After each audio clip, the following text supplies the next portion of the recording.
In this project, we will be creating a classic platformer style game. We will learn how to create platform style character movement, power-up collection, multiple enemy types, and level design. On top of all that, we will also create a boss battle as a final level for our game. If you would like to play the example of this game for free, you can navigate to the link below. Now let's go ahead and jump right in.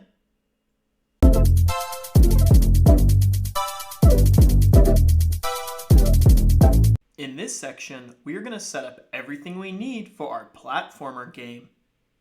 We're going to start off downloading the asset packs we're going to be using at these links here. We're then going to go ahead and create all the new folders, the game's art, and components. We're then going to add a main node that will be the starting scene. Now let's go ahead and jump right in. This here is the first asset pack we're going to be using. It's going to be called New Platformer Pack. It's going to have everything we need to create our platformer game. You can locate it at kenny.nl/assets/new-platformer-pack. Once you're on this page, simply scroll all the way down and select the download button. Once the download is complete, simply right-click and select Extract All. The other asset pack we're going to be using is going to be the UI pack. If you already have this UI pack, great. If not, you can locate it at kenny.nl/assets/UI-pack. And we're going to do the same thing. Simply scroll on down, locate the download button and select. Once your download is complete, simply right-click and extract all. Alright, once you've downloaded and extracted all the asset packs, go ahead and create a new Godot project. I renamed this one Platformer Game. You can name it whatever you'd like, but once it opens up, let's go ahead, select the 2D view. Now this game is going to be about the same size as this screen. If you want to adjust the screen, you can, but I'm going to leave everything the same for now. What we can do though is go ahead and create some new folders. So let's right click on our rest folder, create new folder. Let's call this one art. Let's change the color. I'm going to make this one red. Let's create another one. Right click, create new folder. Let's go ahead. Let's create another one called components. Let's change the components folder to yellow. Right click, set color, yellow. Let's create another one now. Create new folder. Let's call this scenes. Let's change this one simply to purple. Then let's do the final one. Let's right click, create new, folder, scripts. And I'm simply going to make this one green. There we go. So we should have an art folder, components folder, scenes folder, and also a scripts folder. Now those downloaded asset packs, you can go ahead and simply drag and drop them into our art folder. Let's save this real quick, Control S. Let's also create our main scene. We can simply do that by selecting the 2D scene right here. Let's rename this all lowercase main. Hit enter. Control S to save. And we want to save this inside of our scenes folder. Click into there, save that, and we should be set. Let's save what we got, and we're looking good.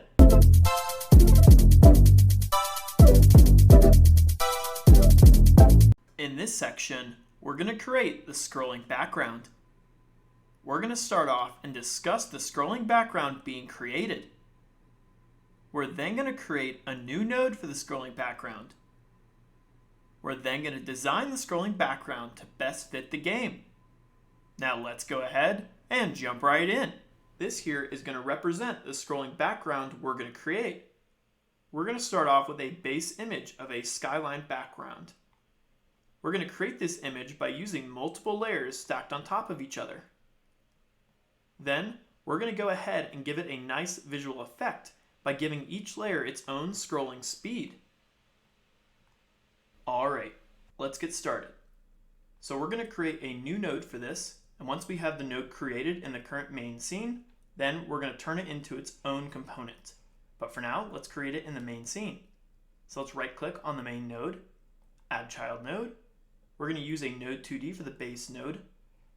Then we're going to go ahead, change the name of that to scrolling background. Then we're going to go ahead, we're going to add another node in here. We're going to use something called a parallax 2D. It's going to look just like this. This is going to help give us that nice layering of the sprites, and then also have it cycle through going side to side. Now, we need to go ahead and give it an image first, which we can use a sprite 2D for that. So let's right click, add child node, simply go ahead, add a sprite 2D inside of it, just like that. Then we need to give that sprite 2D the image. So I'm going to go ahead, open up our art folder, open up the new platformers folder. This is what you should have dragged and dropped in. Then we're going to go ahead, open up the sprites and select backgrounds, default, and then there you go. There's all your sprites. Now we're going to use a couple different ones to make a nice cloud background. Let's start off with the first one here, background underscore cloud.png. Let's drag and drop it onto our sprite 2D.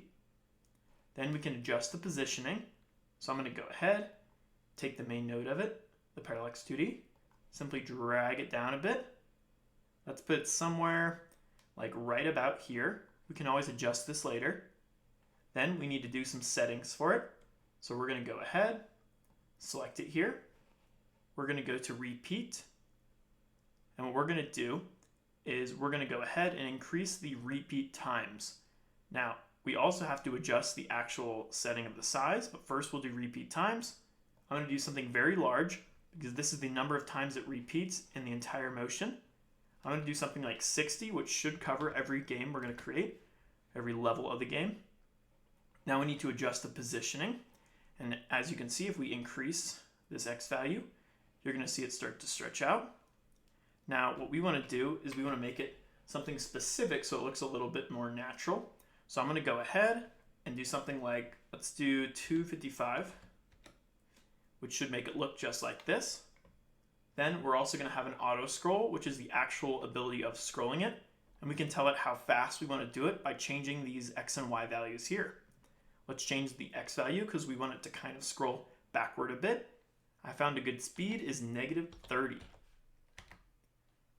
Now we just need to do the other ones. So we need to do the part above and then also below. So what we're going to do is simply go ahead, select the parallax 2D we currently have. We're going to Control D. And then this one, we're just going to change out the sprite. Let's go ahead all the way to the bottom. We should have a nice blue background, which should blend in towards the top. I'm going to add that there. If you want to change the names of the nodes, you can as well. I'm going to go ahead and just put this one as sky. And we can also change this one to clouds. I'm going to move sky though right above the clouds, so it's no longer covering it. There we go. Now we can do some mountain backgrounds. Let's go ahead, take sky, Control D to duplicate it. You can also right click and go down to duplicate as well. Let's change this. Instead of mountains, let's just do hills because it will look like some hills in the background. Let's go ahead and select the hills one we want to use. I'm going to find the one without trees. Some of them do have trees. If you want the trees, you can keep them. That's up to you. But I'm going to go ahead and select this one here. This is the background underscore fade underscore hills.png. Drag and drop it in. Then, just like we did before, we're going to position it correctly. So I'm going to lower it down just so it's kind of blending in with the clouds, just like that. Now we just need some more sky for the lower part here. So I'm going to go ahead, close that up there, take our sky again, Control D. I'm going to go ahead and rename this sky below. And I'm simply going to go ahead, take this, and drag it below. Nice. All right. Now, one other thing you could do, just to make sure that this is always covering it, is we could go ahead, simply take the sprite 2Ds of the sky ones and just kind of stretch them out so that it will always be as long as the map. So I'm going to do that for there, and I'm also going to go ahead and do the same one for the original sky here, which we can go ahead change the name to sky above. All right. Then we're going to go ahead, close that there. Let's go ahead and save what we got real quick. Zoom in just a bit. And what we could do is go ahead, start current scene up here, and just view what we got, make sure it works correctly. You're going to see it moves a little bit like this. Now, one cool thing we could do also is we could make the hills move a little slower and the clouds move faster, or you could do it the other way around. To do that, simply go ahead, select one of them you want to do. I'm going to keep the cloud speed the same, but I'm going to select hills. I'm going to go ahead to repeat, and the auto scroll, I'm going to make it a little slower by doing 15. All right, negative 15. Go ahead, start current scene, let that load, and there we go. I think that looks a little better. You can always adjust this however you want, but overall, I like it. Let's close that there. Close out the output. I'm going to close up the background. Let's go ahead and make this its own component now, which we can do by converting it into its own scene. So I'm going to take that scrolling background, right click, scroll on down to Save Branch as Scene. Let's make sure we're saving that in the components. We will have other scenes that we'll save. They're all considered scenes, but because this is something we're going to reuse that isn't an entire level, I'm going to be saving it in the components one. So let's save that there. As you can see now, it'll have this little open editor. If we select that, we'll have this here. So if we ever want to change something, we can just change it in here, and everywhere else, it will affect the change in the main screen. Let's save what we got. In this section, we're going to create a global script for our game. We're going to start off creating a new global script. Then we're going to go ahead and add all the variables for the global tracking. Then we're going to ensure there is a function to reset those global variables on game over or restart. Now let's go ahead and jump right in. All right, let's go ahead and get started with the global script. So as we've done before, let's go ahead, go up to our project settings, then go to globals. Let's go ahead, give it a new name. We're simply going to call this global. Go ahead, select the add button. Make sure we're saving this in our scripts folder. Then hit create. To open it up, just select the little folder button right here. Then we can begin. So the first variable we're going to have in here is simply going to be our game over variable. We're always going to want to equal that to false on start. Then we're going to go ahead, we're going to have our game win variable. And again, this is also going to be set to false. Next up, we're going to create another variable. This is going to be called active underscore power underscore up. And this also is going to be set to false on game start. Now this variable is going to be used, of course, to track whether or not our current player has a power up, because we want certain things to happen when we do have a power up. We're then going to go ahead, create another variable. We're going to call this health, and we're going to set the default value to 3. We're also going to go ahead, create another variable below. This one's going to be called coins, and we're going to set that always equal to 0 on start. Next up, create another variable. This is going to be called is underscore in underscore boss underscore battle. And again, this is always going to be set to false on start. One more variable. This one's going to be called defeated underscore boss. And again, equal that to false. Now you'll see all these variables used in action once we get started creating the components that correlate with each one, but it's very nice to have them all set up before we get started. Now we just need one simple function in here, and that's to simply reset all these variables. Because if you remember, if we do a current scene restart, it won't reset any variables inside of our global script. So we got to make sure we have a function to handle that action. So let's go ahead and do function. And we're going to go ahead, call this reset underscore values. And then we're going to go ahead, simply take all of our variables. I'm just simply going to go ahead and paste them all in, backspace once. Then all we got to do is remove the var at the beginning and just equal them just like this. So make sure you do that. Don't forget to add your tab for each one. That will remove all the errors.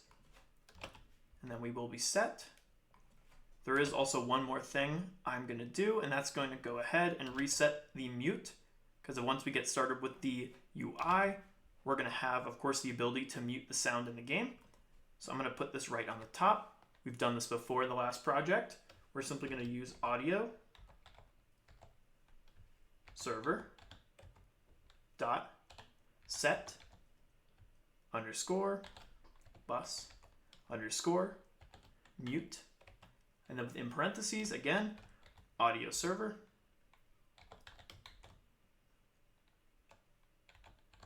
dot, and we'll do get bus index, and within there we're going to set it to master. That's going to go ahead and reset it, and don't forget your comma false to actually make that active. Perfect. Go ahead and save what you got there. Back to 2D view, and we're looking good.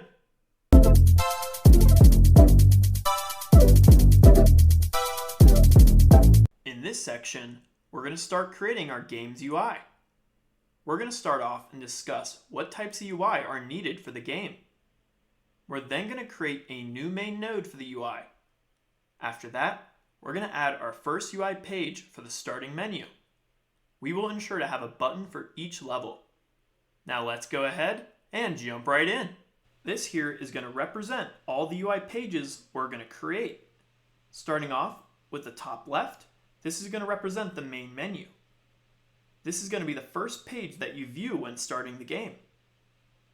The yellow box here is going to represent the title of the game. Below it, we're going to have a button for each level. Level 1, Level 2, and then Level 3. We're also going to add a little button in the top left corner representing the mute button. That will go ahead and mute all sound in the game. The next page we're going to create is going to be the in-game screen. Now this screen is only going to be active when we're actually playing a level. There's only going to be two things in here. A couple images on the top left representing the current hearts of the player. We're also going to have a little button on the top right to exit the current game. The other two screens are going to be the game over screen and then the game win screen. They're pretty much going to be the exact same. The only difference, of course, is going to be the actual text visible for each state. The one thing we are going to make sure to do, though, is going to be able to lower the restart button just so we can continue to visualize the player in the real game. All right, let's go ahead and get started. So we're going to start off creating a main node for all the UI. Let's right click on main, add child node, and we're simply going to add a node 2D. We're going to rename this as just UI. Then in here we're going to add a couple other canvas layers to represent each type of UI page. So let's right click on UI, add child node. Let's again do canvas layer. We're going to rename these as each page. So the first one is going to be the menu. We're going to control D. The next one, let's go ahead, let's call this one in game. Let's go ahead, control D. We'll call this one, we'll say game over. And then the last one, which is game win. So let's go ahead, make another one, call it game win. All right, next up, we're going to start customizing the main menu one. Now for the main menu, we are going to want to have the scrolling background in this one specifically.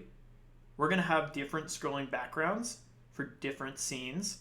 So we just want this one to stay the same like we will right here. So what happens is if we turn off the main menu with the visibility, we'll no longer see that background and we can use another one.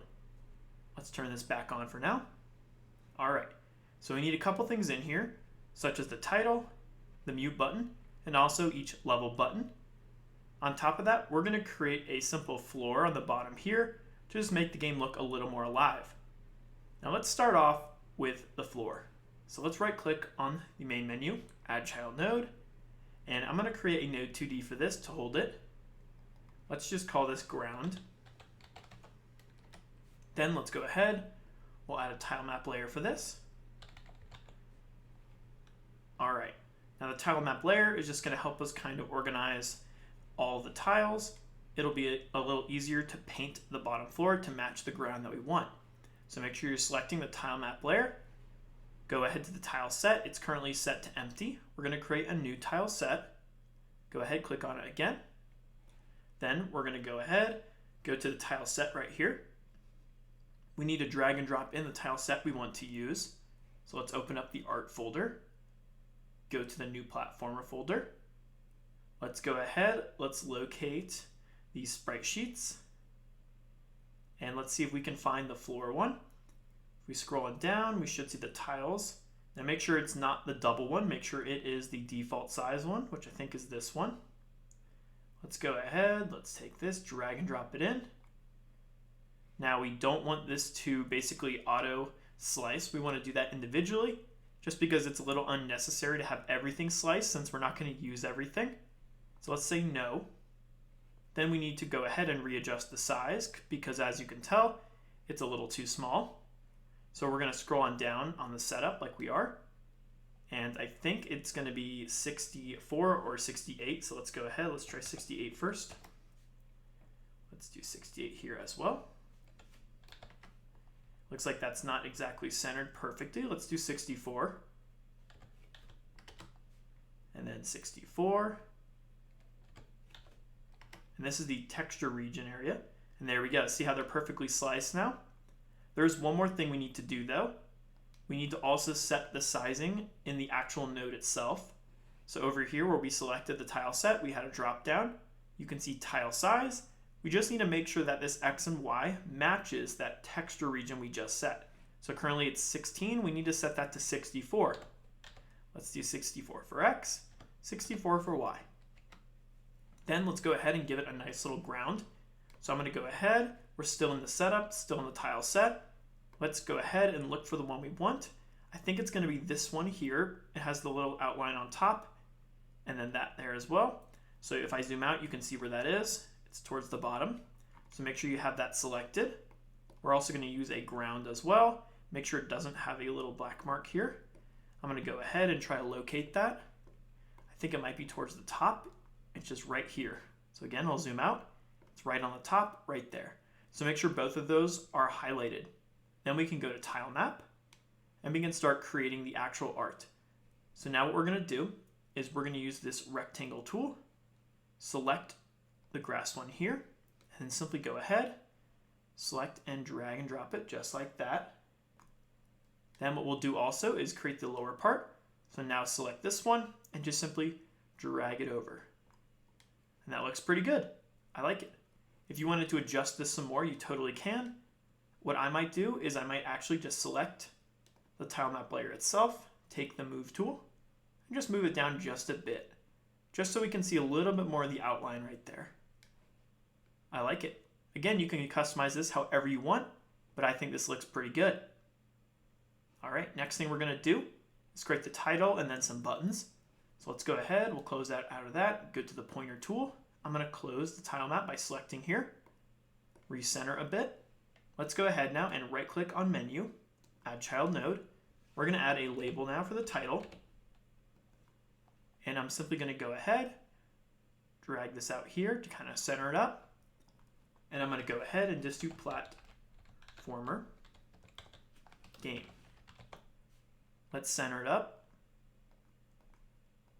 You can also make the text a little bigger and give it an outline by going to new label settings, selecting it, font.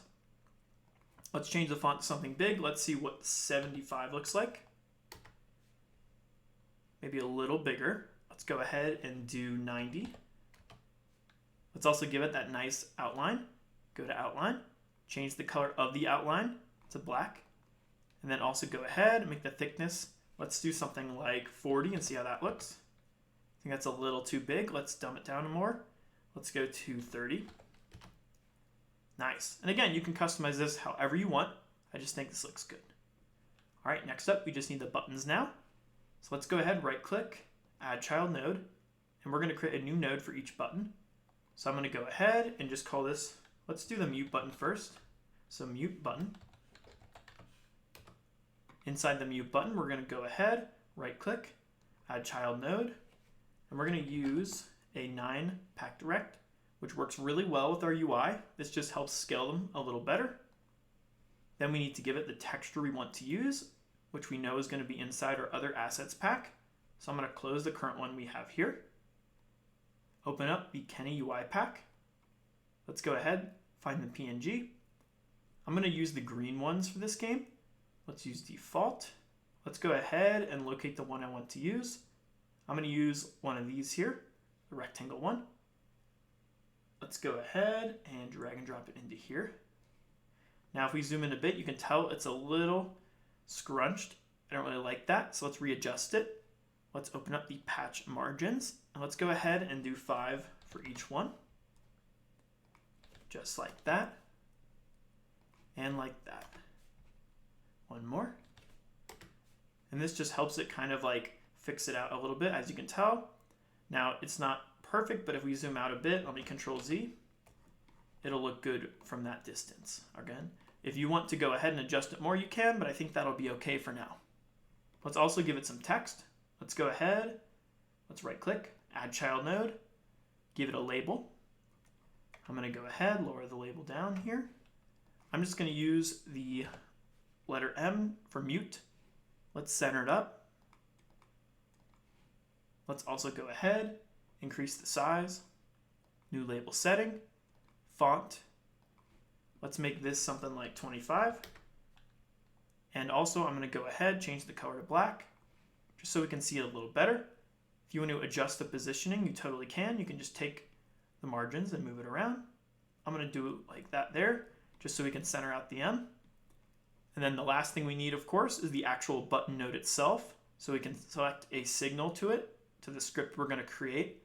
So let's right click, add child node, button. Then we're going to go ahead, stretch it out to the size of the button itself. Don't forget to give it a unique name. So button mute. We're also going to go ahead, change its theme type variation. We're going to change that to flat button. And now currently, if you remember in the last project, there's a way we can change the actual visual of it, because if we start the current scene and we go ahead and we select it, there's going to be a little white box around it, and I don't really like that. I like to make that go away, and we can easily do that simply by selecting the node, going down to theme overrides, going to styles, and then for the focus, if you want to make that white box go away, go ahead, do new style box, and we're going to go ahead, whoops, might not be this one, might be, let's see, style box flat, yep. Change that background color and just lower the A value all the way down so that white highlight will go away. Let's go ahead and do the other ones now. So we can go ahead, I'm going to take that same button, Control D. Let's just call this level 1. Let's go ahead and move level 1 down a bit. We can readjust it in a second. Let's take the 9 patch rect. Let's stretch this to the same size that we want the actual button to be. I don't want it to be too big, but I want it to be big enough where the player can read the text. So let's do something like this. I think that looks good. Let's also go ahead, readjust the label. Let's go ahead, change the text to level 1. If you want to make the text a little bigger, you can totally do that. You just have to go to the label settings, right click on it, make unique, because if you didn't, it would change both of them. We want this one to be different than that one. Select it now because you made it unique. Go to font and just increase the size. Let's do 35. That might be a little too big. I'm going to decrease it just a bit to 30. I like that. All right, then we have to go, of course, readjust the button size. So see how it's here? That's the original one. Let's stretch it out to the entire size of the button. Let's also change the unique name to button. And we can do level 1. I like it. Let's go ahead. We're going to select that level 1. Control D. Let's go ahead and change the name of this one here to level 2. Let's go ahead, change the text. Let's do level 2. Then let's go ahead, select the main node here, change the name, level 2. Let's go ahead, move this over, a bit over there. We can always adjust this later, but that should be good with that one. Let's do the final one now. Select this one. Let's go ahead, change this here to level 3. Let's go ahead, enter there, select the button node now, change this name as well to button 3. All right, and then don't forget the label text as well, just like we did before, 3. Then go ahead, take that, and just simply move it over here. All right, looks good. I like it. Let's go ahead though, close that up. Let's zoom out a bit just so we can make sure things are lined up. Again, if you want to organize this a little better, you can go ahead into the individual sizing of the transform, locate the positioning, and just make sure everything is equally separated. I think overall though, this looks pretty good, so I'm not going to change too much. I might move this back just a bit to kind of center it up there, but overall I really like it. All right, let's close that. Let's save what we got, and we're looking good.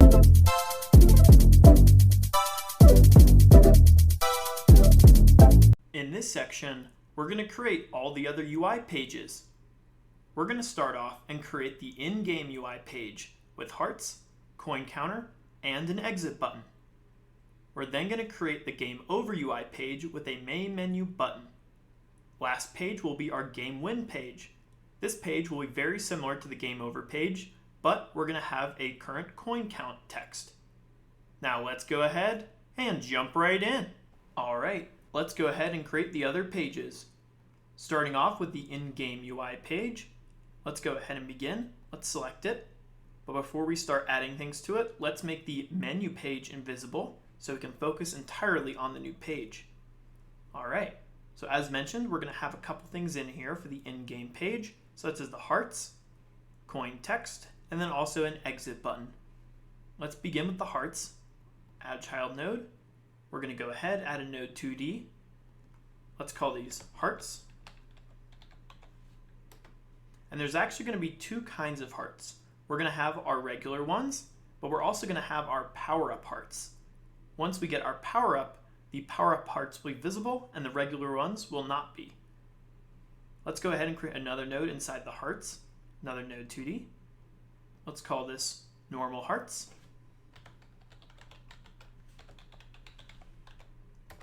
Then let's go ahead, simply go ahead, duplicate this, Control D, and call this power hearts. Let's start off with the normal hearts. Let's right click on there, add child node. We're going to simply use a sprite 2D to represent each heart. And I'm just going to go ahead, call this H1 for heart 1. Let's locate the sprite we want to use for this. Open up our art folder, new platformer. We're going to go to sprites this time. Then we're going to go ahead, and I think it should be in tiles. If not, it might be in characters. Let's look in tiles first, see if we can locate the heart. There's coins and heart. Here we go. It's going to be the heart.png. Let's go ahead, drag and drop that on H1. Let's go ahead, and we're going to move this. Let's move it down a bit here, and to the right a bit. And it's up to you how you want to place these. I'm just going to place them in the top left corner, just about there. If you want to make them a little bigger, you can. You just go to the transform, and then go ahead and increase the size. I might increase these to let's see what 2 looks like. That might be too big. So instead of 2, I'm going to do 1.5 for the X and Y, just like that. Let's go ahead though and reposition this. Let's see how that looks. I like it. Let's go ahead and we're going to take that H1, Control D. We're going to move that over a bit. Let's zoom in a bit. I'm holding down the Control key. Control D again for H3. Hold down the Control key. Just kind of match it up. If you want it to be perfectly spaced between, then you can simply go ahead into each one, just transform, locate the position and just make sure each one is separated by the same amount. But overall, I think this looks pretty good, so I'm going to leave it as is. Alright, so that's going to be for the normal hearts. Now for the powered up parts, I think an easy way to do this is just go ahead, hold down the shift key while selecting the top one, and then select the bottom one. Do a Control D, and then just simply drag and drop that into the power up parts. And again, we'll go ahead and do the same thing. Change this to H1. Change this to H2. And then change the other one to H3. Then we'll simply go ahead, change out the sprites. I think it will look really cool if we make the hearts turn into this little gold diamond, the gem underscoring yellow, because the power up for the player will make them the yellow player who moves a lot faster than the original one. So let's go ahead and take these and just drag and drop each one of these into each heart we have for the power hearts. And there we go. Let's close up each one. On start though, we don't want the power up hearts to be active, so I'm going to go ahead and make those ones invisible for now, but leave the normal hearts visible. Let's go ahead now and create the text counter.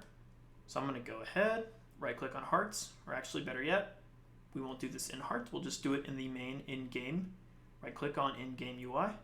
Let's go ahead, do another node 2D. Let's call this text counter. For text counter, we're going to right click, add child node. We're going to add a sprite 2D. And then for that sprite 2D, we're going to locate the coin symbol. It should be this one, coin_gold.png. Drag and drop it on. Let's match it up to the same size as the hearts. So go to transform. We made the hearts 1.5, so let's make this 1.5. And then what I'm going to do is I'm going to go ahead and move this to the right. We need to make room still for the exit button. I'm going to go somewhere about here. Just make sure it's kind of matched up with these. That seems okay. If you want to go up a little higher, you can. I'm going to go ahead, drag this over here. Again, still making room for that exit button. I'm going to go like right there. Let's right click now. We also need the text for it, so we'll use a label for that. And then I'm simply just going to use the label here. Just kind of match it up with what we got over here, making sure it's about the same distance. Let's see how that looks. We can always adjust it later. Let's take this side, move that over there. And let's go ahead, just give it a 0 for now as a placeholder. Let's go ahead, instead of the horizontal line, we're going to do right, then vertical alignment, center, and then we can readjust. Let's increase the size before we do that though. Let's give it a new label setting. Let's make the font a lot bigger. Let's see what 30 looks like. That might be too big or too small. Let's keep going until we like the size. Let's double that, 60. That might be okay. All right, then we're going to go ahead, give it a nice little outline, change it to black, give it some more thickness. Let's do 25 for thickness. Might be too much. Let's do 22. There we go. Let's go ahead and readjust this. It's currently not centered, so I'm going to go ahead and just take this here. And let's center up just a bit, like right there. And I'm going to move it to the left a bit. And let's put it like right there and move that over a bit as well. I like it. Again, you can always customize this how you want, but I think that looks pretty good. If you want it to be closer, you can as well. That's up to you. But I do like it. So this increases to something like, let's say it goes to like 25, then it's going to look like that. All right. I think that's a little too big though, to be honest. So I might decrease the size just a bit. Let's do 50. That's a lot better. And then decrease the size of the background. There we go, to 20. And there we go. I like that. All right. Again, we can always customize this later, but for now, I think it works. Let's change this back to 0 as a placeholder. Now we just need the exit button. Real simple. Let's go ahead, right click. Actually, you know what? Better yet, we could make it the same size as the mute button because it's already kind of like a square. So instead of remaking the whole thing, let's just go ahead into our menu, select the mute button, Control D, drag and drop that new mute button inside of our in-game. There we go. Then we can go ahead, change the name. We'll just say quit button. And then we're going to go ahead, give it a name here. Because this will send us back to the menu, I'm actually just going to call this menu there. All right, because we'll reuse the same signal for all the other quit buttons and then return to menu buttons. So let's go ahead, take the quit button. I'm simply going to move it over to the right. And then I'm going to move it about here and over there. Again, you can always customize the look of this, but I think overall that looks pretty good. I like it. Let's save what we got there. Let's do the next one. This is going to be the hardest one out of the three. The other two are going to be pretty simple. So let's go ahead, close that up, close this up here as well. I'm going to go ahead, turn off the in-game one. Let's do the game over. Now this one's just going to have simple text saying game over, and then the menu button here at the bottom. Let's go ahead, right click on it, add child node, give it a label. I'm going to go ahead, move this over here. Let's go ahead, give it the text, game over. Let's go ahead, center it up. Let's increase the size with a new label setting. Let's do something pretty big. Let's do like 55. Maybe a little bigger. Let's do 75. I like it.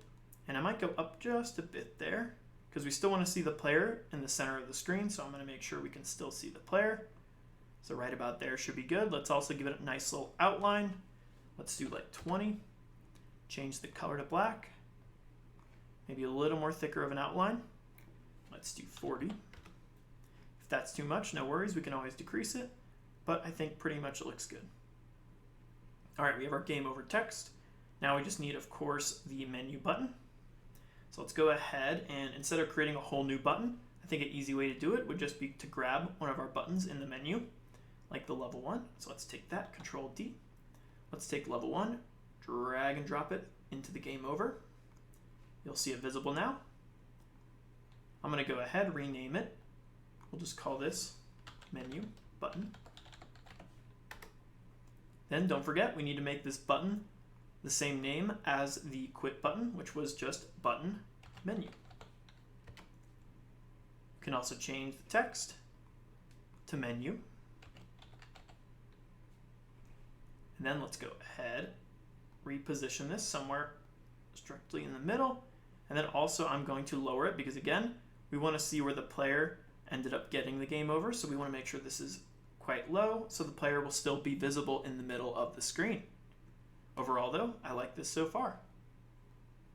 Let's go ahead now and create the game win screen. It's going to be pretty similar. So what we could do is simply go ahead, select the menu button, Control D, drag and drop it into the game win. Just go ahead, take away that 2 once you dragged it in there. Everything else can stay the same. Also go ahead, take the label we have here, Control D, drag and drop it into game win. And then I'm going to go ahead, get rid of that there. Let's go ahead and make the game over one invisible, but make this one visible, which it already is. Great. We just need to change the text, of course, to you win. Maybe give it an exclamation point if you want to. That's up to you. I like it though. Now we need one more label as well. That's going to be for showing you how many coins you have. That'll be pretty easy though. We're just going to duplicate the label we have here.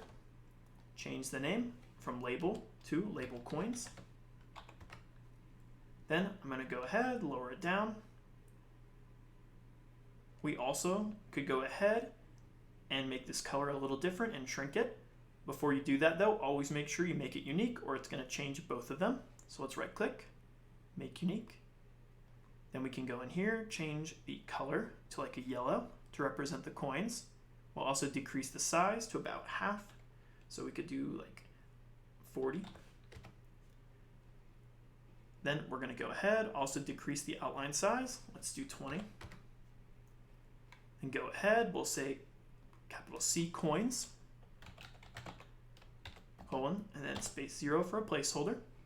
I'm also going to increase the size or increase the position just a bit about here. Same thing for the label, just up a little bit more, just so we can ensure that we're going to see the player in the middle. So let's go ahead, raise that up just a bit more. Overall though, I think that looks great. Again, you can always customize this however you want, but I think it's looking good. Let's go ahead though and double check everything real quick. So we have our menu button, label coins. Looks good for the game win. Let's double check the game over. Looks good there. If you wanted to change the text color to something a little more negative like red, you could do that as well. I might do that while we're here. Just select the label, make sure you make this unique. Go to the font color, and again, I'm just going to make that red. I'm going to go ahead, double check the in-game one, so let's close that one. One thing we could change here, just to kind of signify this button here isn't another mute button, we could maybe change the letter in our exit one. So let's go ahead, and I'm simply going to do a little X there. So let's go to the label, change this to an X, just like that. So it kind of looks more like I want to quit the game button, but I do like it. Let's select out of there. Let's go ahead, close up that there.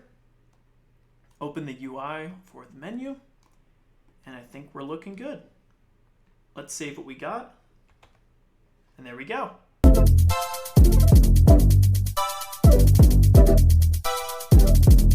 In this section, we are going to create the UI script. We're going to start off in creating a new script and attaching it to the main UI node. We're then going to make sure we add all the variables needed for the script. We're then going to ensure there is a function for each button and updating all the specific UI states/images. Now let's go ahead and jump right in. All right, let's get started with this UI script. So let's go ahead, we're going to select the main UI node real quick. We're going to add a script to it. Let's go ahead and make sure we're creating this script in the scripts folder. Open that up. We can leave the name as ui.gd, hit create, and there we go. All right, so a couple things we're going to add in here. First thing we're going to do is we're going to add the variables we need, and we're really only going to have 3 variables representing each level we want to basically start up. We're going to be using an @onReady for each of these, which means, of course, it's going to automatically be there. We don't have to drag and drop anything in there. So we'll do variable, and we're going to call this level_1. And we're going to equal these to a simple preload, which again is just going to preload it anyway. So we won't need to drag and drop anything in. Now we don't currently have these levels created yet. So what we can use as an example for now is the current scene we have, which is the main scene. So I'm going to take that, drag and drop it into there. Eventually we'll switch these out for the appropriate level scenes we're going to create.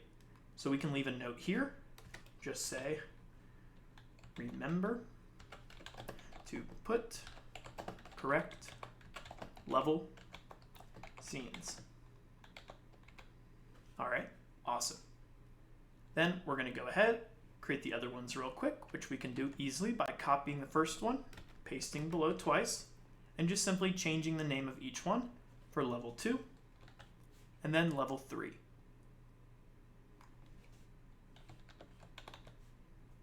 And that's going to be all the variables we need for this script. Let's save what we got so far. All right, let's go ahead and create our first function. So we're going to start off with our ready function, which we know is going to go ahead and run on the start of the game. So let's do function_ready. Now inside of here, the only thing we really want to do is make sure that our menu screen is turned on. So let's go ahead and take that menu, drag and drop it into here, do a simple .visible, and make sure that equals true. Now necessarily, we don't need to make all the others equal false if we leave them off here, but it's best practice to make sure we do that. So let's go ahead, let's drag and drop one here. We could drag and drop each one there, just like this. And then simply go ahead, take our .visible equals true, paste it on the first one right below, and equal that to false. Then all we got to do, copy the whole thing again, and then just paste it for each one right below. Just like that. Looks great. All right. So then we can go ahead and do our next function. That's going to be our process function. As we know, the process function is going to run continuously throughout the game. So not only will it start on start, but it's also going to update throughout the game's frames. So let's go ahead and do _process. Then inside of it, the first thing we're going to do is make sure we have the correct screens on, which we can do by doing an if, capital G, global, dot, and we're going to say game win. If that is true, then if you guessed it, we're going to go ahead and make the game win screen true. So let's take that, game win, drag and drop it right there. We're going to do a dot visible, and then simply equal that to true. We're also going to make the other screens false. So we can go ahead, take each one of the other ones, and honestly, to make this a little easier to read, I'm just going to copy the ones we have right above in the ready function, and then just paste them over here. And then make sure we tab for each one. Simply equal them all to false, but change the one we want to true, such as the game win. Just like that. Now we also have another one as well, which is, of course, the game over. These values are coming from our global script that we created earlier. So let's do one now for the other. So let's go ahead. I'm going to take this whole thing, paste it in right below. Simply change the dot global to, let's do global dot game over. If game over is true this time, then we're going to go ahead, make everything false except for the game over screen, which will make true. Just like that. Next up, we can go ahead and update any text we want throughout the game, which we know, of course, is going to be inside of the in-game for the text counter, and then also, of course, the game win screen for the text count. So let's go ahead and do those real quick. Super easy. Make sure they're outside of the if statement. Let's go ahead. Let's do the in-game one first. Find the text for it, which is the label underneath text counter. So let's take that. Let's go ahead, do a dot text. Simply equal this to a str to stringify our global variable for our dot coins. All right, awesome. Then let's go ahead, do the other one, which is, of course, inside the game win screen. Let's locate that one. Label coins. Make sure we have a spot for it below. Drag and drop it over, just like we did before. Do a dot text. And then we're going to equal. Now this one, though, is a little different because if you select it, go to the inspector of it, you're going to notice that we have coins, colon, 0. So we really only want to update the number value, not the text in front of it. To do that, we can go ahead, do a double quotes, capital C coins, colon, space, make sure you have the space, do an addition symbol, and then go ahead, same thing we do above, str, global, dot coins. And there we go. That's how we'll update the current coin counter for the in-game and also the win screen. Next thing we're going to do is we're going to go ahead and update the hearts. Now we're actually going to create a new function for this just to keep this process function a little less cluttered. So we're going to create the function name real quick. That's going to be called, let's do update underscore current underscore hearts. Give it a parenthesis. Then we have to actually create the function itself. I'm going to add a couple enters here so we can have a little more room to view. Backspace on a new line. Simply paste that name we created. Just like that. Give it a colon and enter. All right. Now what we're going to do, of course, is we're going to update the visualization of the hearts. Because if we go back to 2D view and take a look at the screen, I'm going to go ahead, close the main menu one, open up the in-game. We have these 3 hearts here. And what represents this is going to be that global variable for our health. And each time the health goes down, we're going to want to go ahead to go in here and then make one of these hearts invisible. Just like that. We're also going to want to update whether or not we have the power-up hearts to overlap it. So let's go ahead, let me close these. Go to scripts.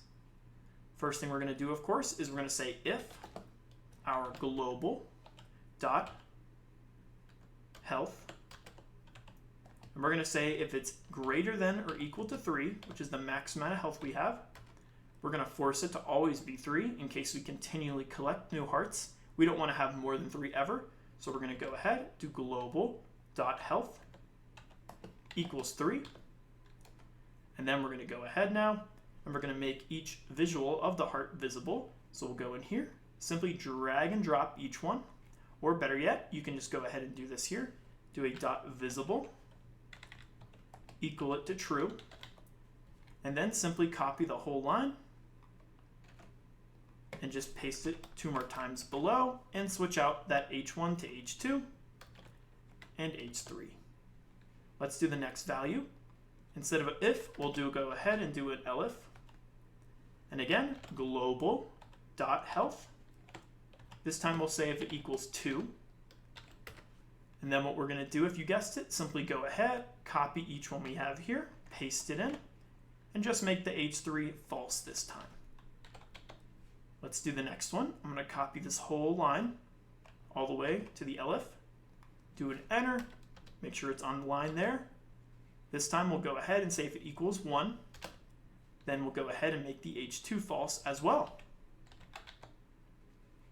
Then for the last one, which is 0 or less, let's copy the whole thing, paste this below, and simply go ahead and do 0 here. But just in case our health even gets lower, go ahead and do a less than or equal to 0 and make them all false.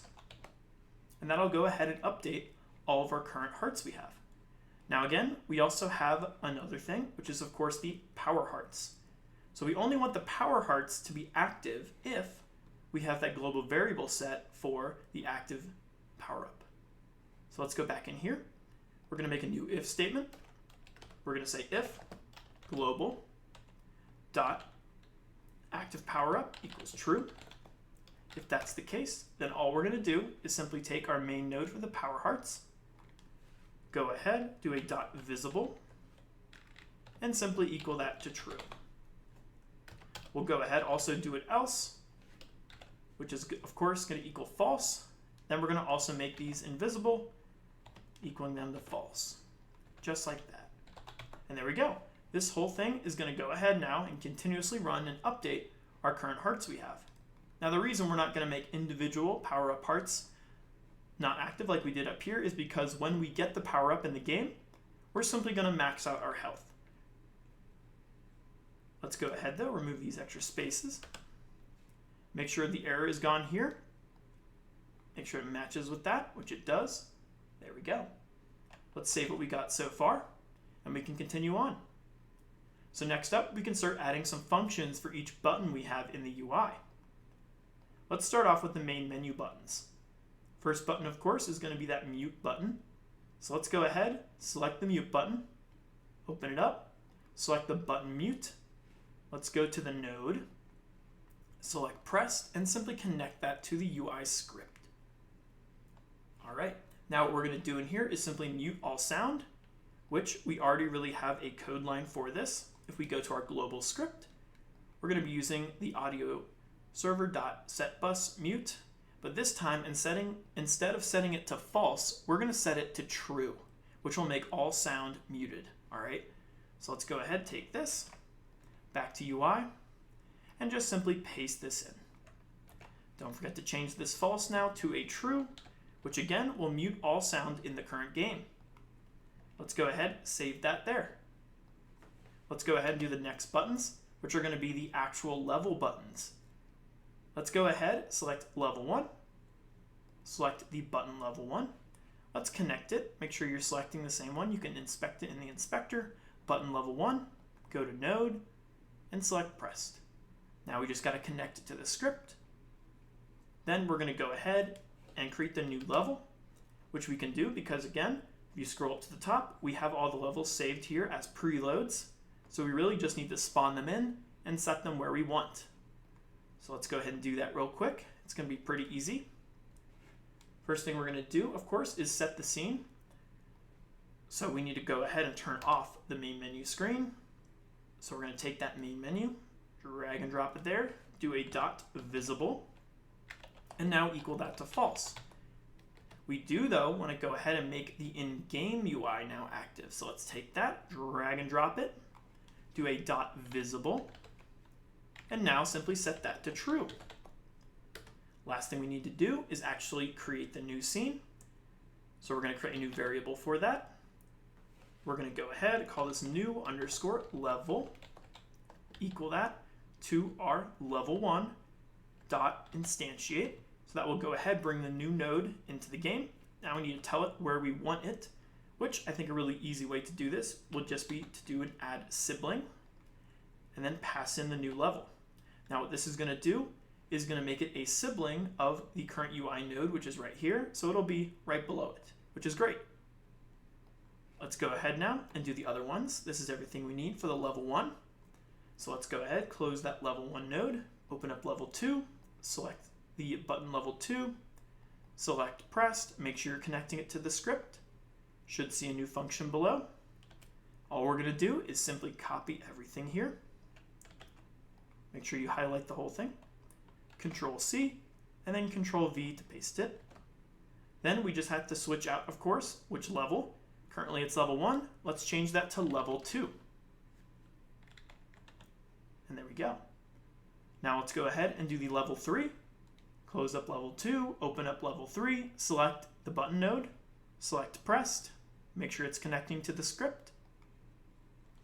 Let's go ahead, copy everything we have here, paste it in right below, change out which level, change level 2 now to level 3. And there we go. Looks good.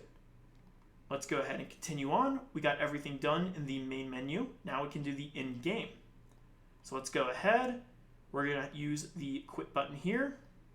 Now the quit button is going to be the button menu. We are going to reuse this for each one. So it's important you have button menu for all the other ones, especially in game over and game win. Let's select button menu, go to pressed, select it. Now for this one here, we need to make sure to do one thing on top of reloading the scene, which is of course resetting all the global variables. Luckily, we have a function for that inside of our global script right here. So we just need to call this function to reset everything. So let's go ahead. Let's do our capital G global dot reset values. Then we can go ahead, do our get underscore tree dot reload current scene to restart the game. All right, that's going to be everything for the in-game UI. Close that up there, close this up here. Let's do the rest for the game over. Let's go ahead, select the menu button. Now again, this is going to use that same function we just created, so make sure it's named the same so it connects. Button menu, select pressed, connect it, and it should automatically connect to the same one here because it has that same name. Now if it doesn't, you'll notice a new function being created below it. Let's go ahead, do the next one. Game win, button menu, make sure it has the same name, go to pressed, simply connect it to our UI script, and just make sure it doesn't create a new function and is connected to this one, which it is. All right, let's close that there, close this up here. We're looking pretty good on the entire script. I like it. Remember, if you need to check the source code, you totally can. Let's go back to 2D view though. Let's go ahead, turn off the in-game UI and turn on the menu. Close things up. Save what we got. And there we go.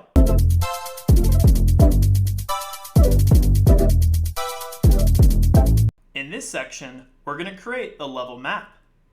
We're going to start off and discuss each design for all the levels. We're then going to go ahead and create a new scene for our level 1. Then, we're going to ensure to add in the map all the borders, platform collisions, spike areas, and win area. Now let's go ahead and jump right in. This here is an example of each level we're going to create. Starting off with the middle one right here, this is going to represent our level 1. Level 1 is going to be very basic. We're simply going to have a couple hills the player can jump on top of and collect coins. We're also going to have a couple of little enemies walking around that the player must avoid. Once the player gets to the other side, then we're going to go ahead and set the game to win. The second level is going to be a little more complex. As seen, the player will have to jump on each individual platform to get to the other side. If the player falls down, he will land on a row of spikes and a game over will happen. To help the player in this mission, we'll also add one power-up that can help them jump higher and move faster. The final level we're going to create is going to be a mini boss battle. The player will simply spawn in on the left and make their way into the area. Once they're in this little area, The doors will close and stay closed until the player can defeat the boss. Alright, let's go ahead and get started now. So we're going to begin creating the first level. So we're going to go ahead and I'm simply going to minimize this here. Let's just make it invisible for now. We also need to make, of course, the actual canvas layer invisible as well. Then we're going to go ahead. We're simply going to create a new node on main, add child node. We're going to go ahead, use a node 2D. Let's change this name to level 1. Let's go ahead, and before we create this as its own scene, I also want to add the scrolling background. So let's go to our components real quick, drag and drop our scrolling background right in there. Perfect. All right. So next up, we can go ahead and make this its own scene now. So we can simply select the main node of level 1, right click, save branch as scene, and we're going to save this in the scenes folder. Let's go up a path, select scenes, and save.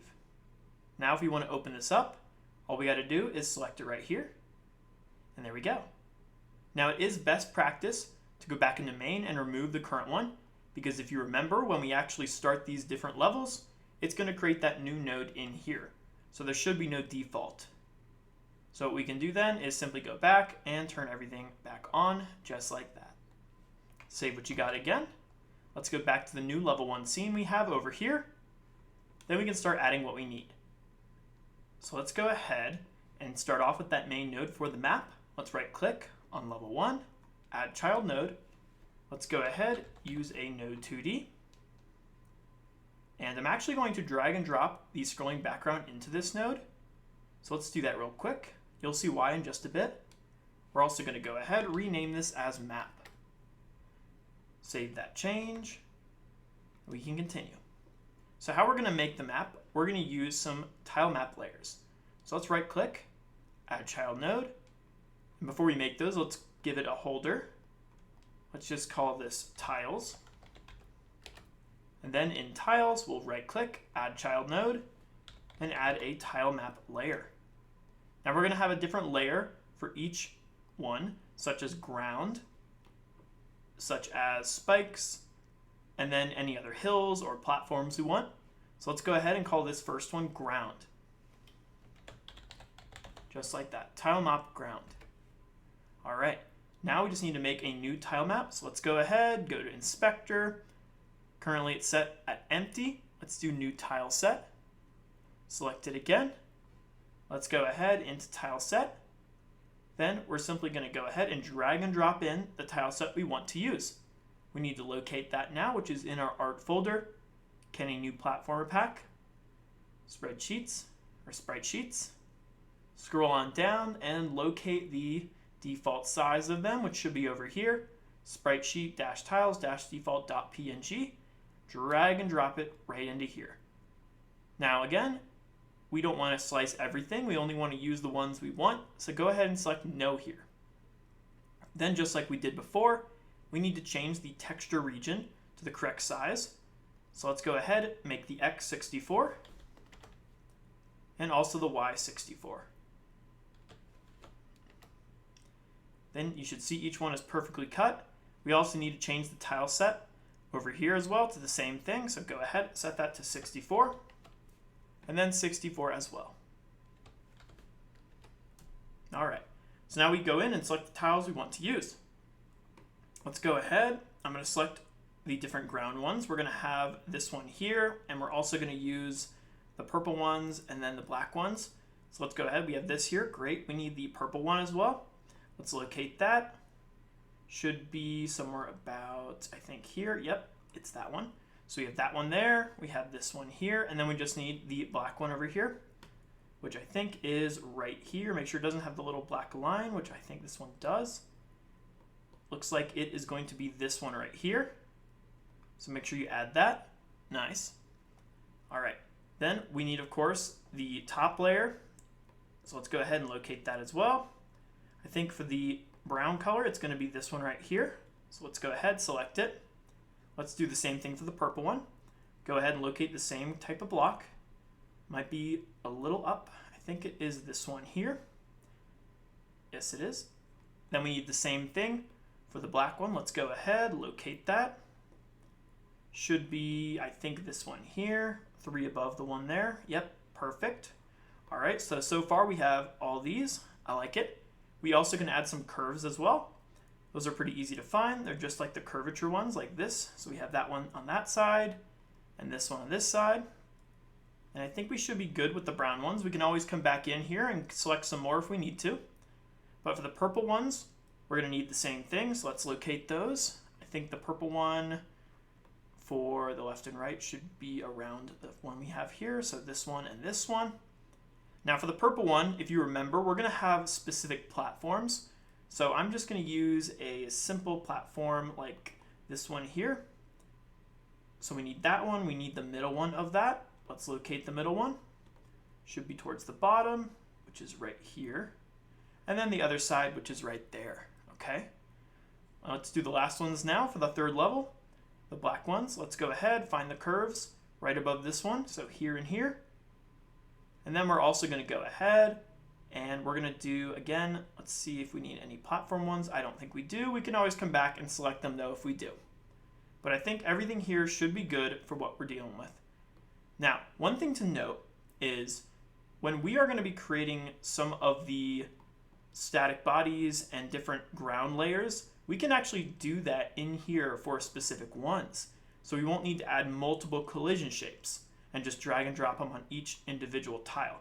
We can actually go over here to physics layers, add a new element, and then once you're here, we simply go to the select tool, and then all we have to do is just select the ones we want to add the box on.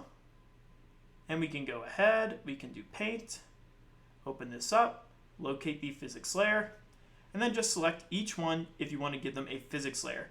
Now we really only want to give the ground types this. We're not going to want to give those purple platformer ones, and you'll see why in just a bit. But let's go ahead and add a nice little collision box on all the ones we know that are going to be the ground, such as this one here, here, here, this one over here, the purple 3 right here, the middle one, and then all the current black ones we have. Don't highlight these little platform ones because those ones are going to have their own because we need to make it a little different than the other ones.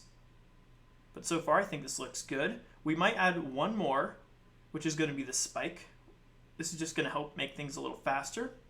So I'm going to go back to setup and just select the spike here. And again, we don't need to add any physics layers to this one. Just keep it as is for now. But if I zoom back out, you can see all the ones that are selected and make sure you have them selected as well. Again, adding the physics layers to each one. Just go to that paint, locate physics layer, and then select all of them. You'll see that little highlight of blue around each one you added it to, just like that. Okay. But overall, I think it looks good. All right, now that we have our tiles set up, now we can start actually putting them out on the game. So let's go ahead and we're going to go to tile map now. And we're going to use the rectangle tool. And then go ahead and we're going to select the regular block, this one here. And we're just going to start making some of the ground for the game. I'm simply going to go across. And it's really up to you how big you want this level to be. I'm just going to make it, let's say, about this big. We do want it to extend farther than the screen can tell. So even if we end the game somewhere like right here, we still want to extend this farther on so it doesn't look like we just didn't add it. We want this to look like it's always the ground. Same thing for below. It's nice to add a little extra on the bottom, just like that. Then, of course, we can go ahead and give it that nice green layer top. So let's go ahead, select that, which should be the bottom one right here. If you remember, this one also has that physics layer on it. And we can go ahead and just add that on the top one, just like this. And just extend it all the way across. Looks good. Then we can go ahead and we can add a couple little spots. One thing I might do is add a little dent here and here just to put some spikes in. That's up to you if you want to do it. I think it adds a little bit more difficulty to the game, so I like it. So I'm going to go ahead and just do something like, let's say, 2 down right there. And then I'm going to go over and just do one more. Let's put it like right here. And then we can go ahead, adjust the tiles. We'll use the curve ones. Make sure you don't have the eraser on. There we go. Let's do the other one. And then go ahead do the curves over here and over here. Now, if you wanted to add that tile specifically for going all the way down, you can. If you remember how to do that, go back into tile set, zoom in a bit, and just locate the left and right one, which should be right here. Make sure you're on setup. Add those in. Don't forget to add the collision shape. And then we can do that for the same ones as well on the other side. So we can go ahead and find each one. Let's locate the purple sides. Should be right below over here. Let's go ahead, select both. Simply add the physics layer, collision shape, perfect. Same thing with the one over here. Let's go ahead, setup, select both, and then simply add the paint for each. Let's go back to tile map. Make sure you're selecting now the ones we need. It's going to be the two below.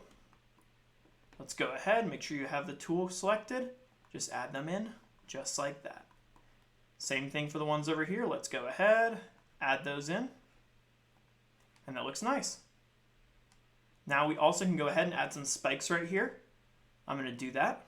I'm going to go locate those spikes and just simply add a couple right there. All right, overall, I like how that looks. Now though, we are going to create a couple little areas the player can jump on. But if you remember, we don't necessarily want the player to not be able to go through them like we have with these physics layers. So the best thing to do is actually go ahead and create a new tile map layer. So we're going to select that, Control D, and we're going to go ahead. We're going to change the name here to just Hills. Then for Hills, because we don't want it to be the same as the other one, we want to make it unique. So we can go ahead, go to Tile Set, right click, Make Unique. Then now if we change things in here, it won't affect the other one. And if you remember, we want to take away some physics layers because we want the player to be able to walk through certain different tiles. So we're going to go back to Tile Set. We're going to go on Paint here. Let's go ahead and use the Remove tool. And now if we go ahead, we want to remove basically all of them. We don't want anything to be non-pass-throughable. So we go ahead, we can minus each here, and then go ahead and just select, and it will take away each collision shape, which is great. So go ahead, take away them all on this one, because we want the player to be able to walk through them and of course jump on top of them. So we don't want any borders on the Hills one. Make sure you take away all the collision physics layers. Looks good. Now we can go ahead back to tile map and start adding some hills. So let's go ahead. I'm going to do one hill real quick. Let's go one above. So I'm going to locate the box. Here we go. And I'm just going to add a little area like this. And then we can simply go ahead and make it look a little better by giving it some rounded corners, just like that. Go across on the top. And then of course add the sides.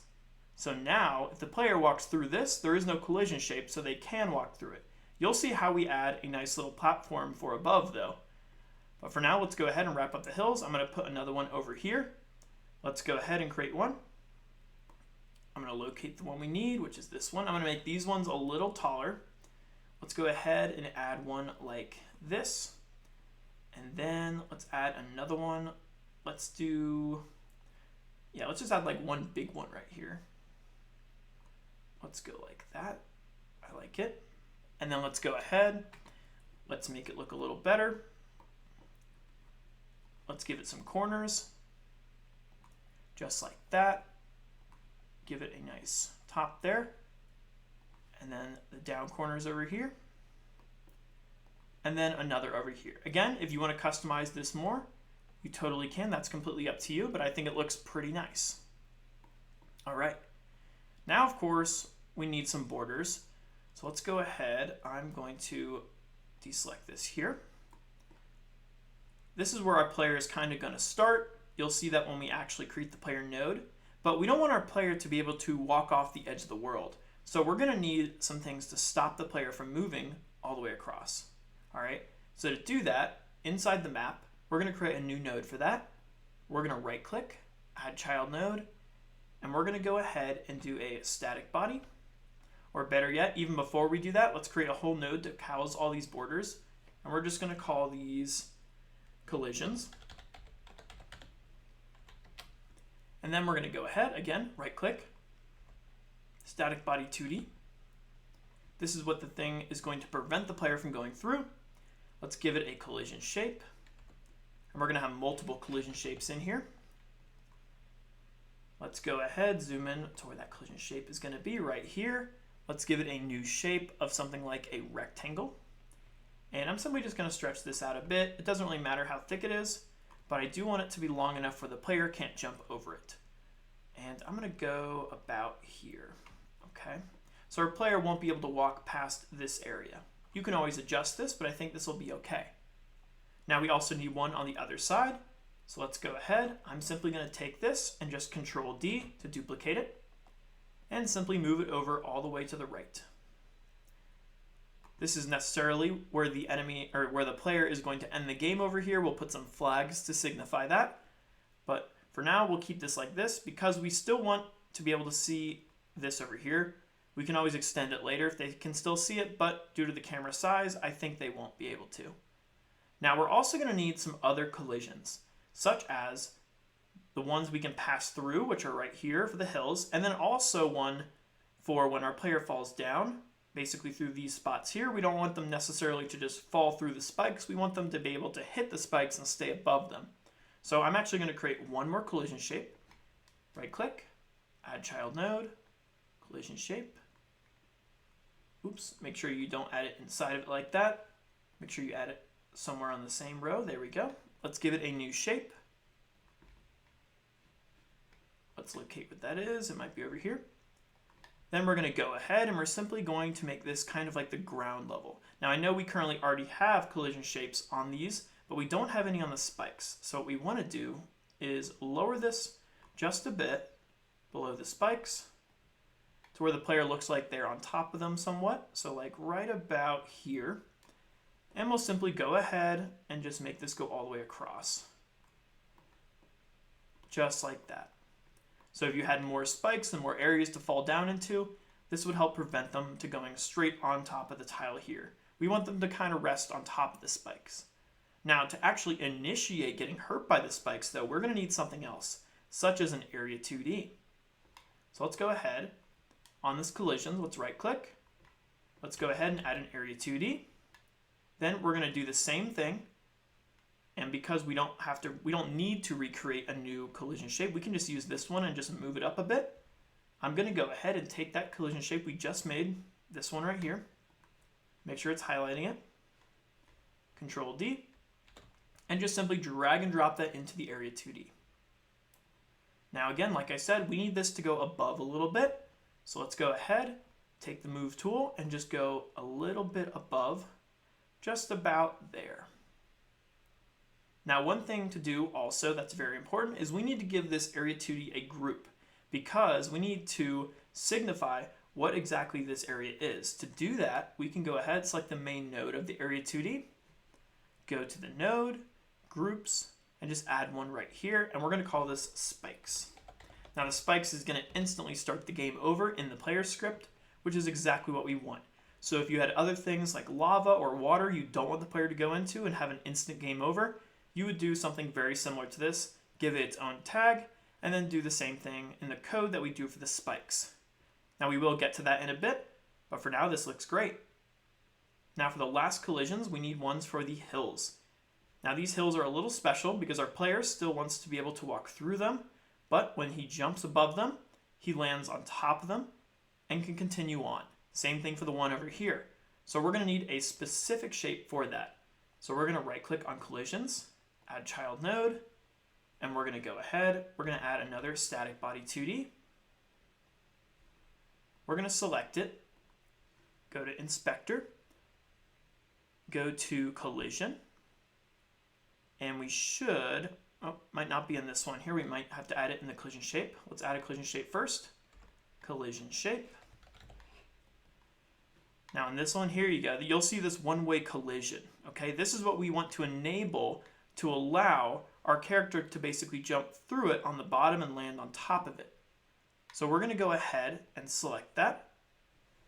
We're then going to go ahead, give this a new shape,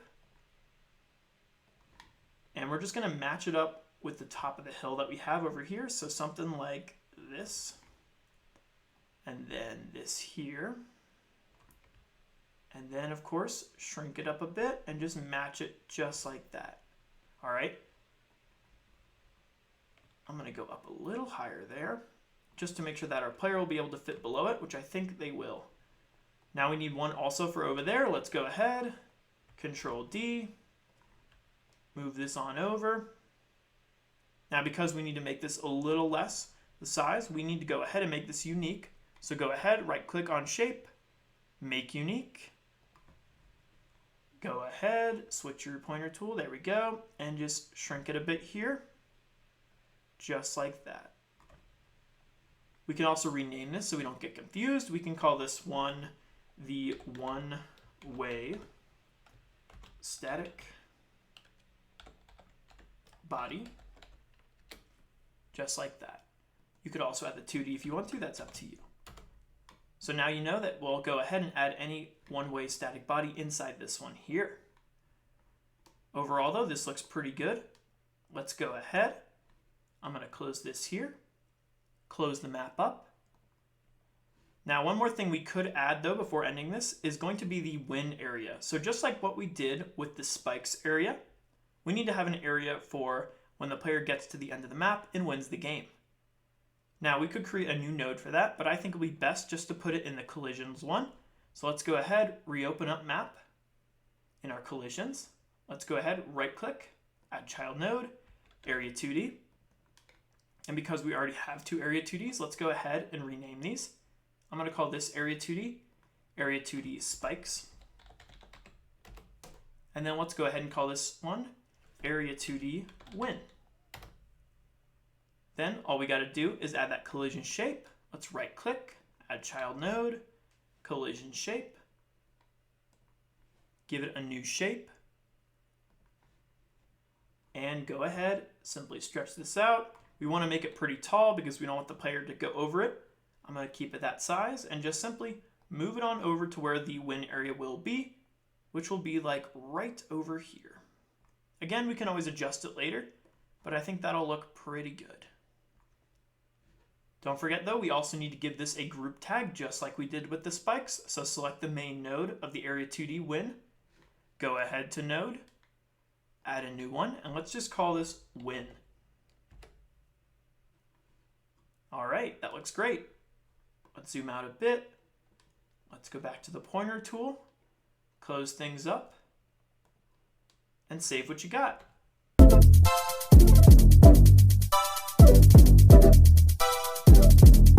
In this section, we're going to create the level 2 map. We're going to start off and create a new node for the level 2. We're then going to add all the map tiles for the map's design.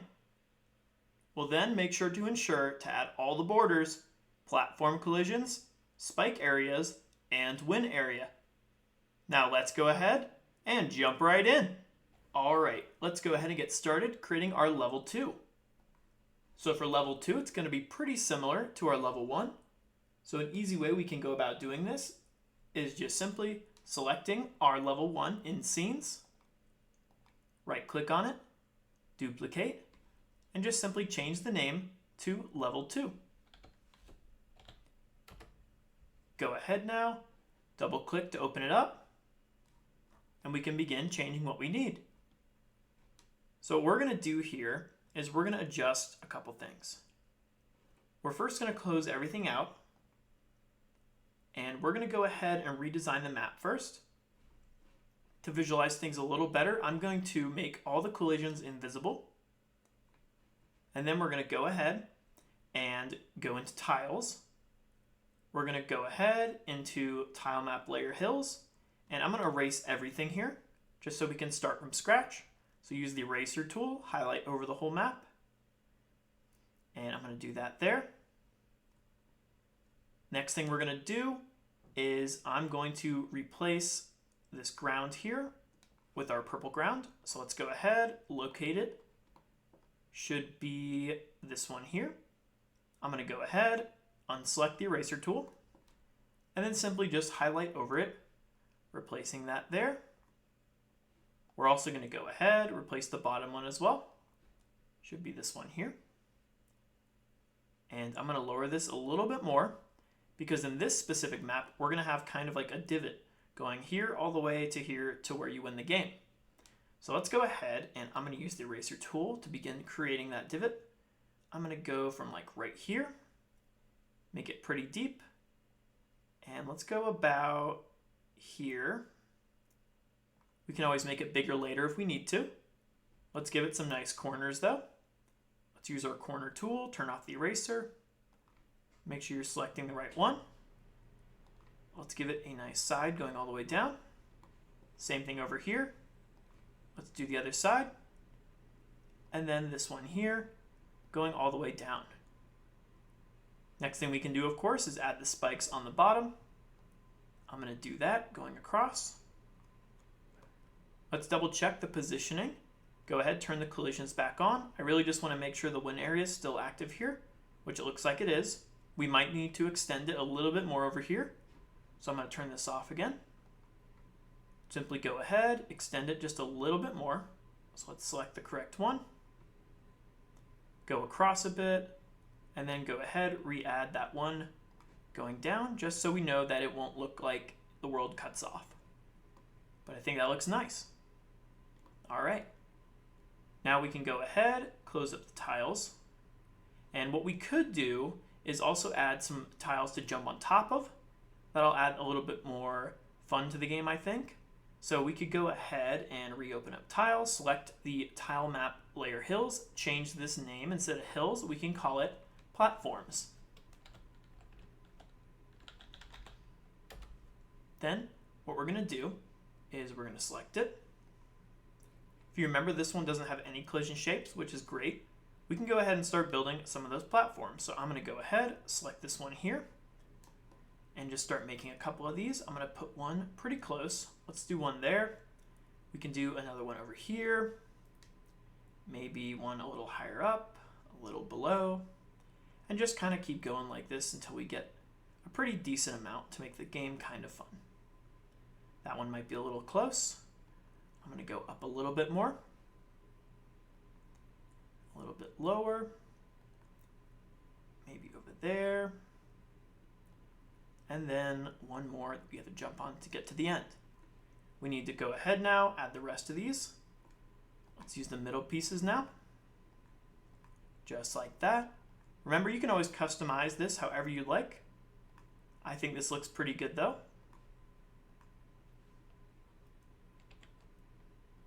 Oops, make sure you add the right one. There we go. Oops. Keep adding them. Don't leave any out. And there we go. Now we just need to add the correct collision shapes to each one. So I'm going to do that first, just so we don't forget. So go ahead, close up the tiles, open up collisions. If you remember, since these ones are going to be pass-throughable, but we can still land on top, we're going to go ahead and make them all one-way static body. Now let's make this whole thing visible so we can see. I'm going to make everything else invisible though, so we can see things a little better. And let's go ahead into here. I'm going to select this one, go to inspector, let's make it unique. And I'm going to readjust it to about the same size as one of our platforms. So let's do like that. Bring it in a bit. And over here. And I'm going to remove the other one because all the other ones are the same. And then all we have to do, use the move tool. Let's use Control D and just line them up on each. Might not be perfect, but I think that's okay. As long as it's relatively on top of it, it will work good. Let's make sure to add each one. Just like that. Another over here. Two more left. And the last one. Nice. Let's close that up there. We can go ahead now and go to the actual regular static body. This is for the actual ground layer, I think. Or no, this is for the borders, which honestly, they look pretty good. I might just keep those. The one thing that doesn't look good though, of course, is the spikes. We need to lower that down. So let's start off in here. Take the spike one first, which is this one. Simply lower it down to, let's do about there. Then all we gotta do is take the spikes area 2D. This is what's actually giving it the effect of the game over. Let's take that, bring it down a little bit above, right about there. You can always lower it more if you want, but I think that'll be okay. Next thing we gotta do is the win area, make sure it's lined up, which it looks pretty good there. I think we'll be okay with that. Overall though, everything looks very nice. Now again, if you eventually experience issues with the actual collision of the tiles, remember we did that in the tiles one on the ground. If you go to tile set, you'll see all those collisions. So each one should already have a collision on them, except for, of course, the floating tiles, which are also not going to be active in this one as well. Let's close out of there, select out. We can close everything up. Go ahead, save what you got.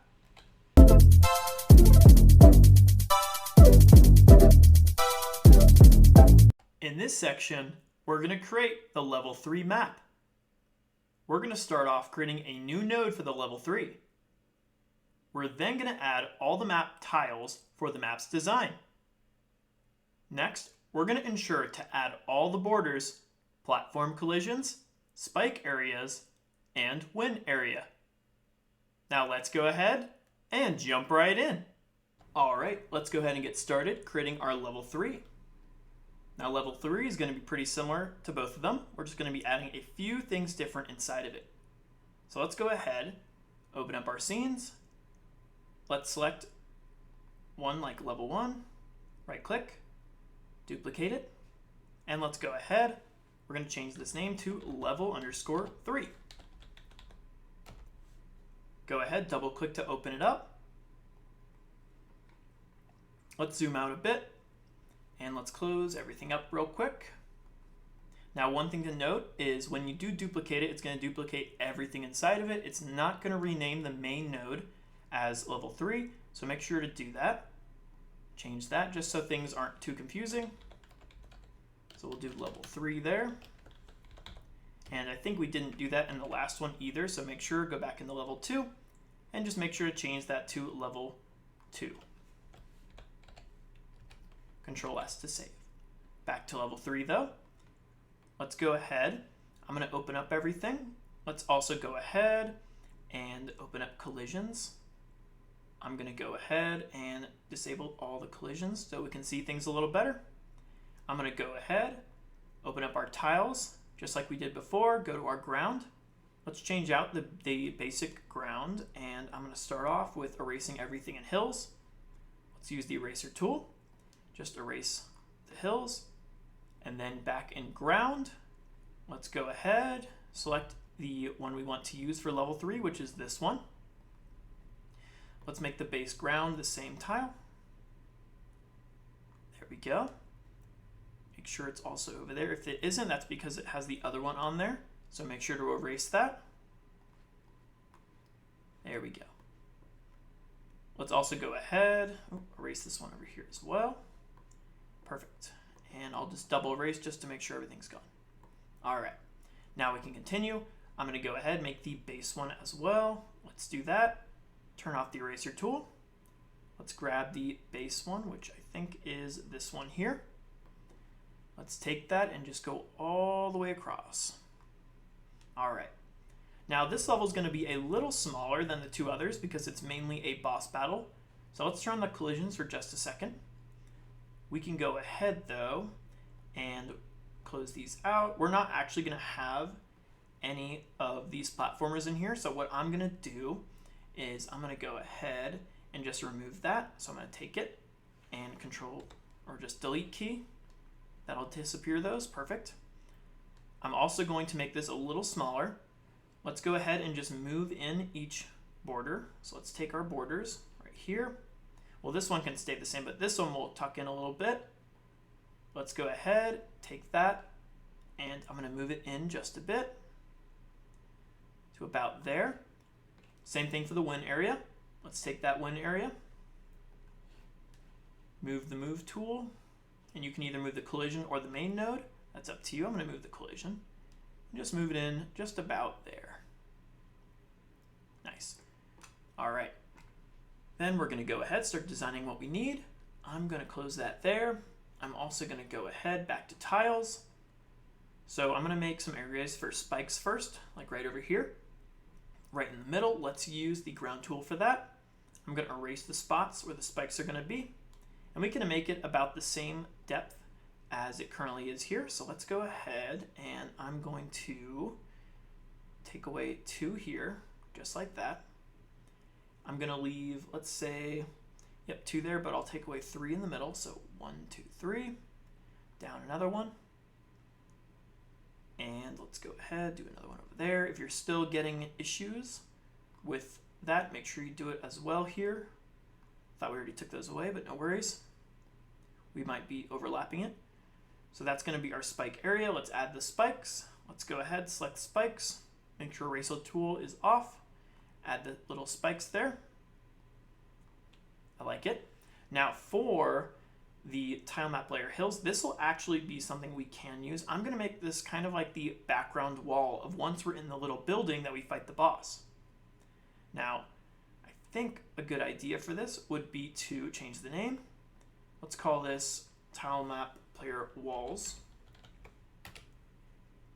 And we're going to give it a little bit of background wall. I'm going to be using, let's just use the one here. Make sure you're selecting it though. And I'm going to go ahead and just add that. I'm going to go about here all the way across. Let's see, that's 3 over there. Make sure it's covering it completely, like right about there. I think that should be a good size. Now the reason why it's in front of it is because of course the ordering. So what I'm going to do is just move the node right above it right there.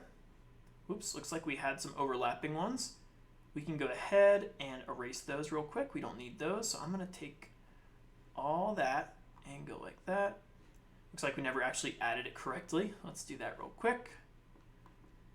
And I'm going to go ahead, replace what we need. Whoops, make sure you don't have eraser tool on. There we go. I knew there was something funny going on. Let's go ahead and add that all there. And then there as well. All right, so here we're back to where we were. I like it. Now this still kind of matches this and I don't really like that. So what I'm gonna do, at least for the background, don't forget to fill these spots, is I'm gonna darken this one out just a bit. So we're gonna go ahead, select it. We're gonna go to visibility and see the modulate. We're simply just gonna select it and decrease it down just a bit. So it kind of looks like it's the back wall. Again, it's up to you how you wanna do that. I think that looks pretty good though. Let's go ahead and finish up what we need to kind of cover this around. We know the ground layer actually has the borders, so we want this. Let's go ahead and I'm gonna again grab the wall one we have. Make sure eraser tool is off. I'm going to go ahead now and add some walls here so our player can go underneath there. I'm gonna do, let's do 2 there, let's do 3. So we'll go 3 up and we'll go all the way up like that. Again, same thing here. It's gonna have 1 spot, 2 spot there, so make sure you have 2 spots. So that's too close. We'll do 1 more over and just make sure it's on the same. I like it. And then we'll go ahead, go on up, match it. And then what I'm gonna do is go across and simply give it a little bit of length right there. Then we just need to go ahead, give it some rounded corners for everything. We can go ahead and do that. Make sure you're on the ground one. I'm gonna give it some rounded corners for each one. Just like that. Give it some here too. And the other ones. And then of course the lines going down.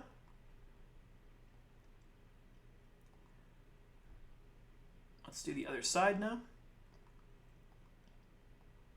And then of course we need these here, and then here, and then the going across on the top. All right, eventually we'll create some doors that'll of course shut when the player walks through. but for now we'll keep it as is, okay? All right, so now let's go ahead and let's back up a bit. Let's check it out. Looks pretty good. Our player will spawn somewhat over here. They'll be able to walk in, fight the boss, the doors reopen, and then they can exit outside of here. Now there's one thing I think we should add, which will make the game be a little bit more alive, I think, just to differentiate between the levels. I think we could darken or maybe even change the background color of this cloud background. So what I'm going to do is I'm going to go ahead and select our scrolling background for each one. And I'm actually going to go into the visibility, modulate, and just simply change the color. Now this one I think would look pretty cool if it was like red, because it's the boss battle, maybe not so bright. We'll go a little darker red, something like that. Signifies this is a very dangerous area. I'm also going to go ahead and bring it up a bit. Or better yet, we could just move everything down a little bit. I just think I want to see those hills, because if you remember, we have all these hills here. So what I'm going to do is take our scrolling background and let's just move it up a bit. So we have the, let's see where the transform is. Should be somewhere around here. There's transform. I'm going to move that Y position up a bit. So we'll go ahead, or down in Godot. We'll move it down to negative. Let's do like negative 40. Maybe a little bit more. We'll do negative 80. Just enough to see the little hills. I'll just do negative 100. We have to make sure to do this though in each area or it's not going to look right. So we have the nice red background here. I like this a lot. Let's save it. Let's go to level 2 real quick. Now this one, again, is the same color as the first one, which I don't want that. Let's change it to match the floor, which is a little purple. Let's open that up. First thing we got to do, of course, go to transform, switch the positioning to match, which will be negative 100. And then, of course, change the color, go to visibility, modulate. Let's make it like a purple, maybe not too bright, something like that. I like it a lot. Save that change. Go back to level 1. Now this one I like keeping it the same, but I am going to go ahead and move that up a bit to match the other ones. Go to transform, take the Y value, negative 100, just so we can see those hills. I like it. And then of course, don't forget this is also inside of our main. So if you want it to match up, go ahead, open that up, locate the scrolling background, change it to negative 100. Nice. All right, let's go ahead. Let's save what we got in each one. Close out of everything here. Make sure we close out of everything here as well in map. Same thing in level 2, close the map. Same thing in level 3, close the map. All right, I'm gonna save. I'm also gonna close out of each thing here, just so we can keep things nice and clean. Close here, and close up here. Looking good so far.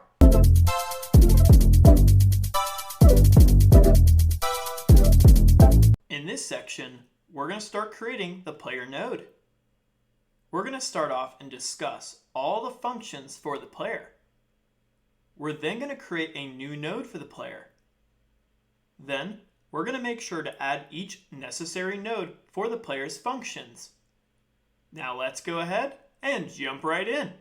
This here is going to represent each node we're going to add to the player.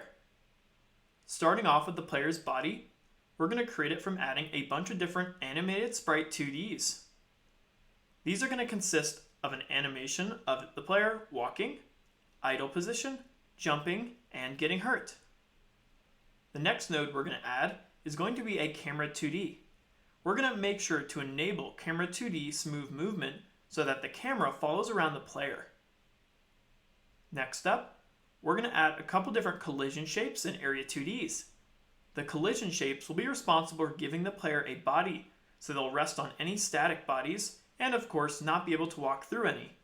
The area 2Ds will give the player a hitbox and also give them the ability to hurt enemies in specific areas. The next node we're going to create is going to be a timer. Now this timer is going to be responsible for the player cooldown when they get hurt. The final node is going to be the node that holds all the different sound effects for the player jumping, powering up, and getting hurt. All right, let's go ahead and get started creating the player. So we're going to start off creating the player in our first level scene. We're going to be doing this specifically to scale things correctly. Eventually, we'll turn the player into their own scene, but for now, let's go ahead, open up scenes, click on level 1, zoom in a bit to the starting block, which is going to be right over here. Then we're going to go ahead, create that new node for the player.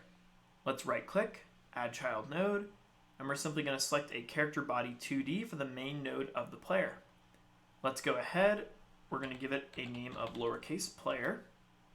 We're also going to make sure to add the group tag element as well, so select it, go all the way to the right to node, add a new tag here. Let's just call it simply player, all lowercase, just like the name. And then just make sure it's checked here.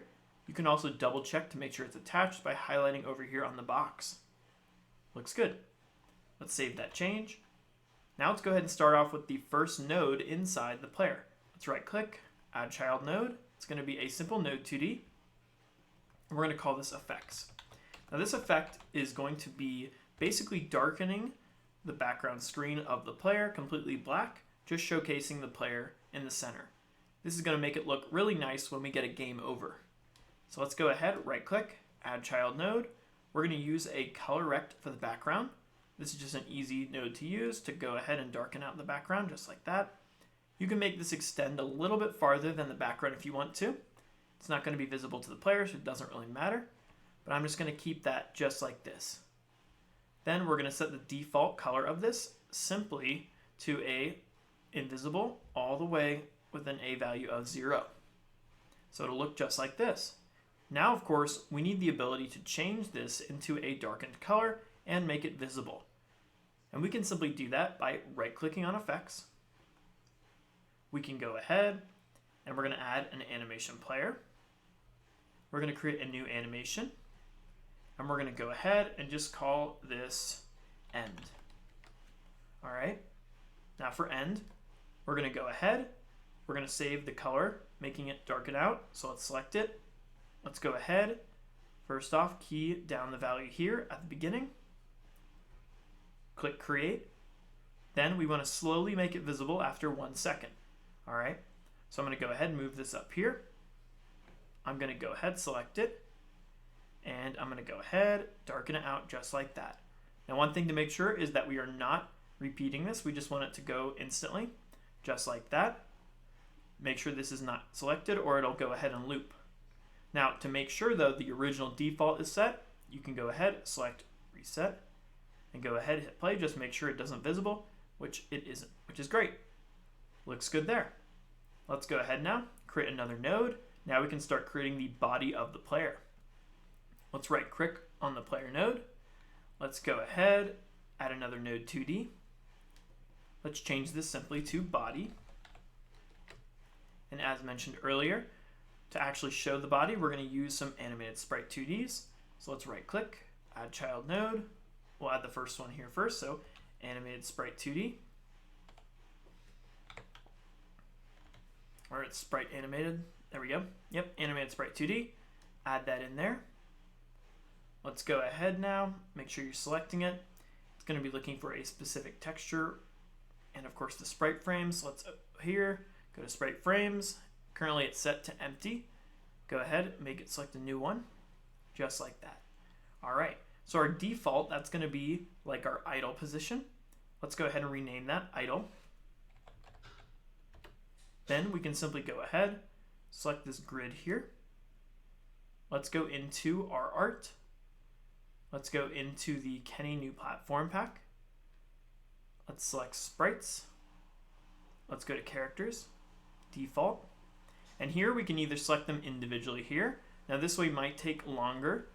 So what I would do instead is simply go all the way back to the sprite sheets and then go ahead and select the default character sheet. So we have default enemies and default characters. Here we go. Now what we can do is slice this correctly. Let's go ahead and do 64. We might need to go smaller. Let's do 64. If it's still too small, let's go ahead and do 128. And then 128 here as well for size. Now we can go ahead and select the ones we want. I want the idle position to simply be this little green one here. Go ahead, add frames.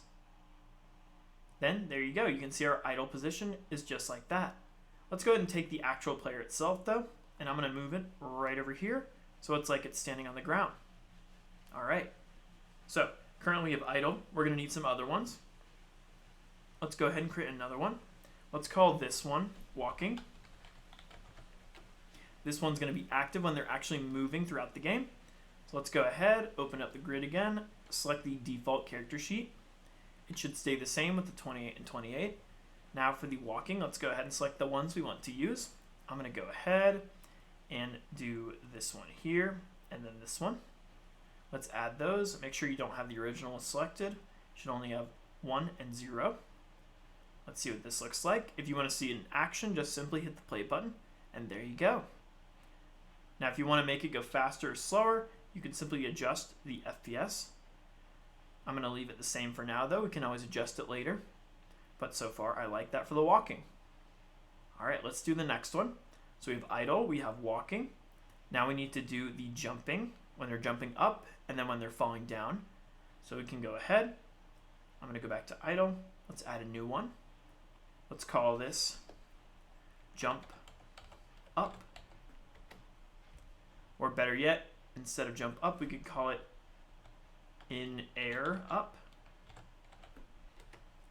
Then let's go ahead, add the same sprite sheet. Let's go ahead, use the one we want to use. I think this one looks the best for it. Let's go ahead, use that one there. Then when they're jumping up in the air, it'll look like this. Then we need another one for when they go down. So let's go ahead, add another one. Let's rename it in air down. Let's go ahead, add a new grid, select it. Then let's go ahead and use the one we want to use for going down.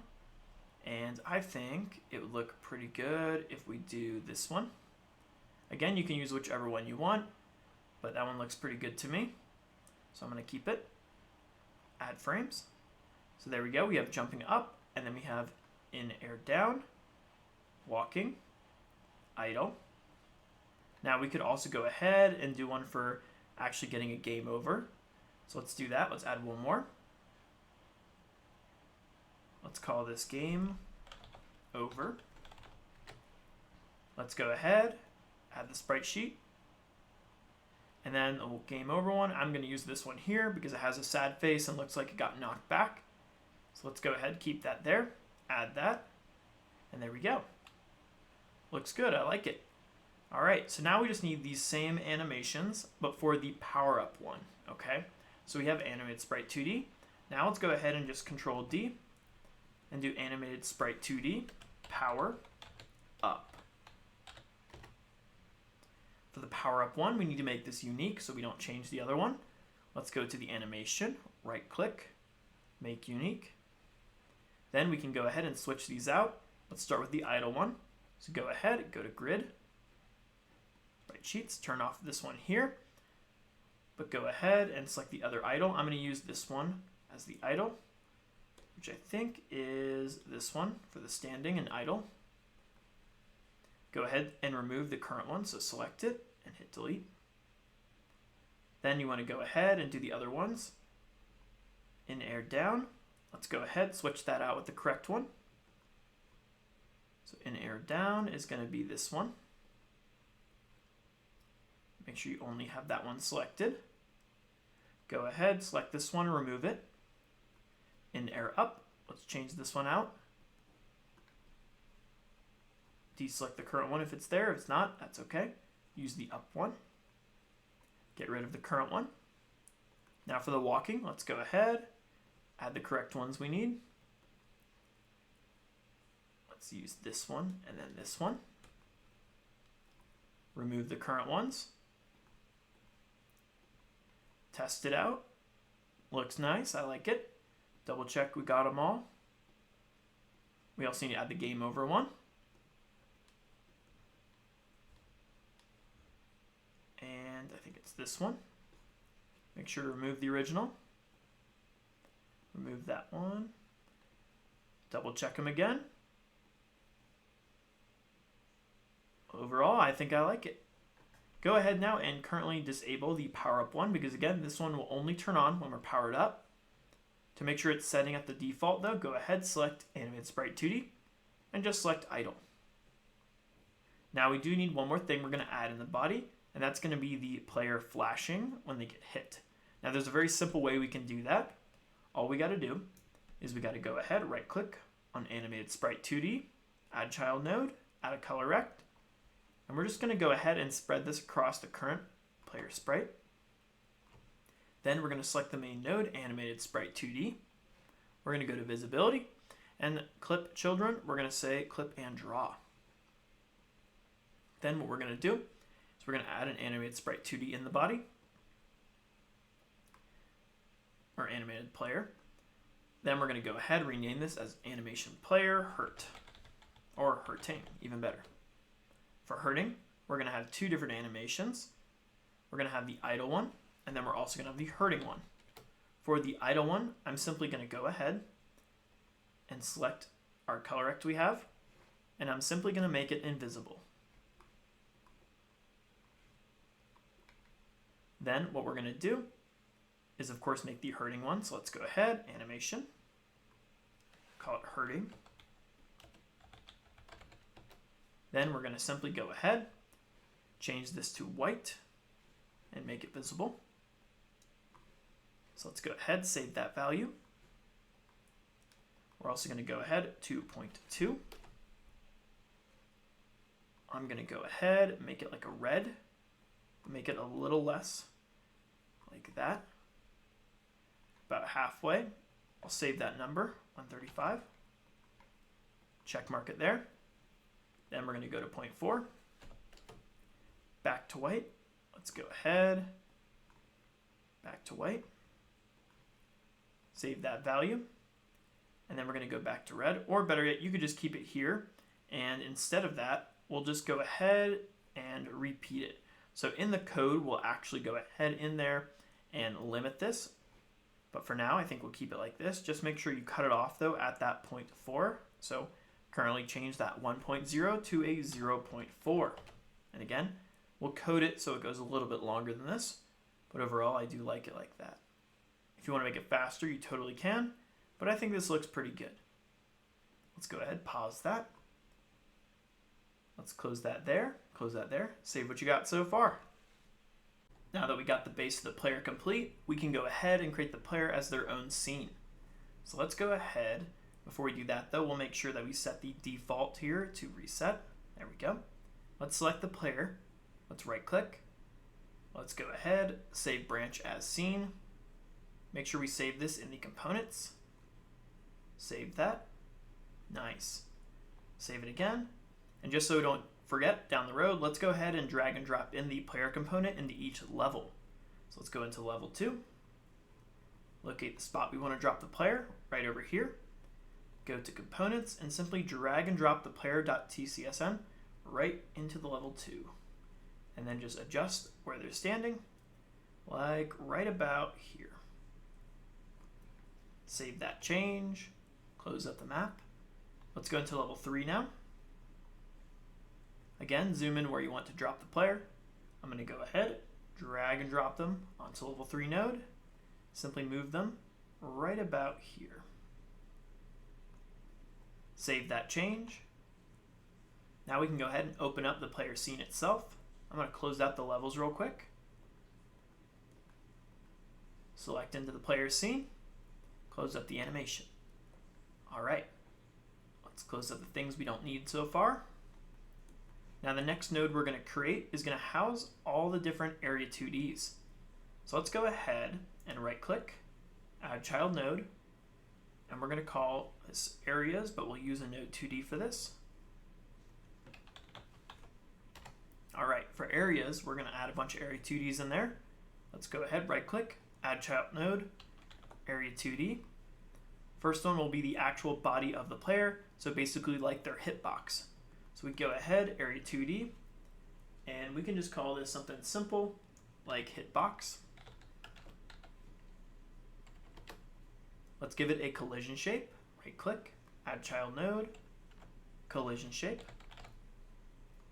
give it a new shape of, let's do a capsule, and just stretch it out about where you want the hitbox for the player to be. You can always adjust it down the road, but I think this will look pretty good. Let's move it about here. It's a little big, I think. Let's go ahead, shrink it a bit. Overall though, not bad, maybe a little bigger. There we go. All right, so that's gonna be the hitbox of the player. So anything that bumps into it that's an enemy, this area will hurt it, okay? Now, one thing I like to do with the hitbox is change it into a different color compared to the other one so we can see it a little better. I'm just gonna make the debug color to something like a red. All right, let's go ahead. Next up, let's right click, add child node, another area 2D. And let's go ahead and we're gonna call this feet. So area 2D feet. This will be our feet area where we can go ahead and jump on enemies. Let's add another area or collision shape. Let's go ahead, give it a nice box rectangle shape. I'm gonna move this about here and then here. I'm not gonna make it too thin, but just enough to actually be the length of the legs, so maybe about there. And then about there. Looks pretty good to me, I like it.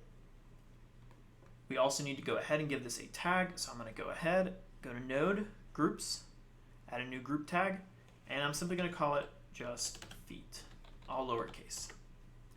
There we go. So if any area of an enemy gets hit by this, it should hurt them, okay? And we'll add that logic in the code.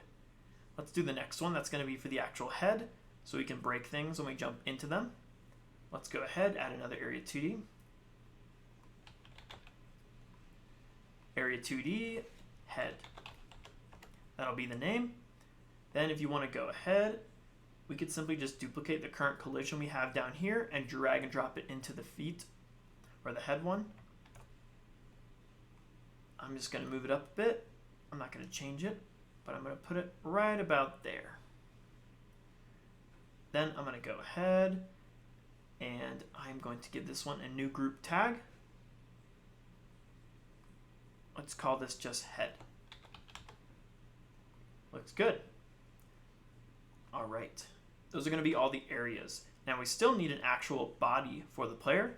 That's easy enough though. I'm just gonna add that in real quick. Right click on player, add collision, shape, 2D. Then same thing, we could add a simple capsule shape. And honestly, instead of creating a new one, I'm just gonna copy this one and then shrink it a bit. So let's go into the hitbox, duplicate the current one we have, drag and drop it onto the collision shape. And you know what, instead of that, let's just move it above, delete the one we have there,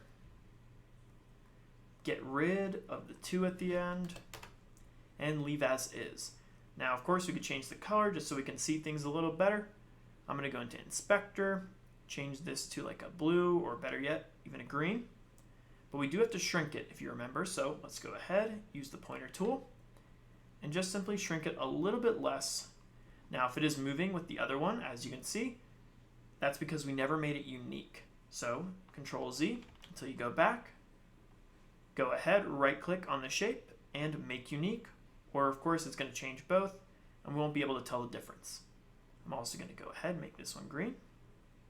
And then let's simply shrink it a bit, about there, and a little bit on the bottom there. Again, we can always adjust this if we want to, but I think it'll look pretty good just like this. All right, let's continue on. Next thing we can add is going to be the actual camera. So the reason we're going to add the camera into the player is because there's a really cool built-in feature that will smoothly follow the player as they move along in the world. Let's right click on player, add child node. Let's add a camera 2D. If you zoom out, you'll see the box of the camera 2D. Now in these types of games, it's really important to place this correctly. A lot of times, it's more visually appealing if you go ahead and move it up just a bit above the player. Again, if you don't like this style, you don't have to do it, but I think it looks pretty cool with the kinds of games we make. Let's go ahead, do that there. Now we need to add the actual following ability, which is called position smoothing. Position smoothing will go ahead and make the camera slowly follow the player. If you want to increase the speed, you can do right here with this. Currently it's set to 5.0, which I'm going to keep at. But if you want to make it go faster or slower, you just have to adjust that there. But with that, it'll look really cool once we get the player moving around, which will go, of course, and position smooth the camera following the actual player. Now, next up, we're going to go ahead. We're going to add something called a raycast 2D. Now, the raycast 2D is needed to help us make sure when we can actually move around and when we can jump and play certain animations. Now, normally you don't need this, but I found it better to use a raycast to tell whether or not we're on the ground. We will still use the built-in way to do it with Godot, but overall the raycast just kind of helps it determine exactly where we are. So let's go ahead and right-click, add child node. We're going to add the raycast 2D. Then we're going to simply go ahead and adjust where this is. I'm going to put this kind of where the actual feet of our player is. I found it best to just move it down just a bit to about here, okay? Now again, you'll see this in action once we get the script down. This is truly just going to help us out with determining whether or not the ground is below us, all right? But all you got to do is just simply move it down just a bit. We can keep everything else the same. Just make sure it looks like mine here. All right, almost done. Now we just need to go ahead and create a timer. This is going to be the timer that goes off once our player is hit by an enemy. Let's right click, add child node, go ahead, timer. And I'm going to give it a name, timer, capital H, hurting. And then for this timer, eventually we'll attach a signal, but we're going to go ahead, select it. We're going to make it a one shot and set it to 1.5. Now we just need one more node, which is going to be the sound effects node for the player. The sound effects for specifically when the player jumps, collects things, and of course gets a game over. So let's right click on the player node, add another node 2D to hold all the sounds. We're just going to go ahead, call this sounds. Then we just need to drag and drop in each sound effect we want to use. And we're going to specifically use an audio stream player. So let's right click, add child node, audio, stream player 2D. Then we just need to drag and drop in each sound.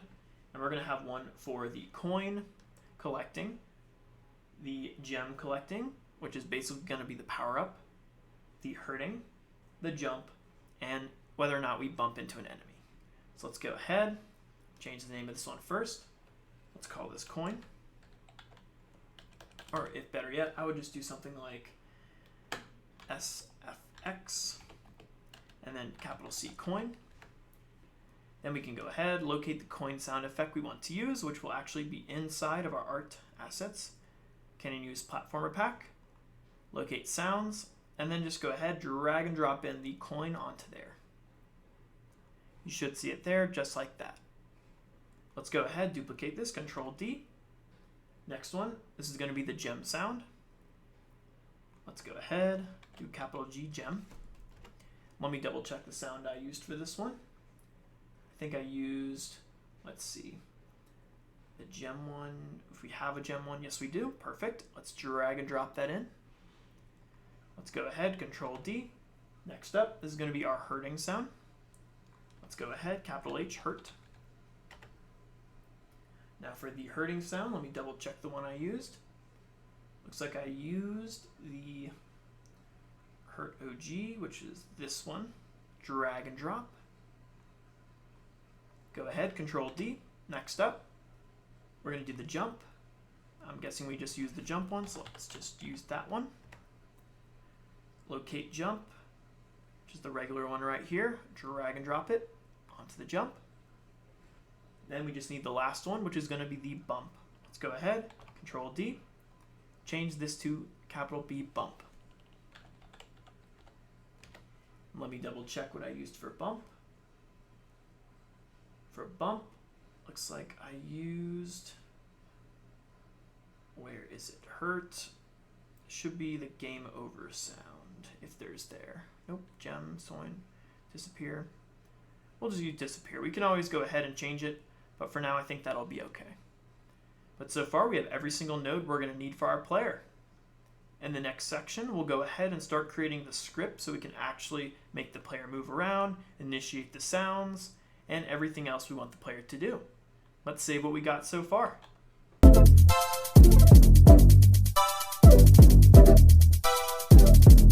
Alright, in this section, we're going to create the player script. We're going to start off and create a new script for the main player node. We're then going to add all the starting variables for the script. After that, we're going to create some functions for the player movement, animations, power-ups, and area interactions. Now let's go ahead and jump right in. Alright, let's go ahead and get started with the player script. So let's go ahead, select the main node of the player. Let's add a new script. Make sure we're saving the script in the correct location. It's going to be the scripts folder. Open, hit create. Alright, so we're going to start off with a couple different variables here. We're going to start off with an @export variable, speed. This will be the speed of the player. And we're going to set that to a default value of a float equal to 300.0. Next up, we're going to create another @export. This will be a variable. And we're going to call this jump underscore velocity. And this will be kind of like the power of the jump. This is also going to be a type float. And we're simply going to equal that to negative 700.0. Next up, we're going to have another @export variable. And this is going to represent our gravity. This is also going to be a type float. And we're simply going to equal it to a 1400. Again, we can always change these later, but these values work for me pretty well. All right, next up, we're going to have a couple @onReadies. The first one is going to be a variable representing the player underscore sprite. And this is going to be a type of animated sprite 2D. Make sure you're selecting animated sprite 2D.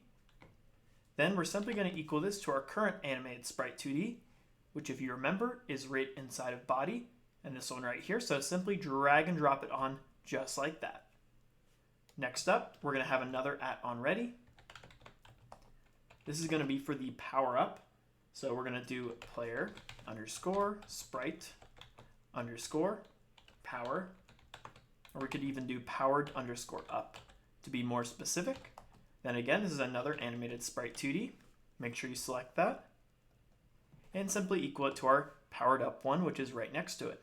Drag and drop it over. All right, next up, we're going to have our raycast. So let's go ahead, @onReady variable.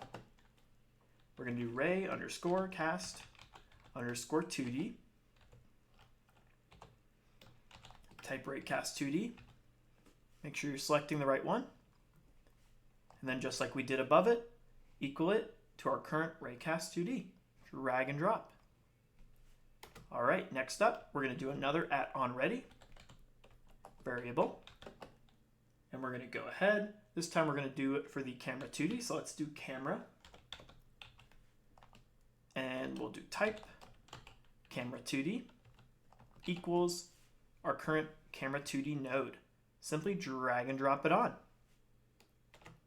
All right, last one here, another @onReady variable.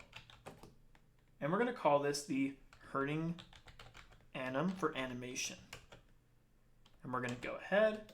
This is going to be a type of animated player. Make sure you have the correct node there. Animated player. Or no, animation player. There it is. And then we're going to equal that to our current animation player for the hurting, which if you remember, that's inside of our animated sprite 2D. Or it should be, below it right there. The actual color that changes them is inside of it. But the animation player is going to be right over here. Let's take that, drag and drop it right over here. Then we're going to finish up with a couple more variables. We're going to have a variable for hurting. which we always want to set to false at the beginning of the game. We're also going to go ahead and we're going to say in enemy here, because we only want to be hurting when we're inside of an enemy. On start though, this will equal false. Next up, we're going to go ahead. We're going to call this game_ended. And the reason why we need this value is because when the game ends, we want to freeze the player's position. But on start, we always equal that to false. Now our last variable will be the powered up. And again, we're always going to set this equal to false on start of the game. Those are going to be all of our starting variables. Save what you got so far. All right, let's continue on. Let's get started with our first couple functions. So we're going to start this off with a real simple one. This is simply going to be our ready function, which we know initiates on start of the game. So let's go ahead, do an underscore ready. Now inside of it, the only thing we're going to do is simply grab our player sprite, and we're going to do a dot play, and we're going to make sure to play the idle one. All right, that's just going to ensure that our starting animation is correct. Now for our next function, we're going to move on to our physics process function. Now this function is going to be for most of the movement for our player. Now we normally want to use a physics process function instead of a process function because the physics one is going to help us calculate the movement a little better. So let's start this off with a simple if. And what we're going to do is we're going to say if our global dot, and we're going to say game over does not equal true. And that's because we only want the player to move around and change animations when, of course, it does not equal true. All right. Then we're also going to go ahead and give some gravity to our player, which we can simply do by doing if not is underscore on underscore floor. And this is a pre-built function within Godot where we can go ahead and tell whether or not our player is currently sitting on another static body or a tile map layer with static bodies on it, just like we have in our current game. So if that's the case, then inside of there, what we're going to do is give the player some gravity. And we can simply do that by using the pre-built value of velocity.y, which we know is the up and down of the player. And all we're going to do is we're going to times equal that to our set gravity that we have times delta. And timesing it by delta is just going to ensure that it's going to move on the frame rate of our current device. All right, because different devices are going to have different frame rates, but we want to make sure that it calculates it equally no matter what the rate is. All right, and there's some more complexity with the delta value, but for now, all you really need to know is that it helps us calculate things with frame rate. Now, next thing we're going to do outside of the if statement is we need to initiate that movement. And we can do that again with another pre-built function, which is going to be the move and slide. Now, move and slide is basically going to add whatever velocity we currently have for not only .y, but also .x to our current player. So without this function here, the player will not move. Now, the reason we're putting it inside, of course, this if statement is because we only want the player to move if the game is not over. Let's continue on to our next if statement. We're going to say if global dot game win, and we're going to say if game win equals true. Then in here, what we're going to do is set our player sprite dot play to the idle position. And we're going to have to do that same thing to our power up sprite as well. So our player sprite underscore powered up dot play set to idle. And the reason we're doing this, of course, is because our player can be powered up by the end of the game, where, of course, once we get to that game win area, we want to set it to idle. We're not doing it for the other way around because, of course, when we get hit, we will no longer have our power up. Let's continue on, though. After this happens, though, we really don't want anything else to initiate. So what we're going to do is do a return. Now, when this return is hit, basically what's going to happen is it's going to stop the code right here and keep replaying it from up here. So we won't let it go anywhere farther once it hits that return.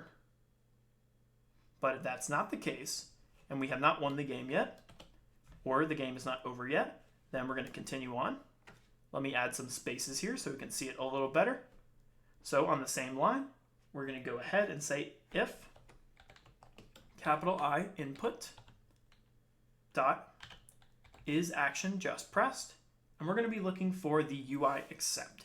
Now UI accept is simply just the space bar. All right, so if that space bar is hit and is on floor,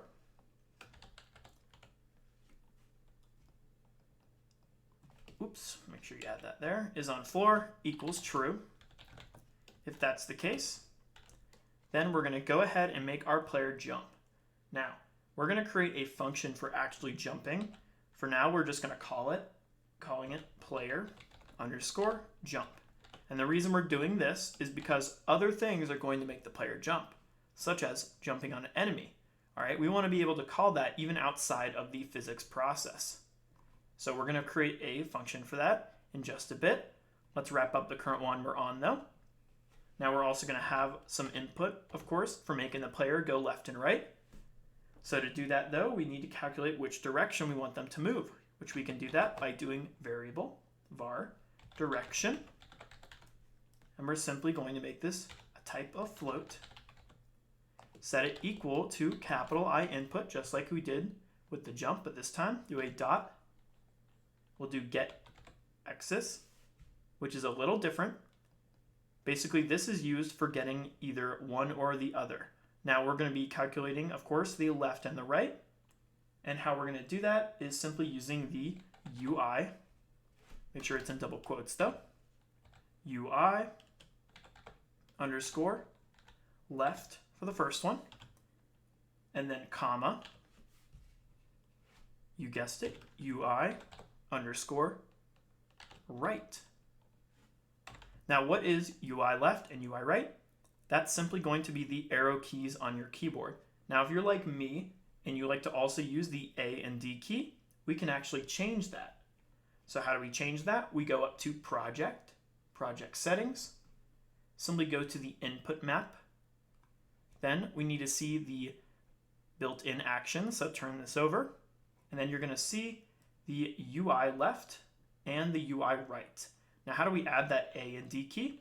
Well, for the UI left, that's going to be the A key. We can add a new action to it, or event. Then just simply type in the A key. It's going to highlight it and hit OK. Now that will be considered a UI left. Now we just need to do the D key for UI right. Let's go ahead, add a new event, select the D key, and hit OK. And there we go. Now we'll also go ahead and have the UI left be A key and the UI right be D key. Go ahead and hit close there. All right, so now we know which way we are clicking. So now we need to add the actual movement. So what we're going to do, right after that var direction, we're going to go ahead and say if direction equals, and you know what, instead of equals, we'll just go ahead and leave it as is with colon, which will be true. Anytime you don't equal it, you can just keep it as true like that. Then we're going to go ahead and set the velocity dot x equal to direction, and we'll simply times that by speed. All right, then we need to do the other direction. So we're simply going to do an else for the opposite, which is false. And we're going to go ahead, set our velocity dot x equal to, and we'll go ahead and do move underscore toward, and inside of our parentheses, we're simply going to go ahead and do again our velocity dot x, comma, and we're going to go ahead 0, comma, speed. And this will simply go ahead and freeze our player. All right. So again, this is going to help actually give the movement, and this is going to go ahead and just freeze their position when we're not using any direction. Okay. Now let's go ahead and do our final function, and this is going to be another one we're going to build later. which is going to update the current animation we have, because when we're jumping or we're moving, we're going to have different animations. We're also going to have an animation for when we're hurting, and of course when it's a game over. So instead of putting that all inside the physics process function, we're going to create a whole new function for it down the road. But we're going to simply call this update underscore animations. Give it a set of empty parentheses, and there you go. That's going to be everything we need for our physics process function. And these are going to stay red, of course, until we create those. Let's save what we got so far. All right, let's continue on to the next couple functions. So we can get rid of these errors. Let's go ahead and create the player jump and also the update animations. Starting with the player jump, let's go ahead. Let's do a function on a new line. We'll do player underscore jump, empty set of parentheses, and give it a colon. All right, for player jump, it's going to be pretty easy. The first thing we're going to do is we're going to say if, and we're going to grab our sound for jumping because we don't want to jump and play the sound, of course, unless it's done. Let's take that jump, drag and drop it in. Then we're going to go ahead, do a dot finished. If that's the case, then we're going to go ahead, take that jump sound again, drag and drop in the if statement, and we're going to simply do a dot play. All right, next up, outside of the if statement, we can actually give some velocity to make the player jump. We're going to do velocity dot y this time, and we're going to go ahead and we're going to equal that to our current set jump velocity. All right, make sure it looks like that, and that's going to be everything for our jump function. Let's save that change. Now let's move on down to the next one, the update animations one. I'm going to copy the name. Let's go ahead, give it a new line. I'm going to backspace function, paste that name, update underscore animations, empty set of parentheses. Now inside of here, we're going to do a couple things. First thing we're going to do is we're going to get the landing animation, and we can do that simply by the var, our landing value. So we'll do landing underscore soon. We're going to give it a colon, bool, and we're going to equal that simply to our raycast 2D dot is colliding, and our velocity dot y is less than 0. Now, why are we doing this? Well, this is specifically for, of course, the raycasting, making sure that we are actually below the ground and that our current player's velocity is above dot y. And we need that because we still want to be able to play our running animation when we land on the ground. And I noticed that if we don't have this, then things are a little bit delayed. So this is kind of just a reassurance to make sure we are close to the ground to start playing the running animation. All right, then we're going to add a couple if statements in here. I'm going to give this some room so we can see things a little better. So right over here, still inside the function update animations, we're going to do an if, and we're going to say if landing soon equals true, which we can just leave as is like that, or is on floor, so is underscore on underscore floor. And then within there, we'll simply say if the velocity dot x does not equal 0, then we're going to go ahead, take our player sprite, and do a dot play double quotes walking. Now, normally you would think we would actually play both for the updated one, or not the updated, the powered up one. But what we're going to do is once we get into actually doing this with connecting it to the walking, and of course powering up, we are going to reset this, equaling it to the power up one. So that's why we only need to call this one as walking instead of both. This just keeps things a little simpler. And because this is a beginner level course, I'm going to do this as easy as possible. Next up, we'll do our else.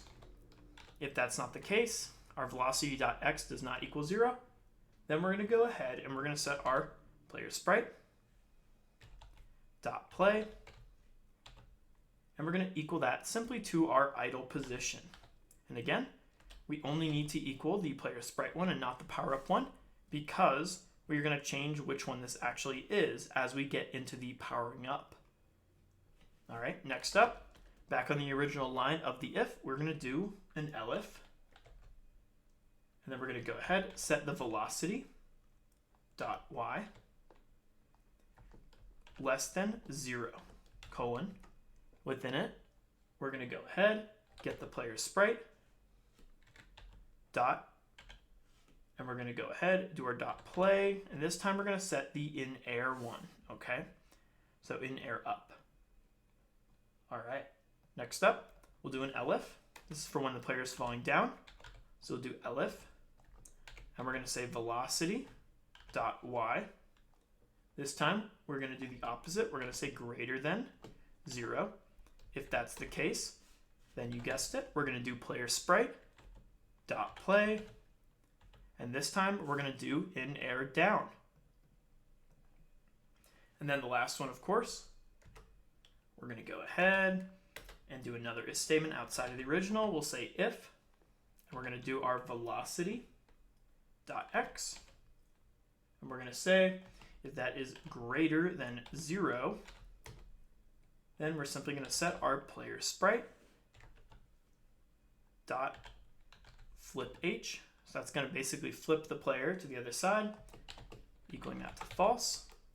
We're also going to go ahead, do the same thing for our player sprite power up. We also need to go ahead, do a dot flip h, simply equal that to false, okay? Now, of course, when they're going the other direction, we're going to have to reverse this. So what we can do is simply take this whole thing here, paste it right below it, and instead of an if, we'll do elif. And then, of course, velocity dot x is less than 0. Then what we're going to do is we're going to flip it back to true for each value, just like that. And with that, we'll now be able to update our animations for the player. Let's go ahead and save what we got. All right, let's continue on to our next couple functions. So our next function is going to be our process function. So I know we already have our physics process function, but the process function is going to handle more of the game state. All right, so let's get started with that. Let's go ahead, backspace a new line. Let's do function underscore process. And from what you remember, the process function is going to be updating throughout the game continuously on the frame. So let's go ahead and start off with something simple, such as an if global, and we're going to do our global.health. All right, and what we're going to say is if it's less than or equal to 0, then what we're going to want to do is simply end the game. And we are going to create a function for this called end game. Give it a set of parentheses just like that. Inside the process function, we're also going to have another if statement. This one here is going to be the if in enemy, if that equals true, and if our hurting equals false, then we're going to go ahead and start the player hit function. And again, this is another function we're going to create just like that. All right, make sure you got that in there. These are going to stay red, of course, until we have them. But let's go ahead and wrap up everything else we need in the process function, okay? Now, the one other if statement we're going to have in here is specifically going to be for if the player is powered up. Now, if you remember, we're going to do a couple things if the player has power up. So we're going to want to go ahead, do power up if that equals true. If that's the case, then we're simply going to set our global variable of dot active power up equals true. We're also going to go ahead, we're going to set our player sprite equal to our player sprite power up. All right. We're also going to go ahead and we're going to increase our player's speed. We're going to equal that to something like 400.0. We're also going to go ahead and we're going to make the animated sprite that we currently have invisible. So we're going to find that on the left. Animated sprite 2D, drag and drop it in there, do a dot visible, and go ahead and equal that to false. Okay, that reason we're doing this is, of course, because we want to make only the animated sprite 2D power up visible. Okay, And what we can do for that, because we already made the player sprite equal to it, what we can do is simply set the player sprite dot visible and then equal that one to true, because that one is now equal to the animated sprite 2D power up. Now, if this is not the case and the power up equals false, then we're going to want to do some things. So we'll simply do an else. And what we're going to do in here, of course, is set the global variable for active power up, this time to false. We're also going to go ahead and reset the player sprite back to what originally it was, which if you remember, it was originally the animated sprite 2D. So let's take that, drag and drop it right there. Then we're also going to reset the speed to the original one, which if I remember is simply just 300.0. And then of course, we're also going to go ahead, take our player sprite,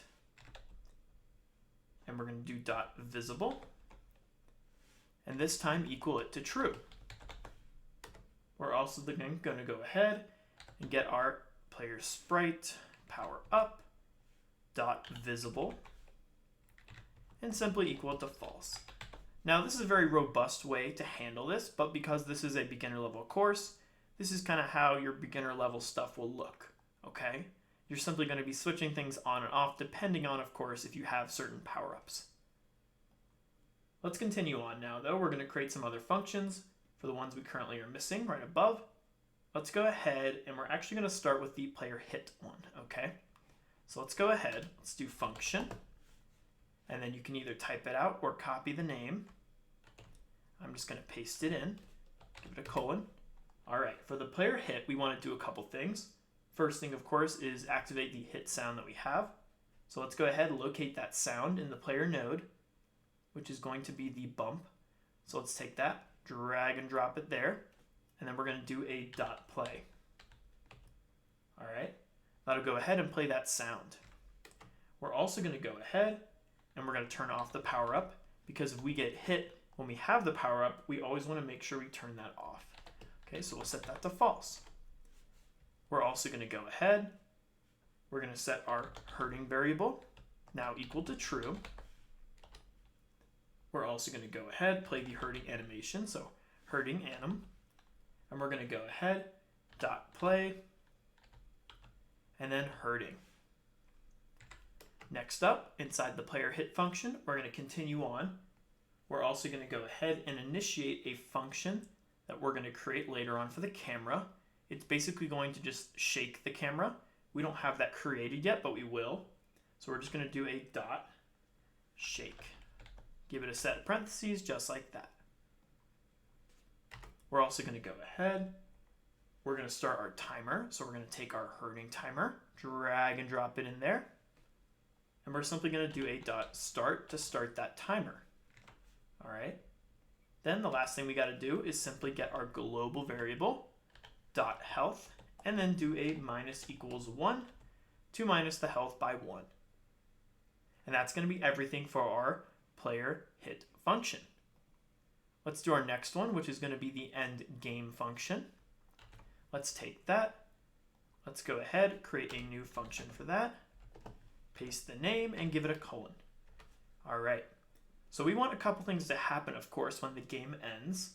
First thing we're going to do is get our global dot game over and equal that now to true. We're also going to go ahead, turn off the current power up. So get our power up and equal false. We also want to go ahead and reset the player sprite. So we're going to get the player sprite. And we're simply going to equal that back to the original one. So let's take that, animated sprite 2D. We're also going to go ahead. We're going to play our hurting anim. And we want to make sure that it turns it off. So we'll do a dot play and simply set it to the idle one, okay? That'll go ahead and stop any flashing effect when it's the game over. We're also going to continue and get our player sprite, dot play, and we're going to play the game over animation we have. Now, if of course the game is ended. We don't want to keep resetting things. We only want to make certain things happen one time. So what we're going to do in here is we're going to go ahead and say if game ended equals false. Okay, if that's true, then we're going to go ahead. We're going to play the game over sound, which we can do as hurt. Let's take hurt. Do a dot play. We're also going to go ahead one time once the game's over. We're going to want to use something called call deferred.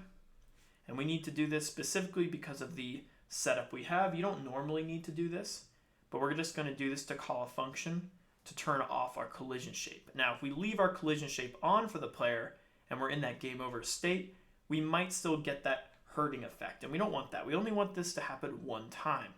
So that's why we're using a call deferred to do this, underscore, and we're just going to call this, let's just call it something like underscore disabled underscore collisions. All right. And again, we have to do this because we're only going to want our collisions to be active one time in game over. We don't want it to continuously be active and continuously be affected by enemies running into us when we're in the game over state. Okay. Now, so we don't have to worry about this later, let's take that name we have in between those quotes, underneath do a function, paste that in, give it a set of parentheses, colon, and then all we're going to do is just disable our collision shape we have for the player, which if you remember, scroll on over here, you're going to see it right there, collision shape. Make sure it's the one on the first child layer. Take that, drag and drop it in there. Then we're simply going to go ahead and we're going to do a dot disabled. And honestly, one more thing we could do in here is turn off the actual hitbox collision as well.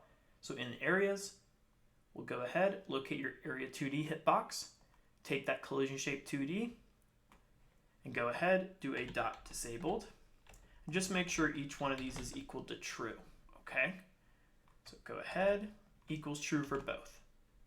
All right, continuing on in the if statement in the in-game mode, let's keep going. So after call deferred, where we initiate disabling the collisions, we continue on.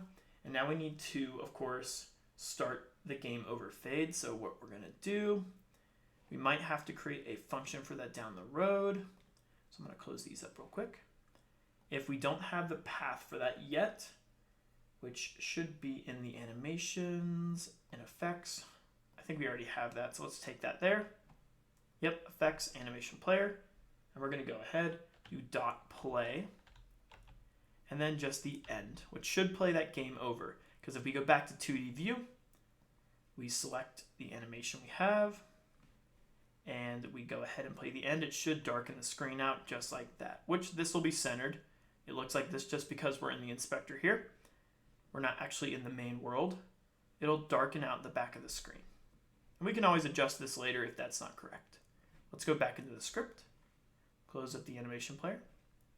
So we have the play end animation. Now we're going to need to go ahead and just simply set the game ended back to true. Okay. And then last thing we want to do after this whole thing at the end here, make sure it's on the same line, is do return. Now, again, the reason why we have this little if statement here is because we only want these things inside of it to happen one time. We don't want to keep playing the game over sound effect. We just want that to happen once. We only want to disable the collisions once. And then, of course, play that animation once. So because we have game ended equaling true here, it'll only play this one time. Looks good though. Let's go ahead, save what we got. Let's continue on. Only a couple functions left. Let's go ahead and start on some of these signal functions. That's going to be some of the signals connected to the nodes we have under our player. So let's go ahead and start with our area entered. And we're going to go ahead and let's go ahead and do our area for the hitbox, okay? So let's go ahead, select the Area 2D hitbox node. Let's go ahead, go to node, go to signals, and then go ahead and select the area entered. Make sure you're connecting to the player script. And then we can go ahead, remove this stuff here. All right, so inside of here, we're gonna add a couple things. All right, and you know what? Instead of using the area one, I want to use the body one, okay? Because this will make things a little easier. I know we just said we're gonna do the area entered, but we're gonna do the body one instead, okay? So go ahead, disconnect that, and then double click the body entered, okay? And select player. All right, so this is gonna make it a little easier because then we won't need to add basically a bunch of areas on every enemy. We can just use the actual body of the enemy instead. It'll save us one node, okay? But in here, what we're gonna do is we're gonna say if body dot is underscore in underscore group, and we're gonna look for specifically the group of enemy, okay?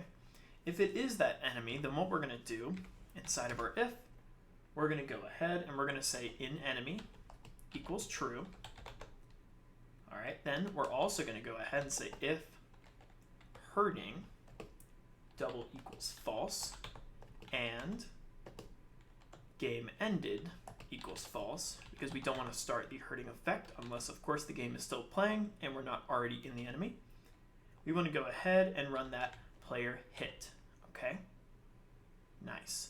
Then next up, back of the line, we'll do another if, and we're going to say if body dot is underscore in underscore group. And this time what we're gonna do is we're gonna look for the power up. So go ahead, power up. We haven't created a node with the power up group yet, but we will. If that happens, then what we're gonna do is play the gem sound. So go inside our sounds, locate the gem, drag and drop it, do a dot play. We're also gonna go ahead, cue free that item we run into, so we can go ahead, type in body, and then we'll do a dot cue free. You have to type it out because it doesn't know it's a node. Cue free. Give it an empty set, parentheses. All right. We're also going to go ahead and max out our health. Global dot health. Simply do a plus equals 3. And then we're going to go ahead and set our power up variable equal to true. Okay, nice. And that's going to be everything inside of our Area 2D hitbox. Body entered. Then we're going to go ahead.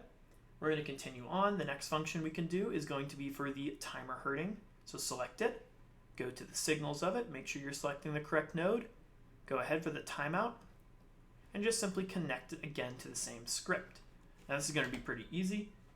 We're only going to have two simple things in here. First thing, of course, is resetting our herding. So let's set herding back to false. And then, of course, we're going to set our herding animation dot play. Make sure it's play. Back to idle, okay? Because once the timer goes off, or once it finishes, then it will reset everything, okay? Then we can get herd again, basically. You'll see that in action once we start creating some of the enemies. Now let's go ahead, let's do our next one. This one is going to be the body exited. So we have body entered here, but now we need body exited, okay? So let's go ahead, locate again that same Area 2D. This time double click exited, select the player, and what we're going to do is super simple. We're just going to have an if body dot is underscore in underscore group, and we're going to look for that specific enemy tag. And then all we're going to do is simply set our in enemy back to false. Now, why do we need this? Now, this is specifically used because if we just stand inside of an enemy's hitbox, we want to continuously get hurt. But if we go ahead, walk into an enemy, and then walk out of the enemy, we want to get unhurt. So that's why we're keeping track of if we're inside the enemy, equaling it true here, and then false here. All right. So far, that looks great. All right, let's wrap up with our final function. Let's go ahead, and this is going to be our area entered, okay? So I know we have body entered, and we have body exited, but we don't have area entered, okay? So let's go ahead, select that same hitbox, area entered, just like we did before, connect it. Now there's going to be quite a bit of things going on in here, just a bunch of different interactions, okay? So let's go ahead, give it some space. Start off in the first line, if area dot is underscore in underscore group. And we're going to look specifically for the group of win, which we know, of course, ends the game, and we get that win. All right, so we're going to go ahead, use global dot game win.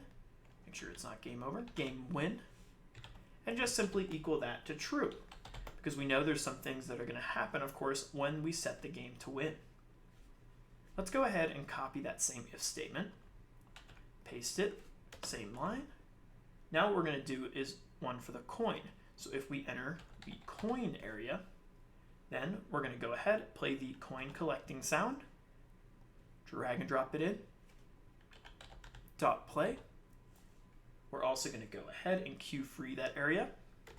Now because this is an area, it will be a child of the main node, so we have to navigate to the main node to remove it. So we're going to do get underscore parent,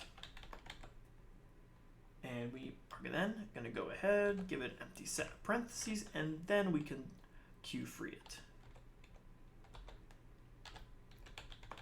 just so we can't continuously collect the same coin. We're also then going to go ahead and get our global dot coins and plus equal 1. So we add a coin. Looks great. Let's go ahead, copy that same if statement we have, paste it below. Let's do another area. This one will be for the heart. Similar to the coin, we want to go ahead, play a sound effect. I'm just simply going to play again the same sound effect that we have for the coin, or the gem actually, because it's technically like an item. Dot play. If you wanted to add your own sound for the heart, you can. That's up to you. We're also going to go ahead.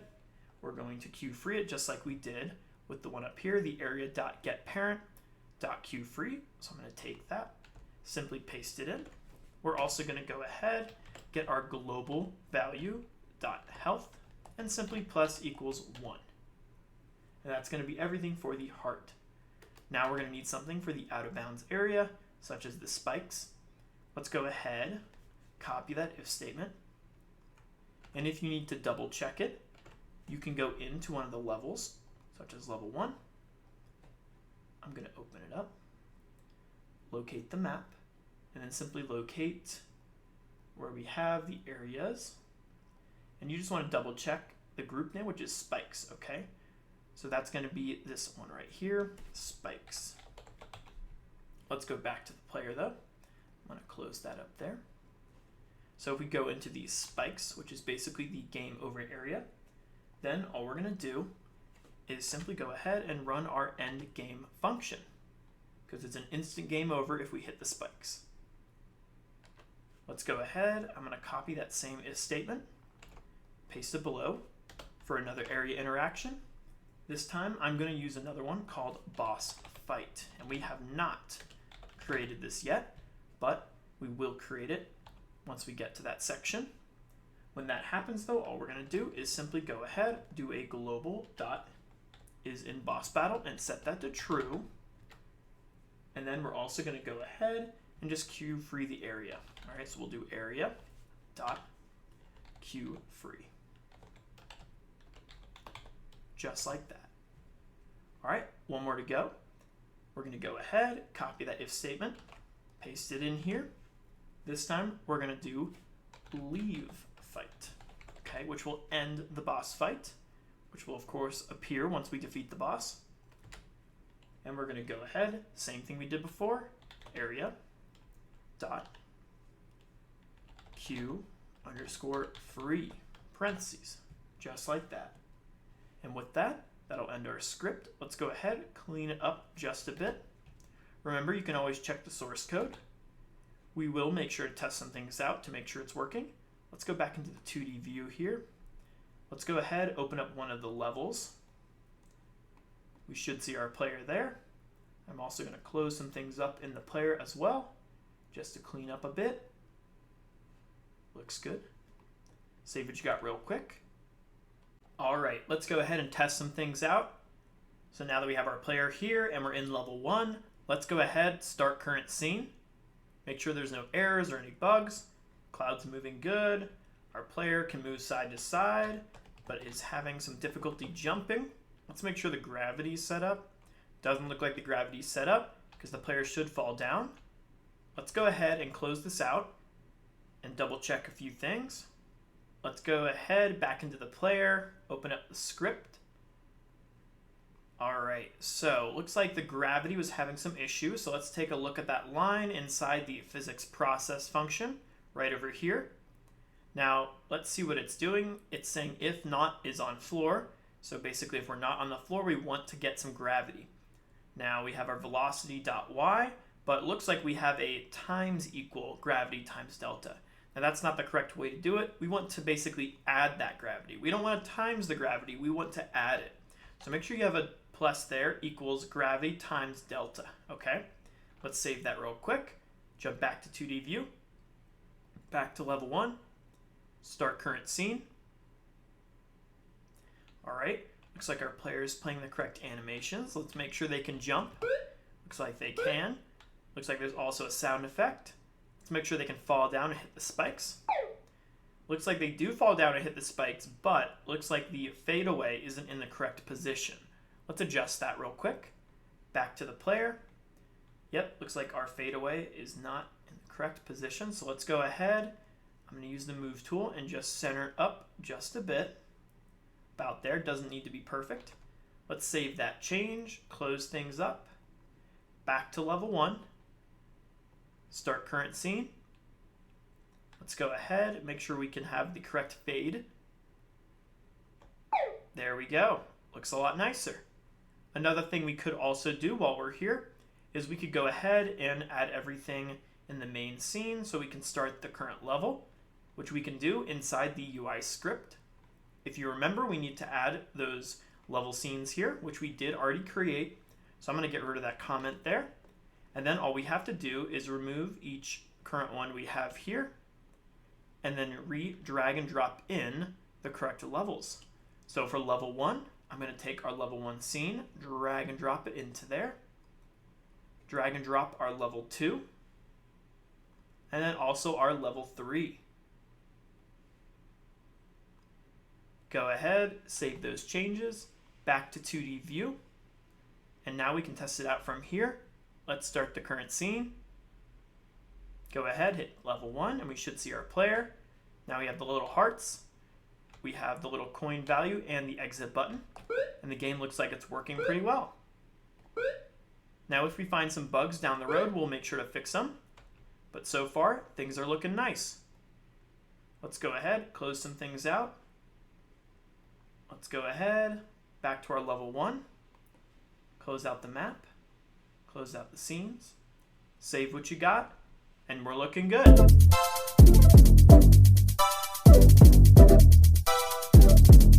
In this section, we're going to create the collectibles. We're going to start off and discuss each new collectible item, the coins, hearts, and power-ups. We're then going to ensure each collectible has a sprite and a collision shape. We're then going to give each collectible the correct group tag. Now let's go ahead and jump right in. This here represents each collectible we're going to create. Starting off on the left side, this is going to represent the heart. As seen in the image, it's going to be floating in a specific spot until the player runs into it. Once the player runs into the heart, they will collect 1 health, and then the heart will disappear.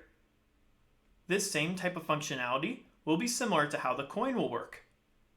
Once the player runs into a coin, it will then disappear the coin and add 1 to the player. The last collectible we're going to create is going to be the gem collectible. The gem collectible, unlike the heart and the coin, will have gravity enabled, meaning once we have it spawned in, it'll then go down to the floor. Once collected though, it'll go ahead and power up our current player. Let's go ahead and get started creating some of the collectibles. First thing we're going to do is we're going to start creating the collectibles in the level 1 scene. Make sure you have the level 1 scene open up. We're going to be doing this in here just to make sure the scaling is all correct. Let's go ahead and start off with the heart.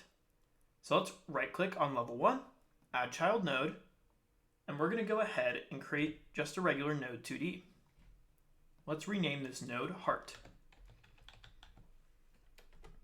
Now for heart, we're going to go ahead and add a sprite. Let's right click on it, add child node, and we're going to be adding a sprite 2D. Let's pick out the heart sprite, open up the art folder, Kenny new platformer, sprites, tiles, default size, and then scroll on down until you find the heart. Heart.png. Take that and drag and drop it onto the sprite 2D. Then let's go ahead and move the heart next to the player. Make sure it's the correct size that we want. Now I think that's a little small, so what I might do is select the sprite 2D, go to transform, and just increase it simply to 1.5 for both the X and Y value. Again, it's up to you how big you want this to be, but I think this looks a little better. So now the next thing we need is simply an area 2D. Let's right click on the heart, add child node, create an area 2D. We need to remember to give the correct group tag. So let's select that area 2D, go to the node, groups, and then simply add a heart tag. There we go. Select the correct group tag. Make sure it's, there we go. Then we're going to go ahead, back to inspector, right click on area 2D, add child node, and then I'm going to add a simple collision shape 2D. Then let's give that a simple shape, like a new circle, and just go ahead and stretch that to the size of the heart. There we go, we have our first heart. Let's go ahead and duplicate this real quick. Control D, change the name. I'm going to simply call it coin. And then if you guessed it, we're just going to go ahead, locate the coin sprite, drag and drop it on the sprite 2D. And then I'm going to move it to the right a little bit, just so we can see both of them. I like the size, I'm going to keep it as is, but I am going to go ahead into our area 2D and change the group tag. Currently it's set to heart. We don't want that. We want to set it simply to coin, okay? Just like that. Looks good there. So now we have our heart and our coin. Now we simply need our power-up. Now our power-up is going to be a little different. It's going to be a different node, but we can keep the scaling all the same. So I'm going to take the coin, Control D to duplicate it. Let's change the name. I'm going to call it Power Up, capital U. Now, a big difference in here for the power-up is simply going to be changing, of course, the sprite and then also the main node. And we don't really need the area 2D in here anymore. So delete that current area 2D in the power up, but select that power up node, which is a node 2D, right click, change type, and we're gonna make this a rigid body 2D. Now the reason we're doing this is because we want to give the power up gravity, because how we're gonna get the power up naturally in the game is hit it out of a box. Once it's out of the box, it'll fall to the ground. Let's go ahead though, select the sprite 2D though, change it to the gem we want to use. I'm going to use the nice gold gem. You can use whichever image you want, but I think this matches the game pretty well. Then all we got to do is just give it a collision shape. Right click on the main node to power up, and then simply add that collision shape. Let's go ahead, give it a new shape in the inspector. I'm going to do just a simple circle. And then go ahead and just match it up to the size of the gem. Looks good there. And then the last thing we need to do is give it that group tag, but we're not going to add it to anything except the main node of power up. Let's go into node and then go ahead, give it a power up one. So power, and I'm going to do just all lowercase power up. To make sure these are matching with the actual effects on the player, you can go into the player script, scroll on down until you find, of course, all the in groups. Just make sure they're matching up. Looks like we did a capital U here, and I did a lower U here. I'm going to change that real quick to match it up. If you wanted to switch it the other way around, you could. Just simply go ahead, remove that, and change it, but I'm going to keep it like this. And then, of course, we have the coin here. And looks like I'd never put the R for heart. So that's heart, so I'm going to go ahead. Let's go ahead, do heart. Make sure that's correct. Now again, if these groups are not correct, it's not going to work. So make sure they match up with the current ones we have here. Okay? Save those changes. Go back to 2D view. Now what we can do is simply make these all their own scene, and then we'll drag and drop them into the components. So I'm going to close up the art real quick. I'm going to go ahead, select Power Up, right click, save branch as scene, and I'm going to make sure to save it in the components folder. Save that. Same thing for the coin, right click, save branch as scene, components, and then for the heart, right click, save branch as scene, components. All right, save what you got so far. Let's go ahead now and test everything out. So we currently have the heart, the coin, and the gem. Let's go ahead, back to main, start current scene, let that load, select level 1, and there we go. Looks like the gem has gravity. Let's run into the heart. Awesome. Looks like we got a coin, and looks like the character powered up and is working correctly. As you can see also, the current powered up character moves a little bit faster and jumps a little higher. I like it. Let's close out of there. Let's go ahead, close out of there as well. Back to level 1. Now what I'm going to do currently though is I'm going to remove these here because we already saved them in the components. Once we get into the section where we design the level, we'll go ahead and put these all in the correct positions. But I'm going to go ahead, select each of these, and just delete them. Save what I got, and keep everything as is.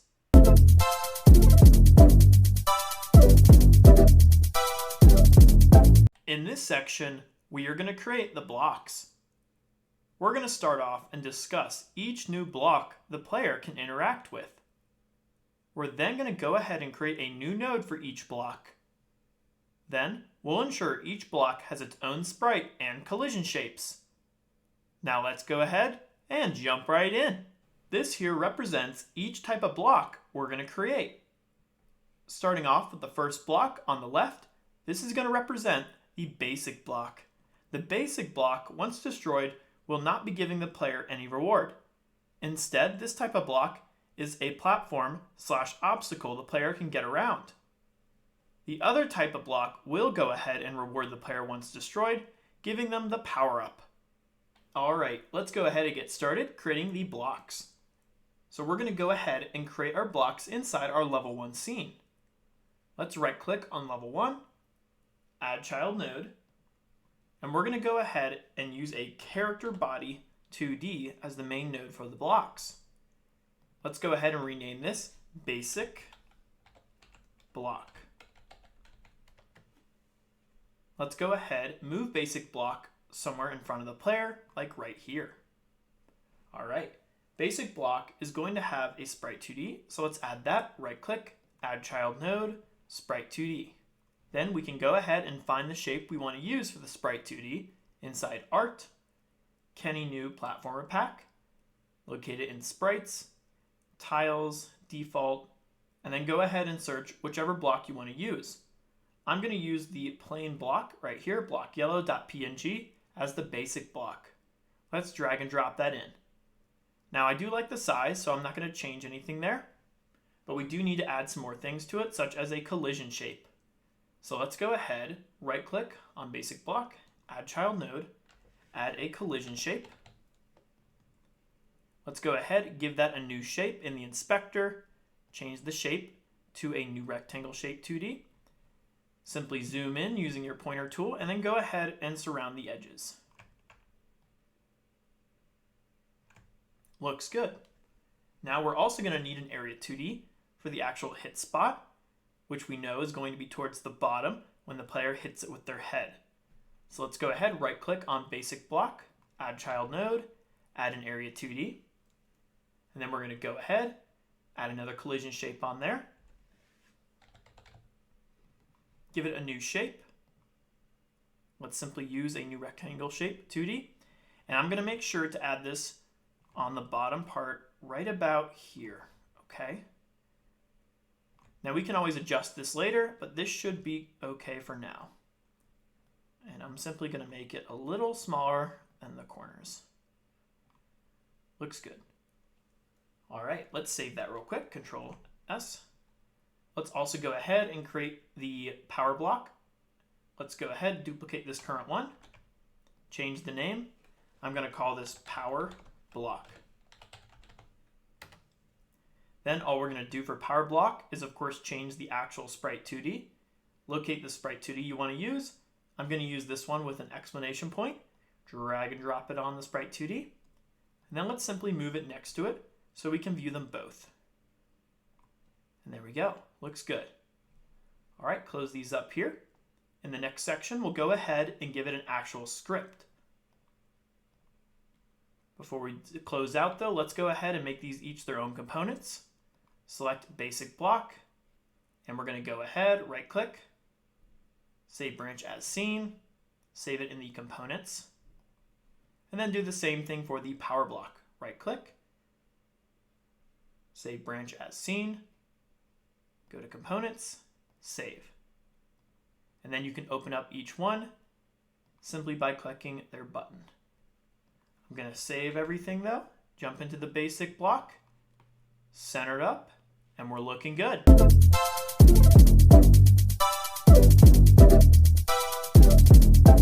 In this section, we're going to create the block script.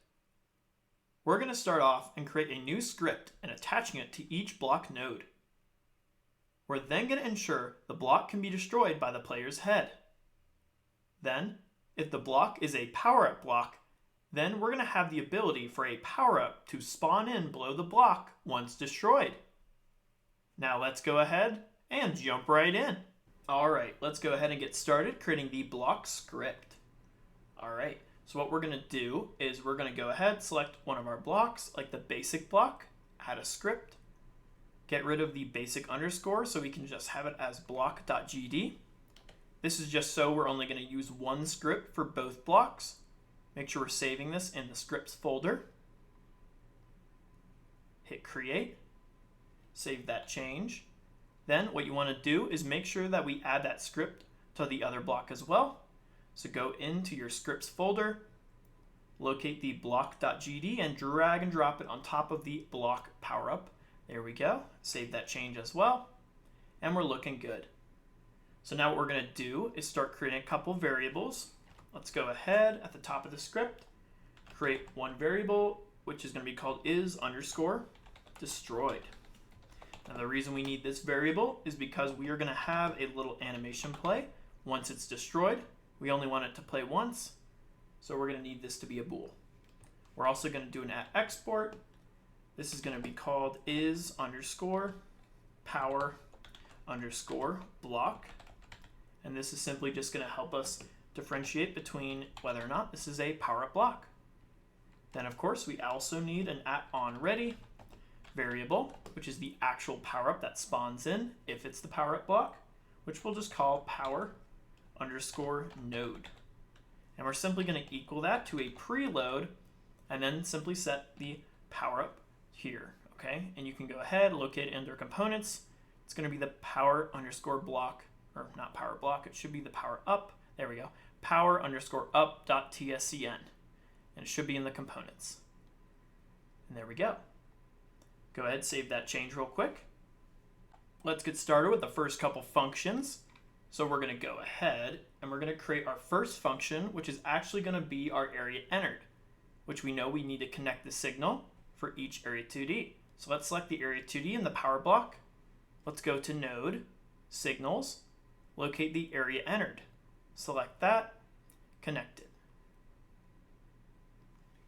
Then we want to do the same thing to the other block. So go ahead to basic block, select that area 2D, select the area entered, and make sure we're connecting it to the same script. Perfect. All right, now in this function, we're going to go ahead and we're simply going to say if area dot is_in_group, and we're specifically looking for the group of head, which we know we gave to our player. Then, if that's the case, we're going to go ahead, we're going to say if is power block equals true, because we know we need to create a new power up if it is a power block. Then we're going to go ahead, call underscore deferred. This is just going to call a function we're going to create in a bid that actually spawns in that power up, which I'm going to call it underscore spawn underscore power underscore up. Then under this, outside of the if statement, we're going to go ahead and just create a function called destroy. Give it a set parentheses, and we'll create that in just a bit. Let's go ahead and create the spawn power up script real quick. We're going to do function. Then we're going to go ahead, grab that same name, spawn power up, paste it in there. Give it a set of parentheses, colon. All right, now we just need to spawn in that new power up. And how we're going to do that is create a new variable, call it new underscore power, simply equal that to our power node dot instantiate, because again, we're creating it into the world. Then of course we need to tell it where, and I'm going to go ahead and simply do a get underscore parent. Reason we're doing this is because if we spawn it in as a child of our current node, once we destroy this block, it's also going to destroy the power up. So we need to go ahead up one directory so we don't accidentally destroy the power up on spawn. And then we'll do an add child, and then we're going to go ahead and set it to the new power. Then we're going to go ahead and we're going to set the position. So new power dot global underscore position equals our current global position. Nice. Save what you got so far. Let's continue on to the final functions. So now, of course, we just need the destroy function and then another one to turn off the collision shape so our player can pass through. So what we're going to do first is create the destroy function first. So let's do function. Simply copy the destroy, paste that in, give it a colon, and we can begin. So the first thing we're going to do is we need to make sure it's not already destroyed. So we're going to say if is destroyed equals true. If that's the case, then we'll simply do a return, all right? Because we only want it to destroy one time. Then we're going to go ahead. If it isn't, then we'll set it to is destroyed, and we'll go ahead and now equal that to true. So again, it will only run one time. Then within it, we're going to call the function to basically disable the collision shape. So we'll do another call deferred, and we'll go ahead and we're going to call this underscore disabled underscore collisions. And I'm going to go ahead, wrap it with some quotes. And just so this error goes away, because it doesn't exist, of course, I'm going to go ahead and create the function real quick right below it. It's going to be a super easy function. Basically, it's just going to loop through our node and turn off any collisions it sees. This will ensure that our player can pass through it. So let's go ahead, add that there, and what we're going to do is a simple for, we'll call it child, and we'll do in, and we'll do get underscore children, which is going to be every node inside of this current node. So we're basically going to loop through the whole thing, and what we're going to do is we're going to say if child is a collision shape, make sure you spell it correctly, collision shape 2D, then all it's going to do is simply set the child dot disabled equal to true. Now, there's probably other easier ways to do this. I just wanted to show you how to do it in case you ever create a block with multiple collision shapes, all right? Because when we want to be able to pass through something, we need to turn off all of its collision shapes, okay?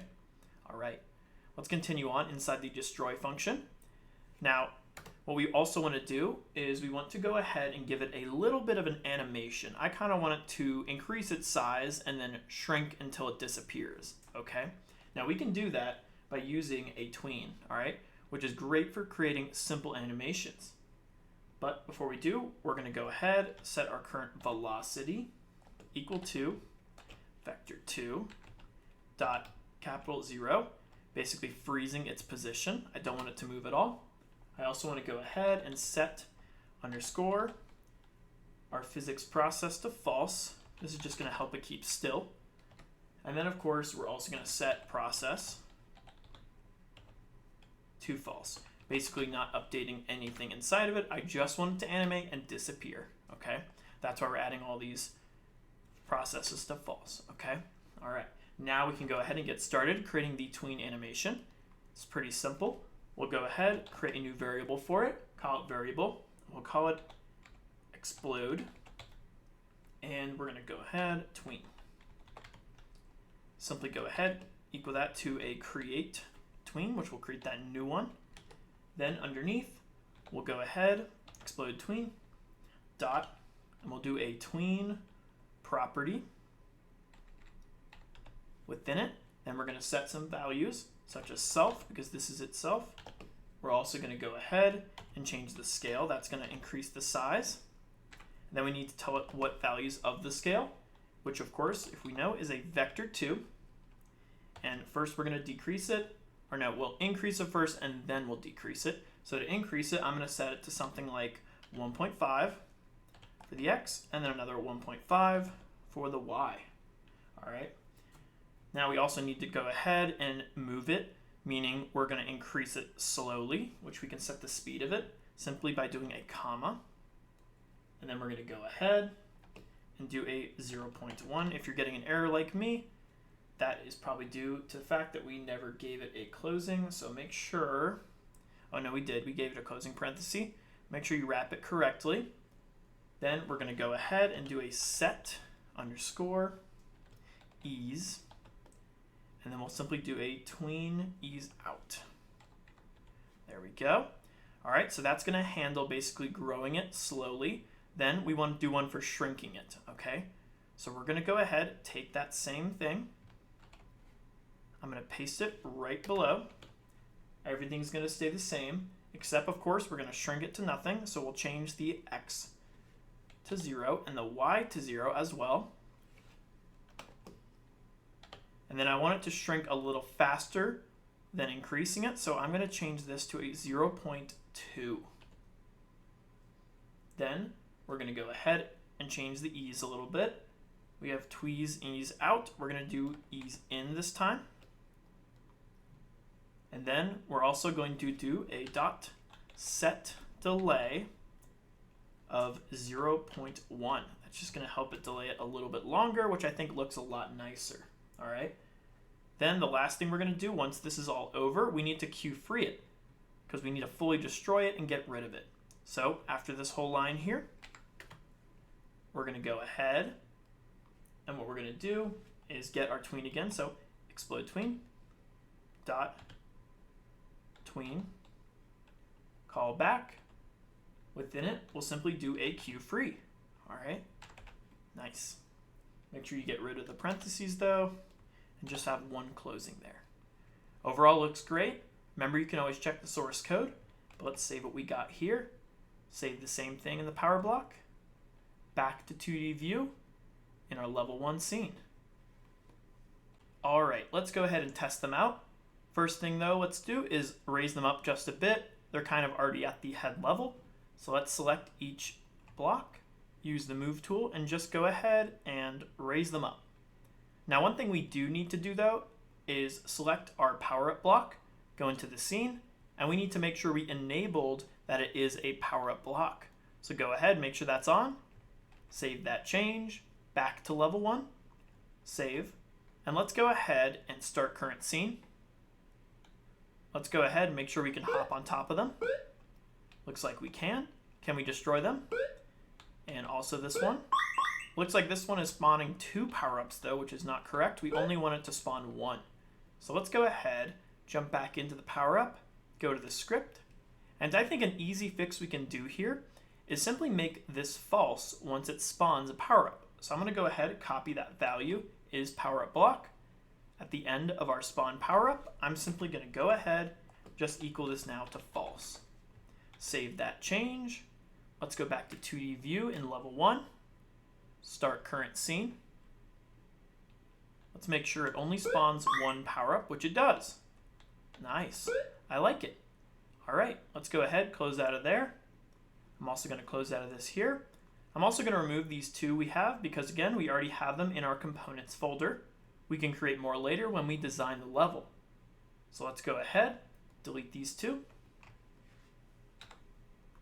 close out of each one over here, and save what we got.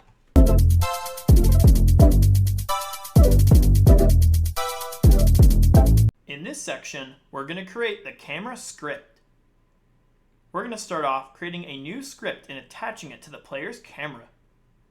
We're then going to add a shake function to the script for when the player is hit by an enemy.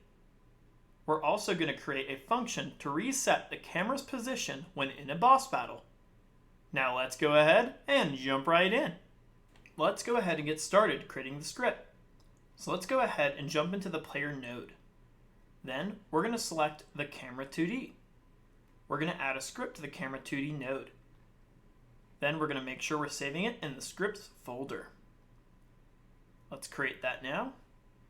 All right, let's start off with a couple variables. The first one is going to be an export. We're going to call this variable shake underscore, and let's do amplitude. We're going to make this a type float and simply equal the default value to 10.0. We're also going to create another add export variable, and we're going to call this shake underscore duration. We're also going to give this a type of float and equal it to 0.2. Then we're going to create one more variable. This is going to be for the tween. This is basically going to give it that little animation to shake or change whatever we want to. Give it a type tween. All right, let's start off with the first function, and that's going to be our shake function. So all lowercase, shake, empty set of parentheses, and simply do an arrow to void. All right, now inside of this, we're going to do a couple things. First thing we're going to do is we're going to say if, and we're going to do if our tween equals true, which we leave blank, and our tween dot is running. So we don't want this to run, of course, multiple times. We only want it to run one time at a time. All right, then inside of it, we'll simply do a tween underscore, or better yet, dot kill, which will end the tween immediately. So basically, if we are running a tween and we try to run another one at that same time, it'll go ahead and immediately stop it. That's a little safety net. But if not, we'll go ahead. We're going to do tween equals create tween, because we're creating a new one. We're also then going to go ahead with that tween, do a dot, and we're going to set a transition. So set underscore trans, parenthesis symbol, capital tween, and we're going to go ahead, do dot, all caps, transition sign. There we go, make sure it's spelled correctly. Then do a dot set ease within there, tween, dot capital ease out. All right, and that's going to go ahead and start our little animation to move it outward. Then we're going to go ahead, we're going to create another variable. We're going to call this start underscore offset. And we're going to go ahead, give it a type of vector2 equals vector2 dot capital 0. Then below that, another one. We're going to go ahead, do end underscore offset. Simply go ahead, type vector2. This time, though, we're going to equal it to a vector2, but give it a set of parentheses, open them up. Inside of it, we're going to give it some random values, which we're going to use random f range for random float range, and then we're going to set it to a negative shake amplitude, comma, all the way up to just the regular shake amplitude. Now we need to give it two values because it's a vector2 for the x and y. So then for the next one, make sure you have a comma after it. We're going to do the same thing. Rand f range within the parentheses, negative shake amplitude, comma, shake amplitude. Nice. All right. Now we just need to actually initiate it, which we can do simply by doing tween dot tween property Within there, we'll go ahead, set it to self, comma, and then double quotes, offset, comma, end offset. Make sure you're still inside the parentheses though. End offset, comma, shake duration now, which is the length of how long we want it, and then just simply divide that by 2. Okay, nice. And we're going to go ahead, copy that same thing, paste it right below. This time we're going to go ahead and set the start offset, shake duration divided by 2. Perfect. And that'll go ahead and initiate the shake. And if you remember, inside the player script, we initiate that shake once we get hit by an enemy, which should be somewhere towards down here once we get into the getting hurt one. So look for enemy, boss fight, enemy. Here we go. Player hit. Once the player is hit, then it will go ahead and initiate that shake function.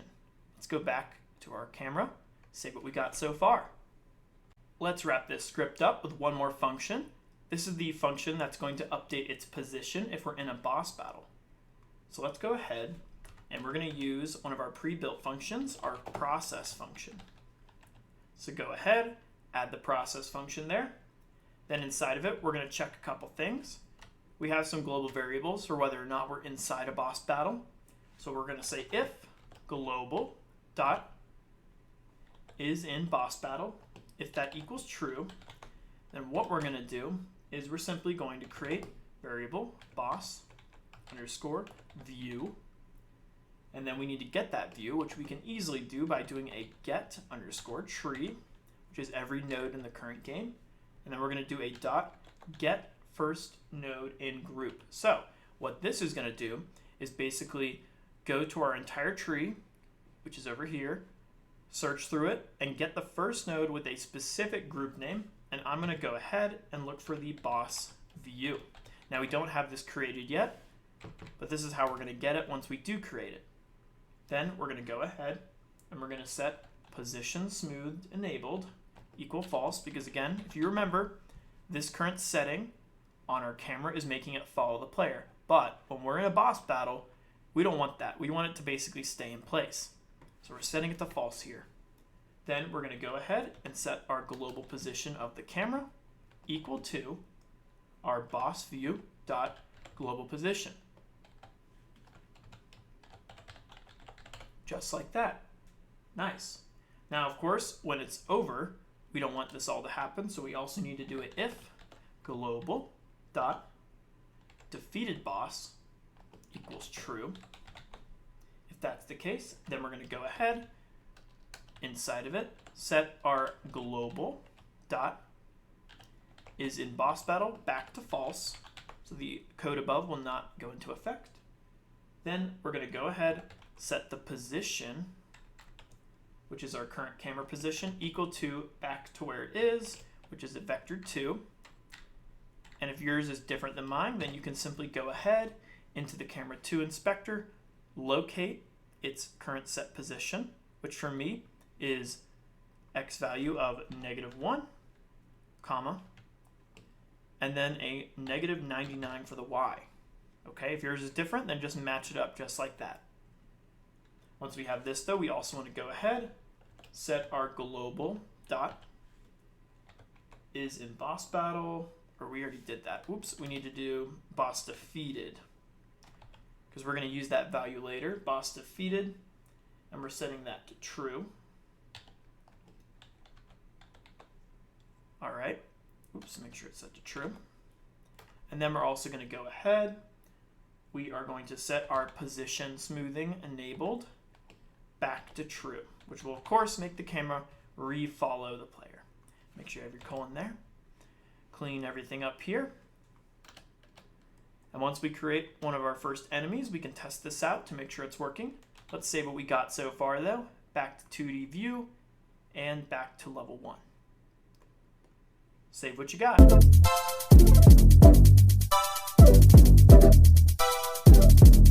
In this section, we're going to create the spike enemy. We're going to start off and discuss the spike enemy being created. we're then going to create the spike enemy with a sprite and a collision shape. After that, we're going to create a simple script for the spike enemy to move back and forth. Now let's go ahead and jump right in. This here is going to resemble the spike enemy. Unlike the other enemies, the spike enemy is not going to be able to be defeated by the player. The spike enemy instead will be an obstacle the player must avoid. The one thing we will add to the spike enemy is its movement to move towards the endpoint that we set. Alright, let's go ahead and get started creating the spike enemy. So let's go ahead and start off adding a new node in our level 1, right click, add child node, and we're going to add simply a character body 2D. We're going to rename it, and we're going to rename it as spike enemy. We're then going to go ahead, select it.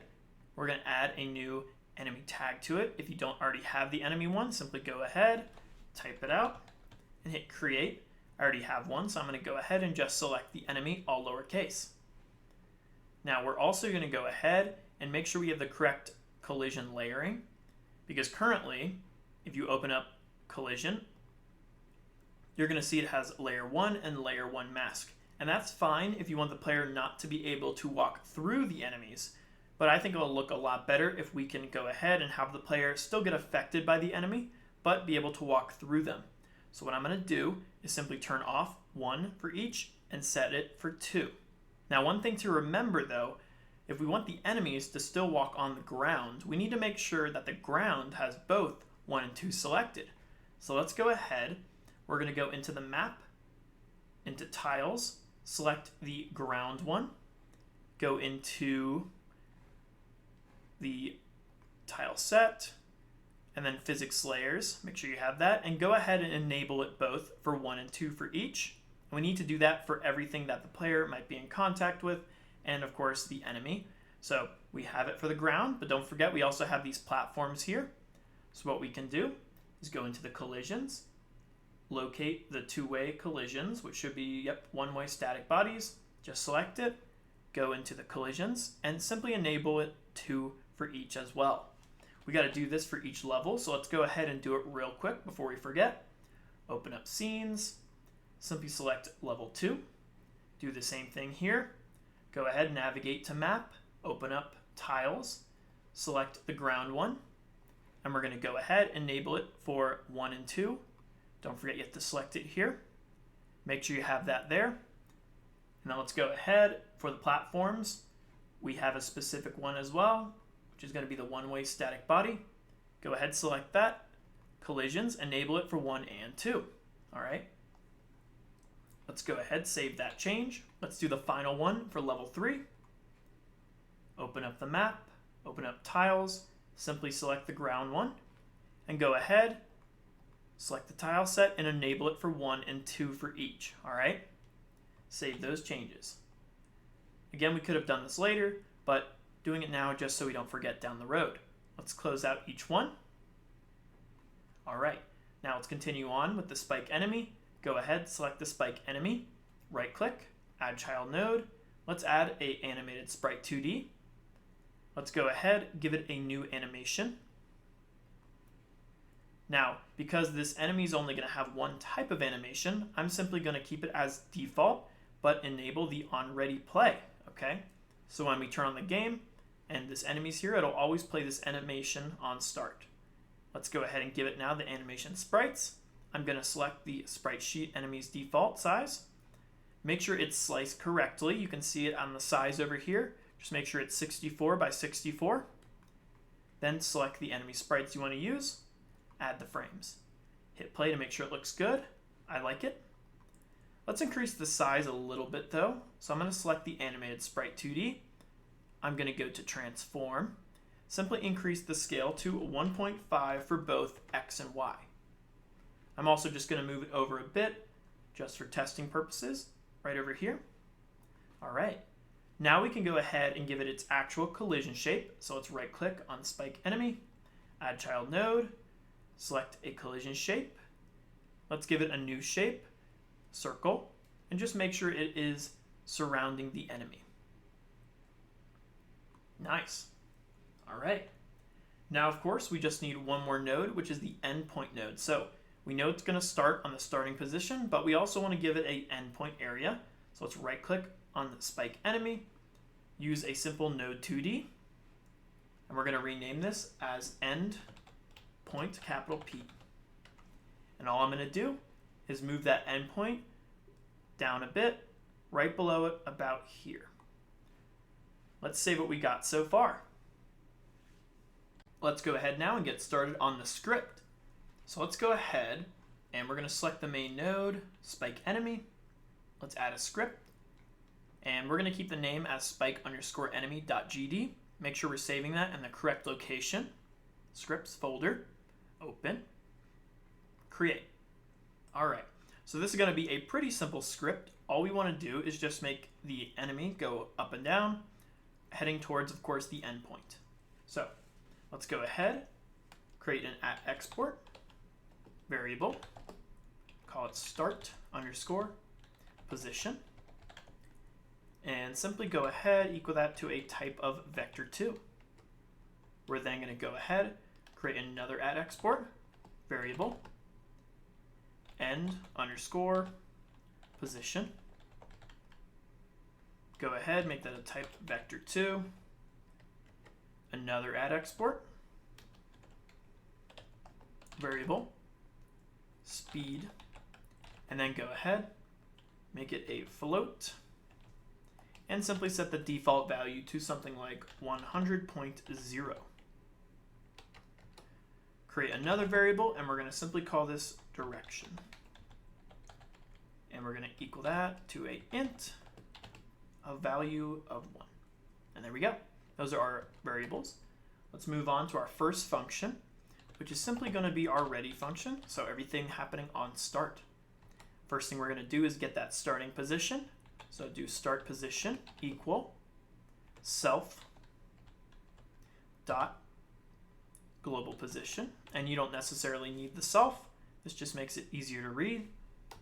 Next up, create our end position, equal it to our current endpoint. So take that endpoint node, drag and drop it in, do a dot global position. Next up, we're going to go ahead, drag and drop the animated sprite 2D, do a dot play, and simply play the default. Now, we know we already did this in the original here where we had that default, but this is just a reassurance. All right, now we just need the actual movement, which we're going to do in our physics process function, which we know is the best for moving actual nodes. So let's go ahead, underscore, physics process. Then we're going to go ahead, create a new variable, call it target underscore position, equal it simply to our end position, if direction equals value of 1, else start position. Now this is just a simple way to do a simple if-else statement. You don't necessarily have to have it as multiple lines, and because this is such a simple one, I'm going to keep it as one, just like that. We're also going to go ahead and create another variable. We're going to call this movement underscore vector. We're going to simply equal that to a parentheses set of our target position minus global position. Outside of the parentheses, simply do a dot normalized, and dot normalized is simply going to help it become a whole number. We're going to times that whole thing by the speed. Okay. Then all we got to do is get the velocity. So do velocity equals our movement vector. All right, then as you remember, we just have to do that move and slide to actually give it the ability to move. Then the last thing we're going to do also is simply do an if statement for our global position dot distance 2, make sure it's distance 2, and then we're going to say our target position, if that is less than 5, then we're going to go ahead and we're going to change our direction. So direction times equals -1, which will simply flip it. Okay, perfect. Let's save that change. Let's go ahead, back to 2D. Then we can go ahead and test it out. Start current scene, let that load, and we should now see our enemy moving. Okay, nice. And if we run into it, we should also get hurt by it. If we don't, that's okay. We'll fix that in just a second. To fix that issue, what we gotta do is simply go into the player node and then go into the areas of the player, select the hitbox, and as you can see in the collisions, we do not have that layer 2 and mask 2 selected. So make sure you have that selected though so we can get affected by things in those layers and masks. So let's save that change. Let's go back to level 1, start current scene. Let's go ahead, and now looks like we get hit by the enemy.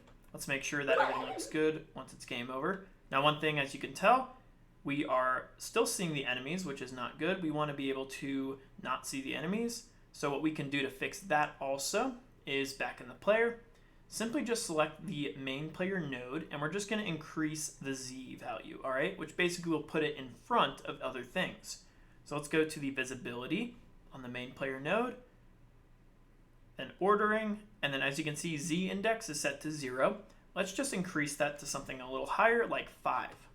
Save that change, close things up, go back to level 1, start current scene again,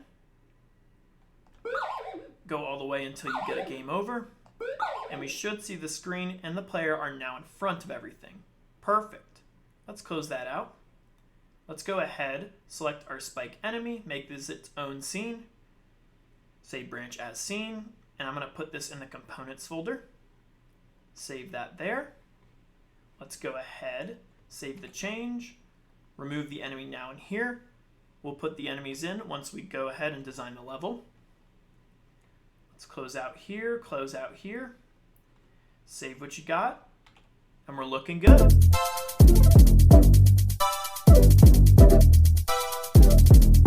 In this section, we're going to go ahead and create the slime enemy. We're going to start off and discuss the slime enemy being created. We're then going to go ahead and create the slime enemy with a sprite and a collision shape. We're also then going to create a simple script for the slime enemy to move back and forth. Now let's go ahead and jump right in. This here represents each slime enemy we're going to create. Starting off with the left-hand side, this will be our basic slime enemy. The basic slime enemy will only have 1 health, so once the player steps on them, they will then be defeated. The second type of slime enemy will be our stronger slime enemy type. This slime enemy will have 2 health points, meaning the player will have to step on them twice to defeat them. Now when either enemy is defeated, we will then play a simple animation. Alright, let's go ahead and get started creating the slime. So we're going to create our slime in our level 1 scene, just so we can scale things correctly. Let's go ahead, right click on level 1, add child node, and create a simple character body 2D. Let's go ahead and just call this basic slime. From there, we're going to go ahead, right click, add child node, give it an animated sprite 2D. Then we'll go ahead, give it the correct sprite we want to use in our art, new platform. Scroll on down to sprite sheets. Go ahead, make sure we have the enemies one ready. Open up animation, empty, new sprite. Then we're going to go ahead and we can set this one as default, which is right here, autoplay on load. Go into this here, add frames, and then simply select that same sprite pack, enemy default size. Then select the sprite you want to use. I'm going to use the simple purple one here. And I'm going to go ahead and just use these 2. Add frames. And hit play, make sure it looks good. I like it. I'm also going to increase the size a bit. I'm going to select Animate Sprite 2D, Transform, and just increase it by 1.5, which I think will be a good size overall. Nice. All right, now we just need to give it a collision shape. So let's go ahead, right click, add child node, collision shape. Simply give it a new rectangle shape. Zoom in a bit and just go ahead and surround the slime. Now we want this to be a little lower because we need the basically hitbox of where the player can hurt it. So just move it down just a bit and then go ahead towards the bottom about there. Again, we can always adjust this later, but for now I think this will be okay. Let's also move the entire slime next to the player, just so we can make sure the scaling is okay. And I'm going to put them right about here. All right. Then one more thing we need to do, of course, is we need to select the basic slime. We need to go ahead and add the enemy tag to that. There we go. Make sure the group's selected. We're also going to go ahead and make sure we set the collisions. So we go back to Inspector, Collisions, and make sure we have 2 selected instead of 1, because once we get hurt by the enemy, we don't want to be able to be stopped. We want to be able to just walk through them even if we get hurt, okay? Nice. All right. Now we also need the hit area. So let's right click, add child node, simply add an area 2D. And we're going to go ahead and right click, add child node, and we're simply going to give it a collision shape. Give it a new shape, rectangle. And then we're just going to put this somewhat towards the top of it, like right about here and here. I'm going to go down just a bit. And with that, we should be okay. All right. Eventually, we'll attach a signal. But so far, I think it looks good. All right. So that's going to be our basic slime. Okay. Now, we will create a script for it in just a second. For now, though, we're going to also create the other slime. And then we'll just add the script to both of them. So go ahead, select the basic slime, Control D, change the name. Let's call this strong slime. Now for the strong slime, I'm going to move it over to the left. And we're going to go ahead. We're going to make the animated sprite 2D unique because we're going to change it. So go ahead in here, right click, make unique, and then go ahead and just delete each of these. Go ahead, select the new ones we want to use, make sure it's the default size, and then go ahead and select the other slime. I'm going to use this one here. Add frames, hit play, and see how that looks. Looks good. All right. Now, one extra thing we're going to add onto the strong slime is going to be a hurting animation, because, of course, we're going to have more health for this slime. So let's right-click on Animated Sprite 2D, add child node, and we're going to simply add a color rect. And we're going to go ahead, surround the whole thing. Then select the Animated Sprite 2D, go to Visibility, and change the Clip Children from Disabled to Clip and Draw. And the default color for this should be completely invisible. Then we're also going to go ahead on the Animated Sprite 2D, right-click, add child node, and add an animation player. Then we'll go ahead, we'll create the idle animation. The idle one will simply be this one, but keeping it invisible, so we're going to select it, save the value of A all the way down like it is, keep it on looping, and then we'll go ahead and create the hurting animation. So new, hurting, and go ahead. What I'm going to do for this is I'm going to just make it a value all the way up. Save that. Then I'm going to do, let's do 0.2. I'm going to make it red, but a little invisible, like that. Save the value. And then we'll go ahead, send it back to white on 0.4.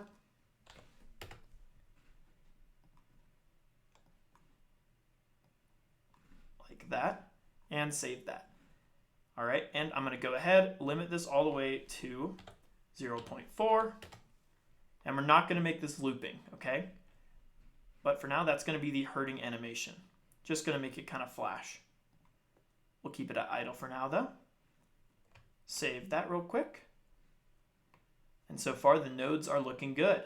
Let's close them up real quick. Close up the art pack. Save what you got. All right, let's get started creating the script for the slimes. So let's go ahead, close out of the animation. We're going to go ahead and we're going to select the basic slime first, add a script, remove the basic and the underscore so we just have slime.gd because we're going to use this for both. Make sure we're saving this in the correct location, which is the scripts folder. Open that up and hit create. All right, so we're going to add a couple things in here. First thing we're going to add is a couple variables. So let's go ahead and create a variable that's going to be the end underscore point. We're also going to need a variable as well for the start point. I'm going to leave them blank for now. Eventually they'll become a vector too. Next up, we're going to go ahead and create a variable for the current underscore target, which is going to switch in between the endpoint and the start point, which will go ahead and be a capital V vector 2. Next up, let's go ahead, create another variable, call it speed. This is going to be equal to 100.0. Then we're going to go ahead and create another variable, call it gravity, equal it to 900.0. Next up, we'll create another variable. This one's going to be called is underscore dead, and we'll equal that to false starting off. We'll also create one more variable, which is going to be an @export, and we'll call this slime underscore health, which by default will always equal 1. We will make sure to change that in the strong slime. Let's go ahead and start off with our first function though.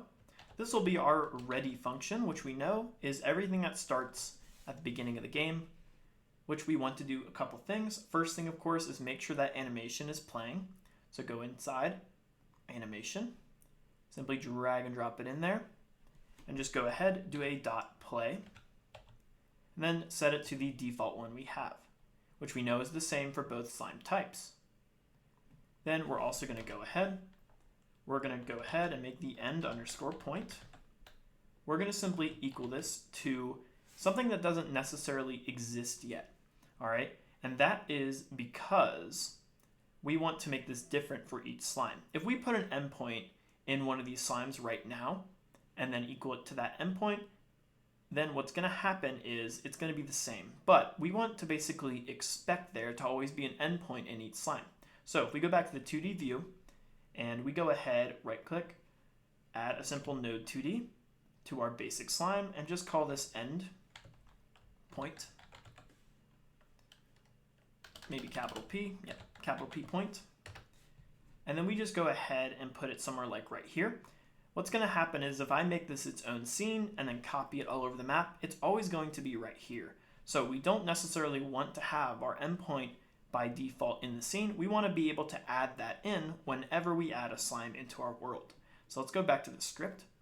We do want to keep it always the same name. So take the endpoint, drag and drop it there, but then make sure to delete it though, okay? Because we'll add that back in once we make it its own scene, all right? But go ahead, keep it at endpoint like that. Make sure you removed it from the actual slime node. Then we're going to do a .global position.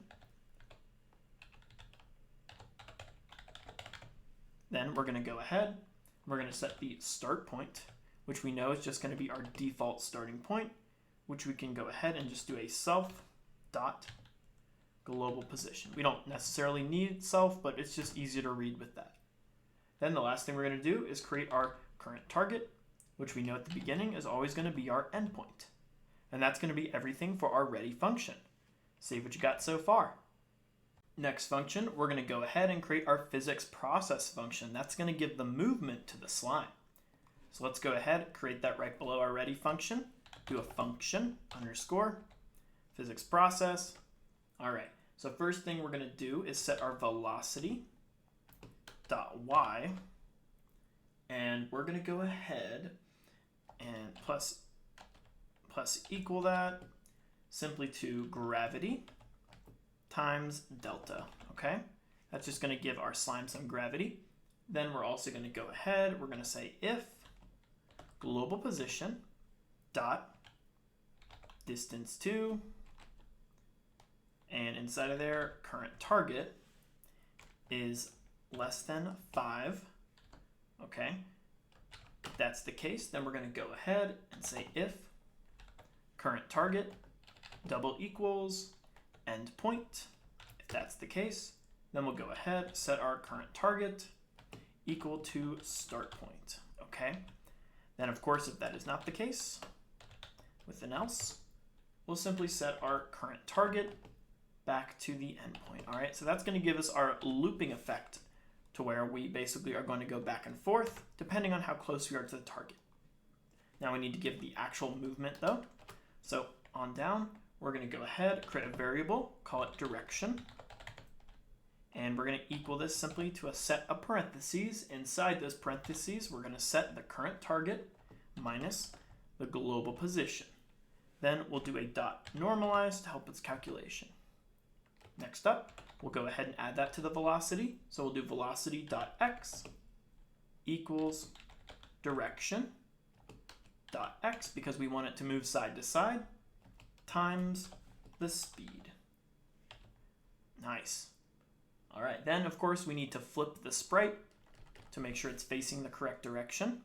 So inside we'll go ahead and say if direction dot x is greater than 0, then we'll go ahead and we're going to take our animated sprite 2D. We're going to do a dot flip h for horizontal equals true. All right. Then if it's going the other direction, which is going to be an else,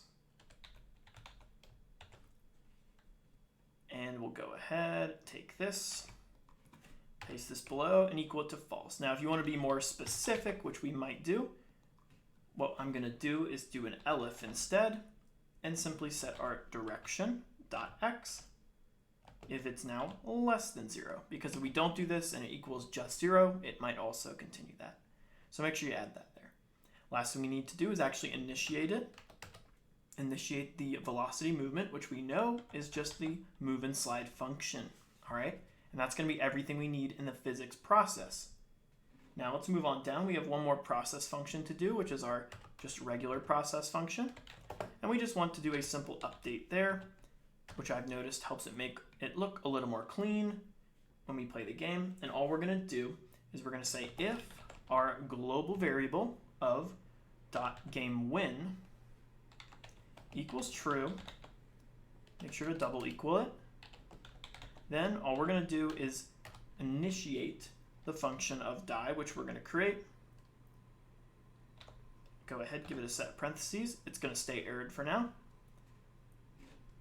Next up, let's go ahead and create our area entered, and then we'll create the die function. There's some more things we're going to add in there. It's going to be a little bigger.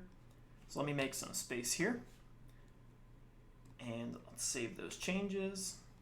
We might need to get rid of those because the area entered is going to connect to here. So select the area 2D, go into node, and we're going to go ahead, locate signals, area entered, and simply go to source and just connect it to the basic slime.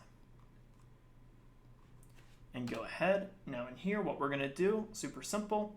All we're going to do is we're going to say if our area dot is underscore in underscore group, and we're going to look for the specific group of feet, which we know is what the thing that hurts the enemy. So if that happens, then we're going to go ahead, get the area dot get parent, which we know is the main node with the script.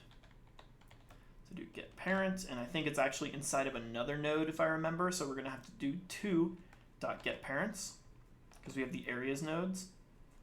Oops, continue on. Then we're going to initiate the dot player jump, okay? So make sure you add that in there, give it a set parentheses. That's going to make the player jump up once landing on the enemy. And again, we can check this out in the player script and the node. You can see the area is in here, so we got to go up one parent and then up another parent to get to where the script is, and that's where the actual script is to make the player jump. Just make sure it's the same name. Let's locate where player jump is. Here it is. Just make sure that matches up with what we have in the script for the slime, which is going to be right here. Nice. Now we're also in here though, going to minus the health and initiating it to die if it has not any health left. So we'll say if slime health is less than or equal to 1. If that's the case, then we'll go ahead and initiate the same function, die, that we're going to create in just a minute. And then if that's not the case, we're going to else it And we're going to simply go ahead and set our slime health -=1. And then also go ahead and play the herding animation. So we're going to go ahead, go into the slime, which is back over here. Take the herding animation, which we know is going to be in here. So we're going to go to animation player, drag and drop it in. If it gives you this funky thing, what we can do is simply just take away everything from the quotes to there, and it will still be able to find it just like that. Then go ahead, .play, give it a set parentheses, double quotes, and just make sure it matches up with the name we have in there, which we know is, let's see, should be herding, all lowercase, okay? So let's go ahead, put all lowercase herding in here. Nice. All right, looks good there. Let's save that change real quick, and then we'll move on to the die function. All right, let's wrap up the functions. So let's go ahead and create that die function now. This one's gonna have a little bit of an animation in it. So let's go ahead and add some space for this. All right, so let's go ahead, do function, die, and then we're gonna go ahead and get started. So first thing we're gonna do is just simply say if is dead equals true. We only want this to happen one time, so we need to make sure we only do it once with a simple return. Don't forget, after that though, we have to go ahead and set is dead to true, just like that. All right, then we're also gonna do a call deferred like we've done before. This is just gonna go ahead and disable all the different collision shapes in the enemy. So let's go ahead. We'll just call this disabled _ collisions. Nice. And then we can go ahead and make this real quick, like we've done in the past. Let's go ahead, just underneath it, function, paste the name, give it a set of parentheses, colon. Then we'll do that simple little loop. That's going to go ahead and just disable any collisions we have inside the slime, which we're going to do by doing for child in get _ children. So anything inside of the slime, we'll go ahead and just say if child is capital collision shape, make sure it's collision shape 2D. Then what we're going to do is simply set that child dot disabled and equal to true.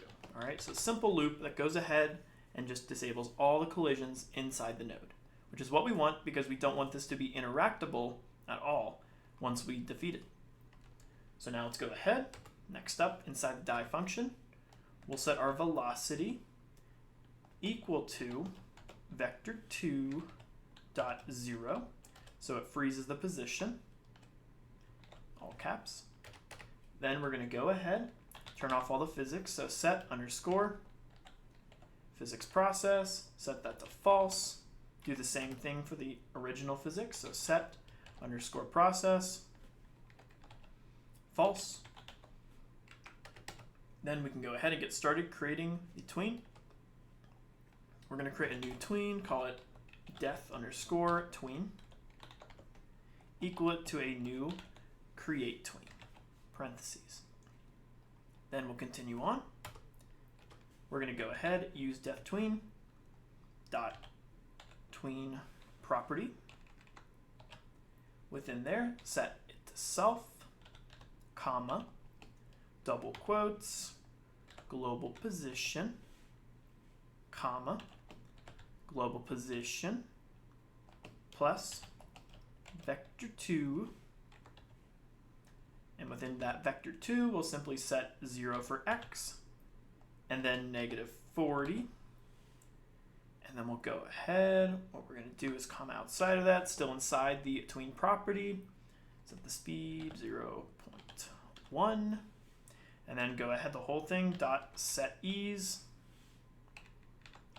and we'll simply set the ease to capital T tween out. All right, and this whole animation simply is going to make the enemy rotate and then fall to the floor. All right, there's still some more we need to do it though. Make sure you got that there. Now next up, we're going to go ahead, again, def tween, and we're going to do dot again, tween property, again, set self, comma, again, global position, comma, global position, plus vector 2, for that vector 2, 0, and then we'll do comma 1000 just so it kind of like flies off the screen. Then we'll do a comma, and then again 1.0. Then we'll go ahead, dot set ease. In set ease, simply set between. This time we'll go ahead and do an ease out, or actually, you know what, ease in instead. And then again, we're going to add a little bit of a delay.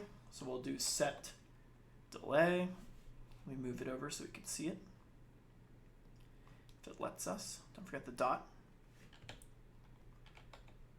Set, let's see, underscore delay. Not sure why it's not showing us it. Set delay. And we're going to go ahead and do a 0.1. Okay, nice. All right, make sure you got that in there. Looks good. Then we're going to go ahead. We're going to do another one below. All right, next up, this one is going to be again, def tween, dot. This time we'll do parallel. And again, dot, tween property. Within it, again, self, dot, or not dot, comma. This will set the rotation, comma, deg to rad. We'll set what we want for the rotation. I want it to spin completely around, so we'll do 360 times 1. Then we'll do a comma, a 1.2. That worked pretty well for me. We'll also do a dot set ease as well. Within the set ease, this time we'll go ahead and set capital tween dot ease out in. All right, nice. And this will give it a nice little animation for the spinning. And then last thing we need to do, of course, is remove it. So def tween dot tween callback, and then simply cue free. All right, no parentheses needed. Set for the closing. Nice. And that should be everything we need for our slime enemy. Again, if you get confused, no worries. Check out the source code and just copy it in. But overall, everything looks great. Let's save what we got here. Control S, back to 2D view. Now we just need to, of course, drag and drop that same script onto the strong slime enemy. And then, of course, add the endpoint for each. So let's go ahead, take the script we have for slime, drag and drop it on the strong slime. Then, as mentioned, we still need to have the endpoint for each. So I'm going to go ahead and right-click on Basic Slime, Add Child Node, add a simple node 2D. I'm going to call it end, capital P point. Make sure that matches up with the script. And I'm going to move it just pretty close, right about, let's go like here. I'll move the player and then copy this, drag and drop it into strong slime. Make sure you get rid of the 2 though, or it's not going to work. It has to be the same name. And I'm going to take that and just move it like over here. Nice. And then I'm going to take our player, just move them out of the way for now, like right over here. And again, if you want to adjust things, you can, but let's save what we got so far and close some things up. Let's go ahead now and test some things out. So let's go ahead, start current scene. As you can see, the slimes are moving correctly. They're going back and forth and playing the correct animation. Let's make sure we can jump on them and hurt them, which looks like we can there. Let's see about this one over here. Looks like we're getting hurt a bit, and that's not good. I think I know the issue though. If we go into the strong slime, as you can see, there is no signal attached to the area 2D. So make sure we select that. We go to node and select area entered and simply connect it to its main node, which should automatically go to the current one we have. Back to 2D view. And there was one other thing I noticed is there was a little bit of a box around these. If you want to fix that, you can simply go to Animated Sprite 2D, Inspector, and just go ahead into their texture and change the filter from inherit to nearest for both. And that should go away in-game play, I'm going to do the same thing for the basic slime. Select the sprite, go to texture, and just simply set that filter to nearest. That just kind of helps the pixelated form be a little better. Let's save those changes, start it up again. Go ahead, make sure we can jump on them. Yep, let's do this one as well. And looks like it works. Awesome. Let's close out, close some things up.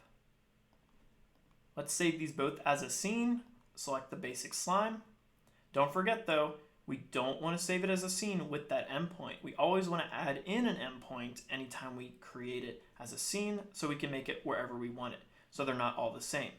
So go ahead, delete the endpoint. Remember, we have to add it back in though if we want to use the slime correctly. Same thing here, remove that. Then save those changes and simply make them both their own scene. So right click, make save as branch scene, save it in the components. Same thing for the strong slime, right click, save branch as scene in the components folder and save. Then go ahead, remove each here. We'll put some out in the map once we get to designing the level. But so far, things are looking good. I'm going to put the character back where they were, like right over here. I like it. Let's save what we got, and there we go.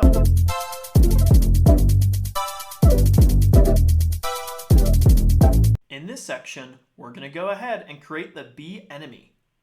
We're going to start off and discuss the bee enemy being created. We're then going to go ahead and create the bee enemy with a sprite and some collision shapes. After that, we're going to create a simple script for the bee enemy to follow the player. Now let's go ahead and jump right in. This here is going to represent our bee enemy. Unlike the slime enemies, the bee enemy is going to be able to fly around and follow the player. Now it won't start following the player until it gets into its radius area that we set for the bee. Alright, let's go ahead and get started creating the bee enemy. So we're going to create it in the level 1 scene just for scaling purposes. Let's go ahead, right click on level 1, add a new node, character body 2D, and what we're going to do is just change this to bee enemy. Now the bee enemy is going to be pretty similar to how we did the slime enemy with just a few changes. First thing we'll do, of course, is select it. We're going to go to node and make sure we add the appropriate group on there, such as enemy. We're also going to go to the inspector and go to collisions and make sure we have layer 2 enabled and not 1, and mask 2 and not 1. Okay, make sure you have that set. Then we're going to go ahead, right click, add child node, add an animated sprite 2D. We're going to go ahead and of course add the animation for that. So select it, animation, new sprite frames, select that again, and we'll just have one animation as default. Let's go ahead and add that animation. Make sure you're selecting the sprite sheet enemies default size, and then go ahead and just simply select the bee animations you want to use. I'm going to use this one here, and then this one here. Go ahead, add frames, and just simply see how it looks. In case there's some pixel issues, again, you can always go to the texture and change the filter from inherit to nearest. Nice. All right. So now what we're going to do is we're going to give it a collision shape. Let's right click, add child node, collision shape. This is going to be like the body for the bee. Let's simply just surround the body. And I'm just going to stretch it out about this far and then match it up.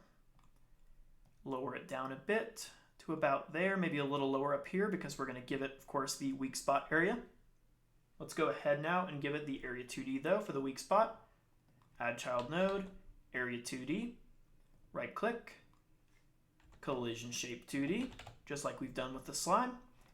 Give it a new rectangle shape and simply just put it somewhere above, like over here, where the player can land on it. It's up to you how big you want to make it. I'm just going to go about, let's go a little bigger, about that size. Nice. All right. And eventually we'll attach the signal to the bee enemy script. Now we are going to need one more area, and this is because the bee enemy is going to have a radius for when they see the player and start following them.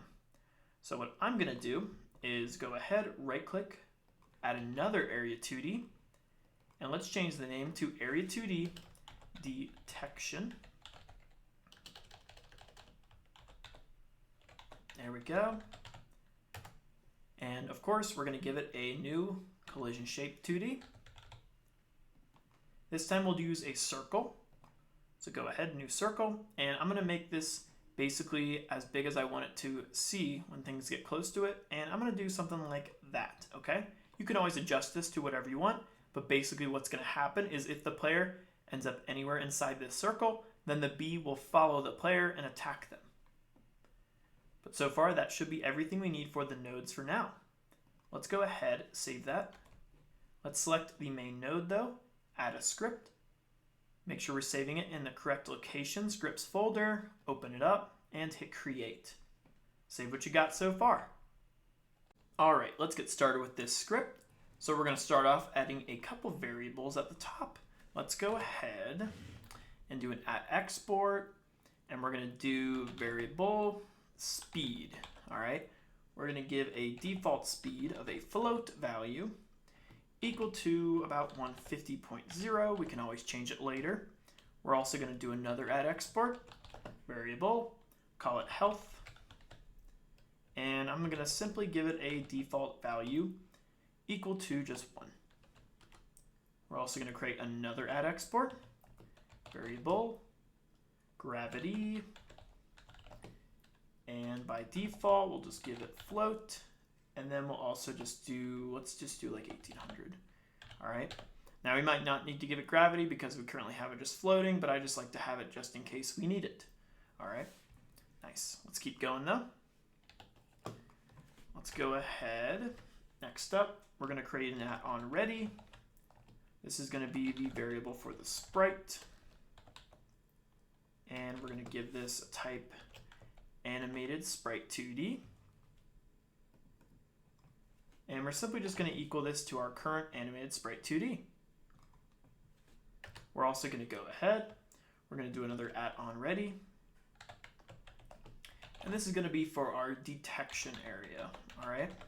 So we'll do detection underscore area. Make this a type area 2D and simply set it equal to our current area 2D for a detection area. Nice. We're also going to go ahead, create a variable. Call this is underscore dead, and this is going to be a bool equaling it to simply type false. There we go. Another variable. This time we're going to have one called player underscore in underscore range, and if you guessed it, this is going to be used basically when the player enters the range. Okay. On start, it's always going to equal simply false. We're also going to create another variable. This is going to be the player. This is going to be used for tracking the player.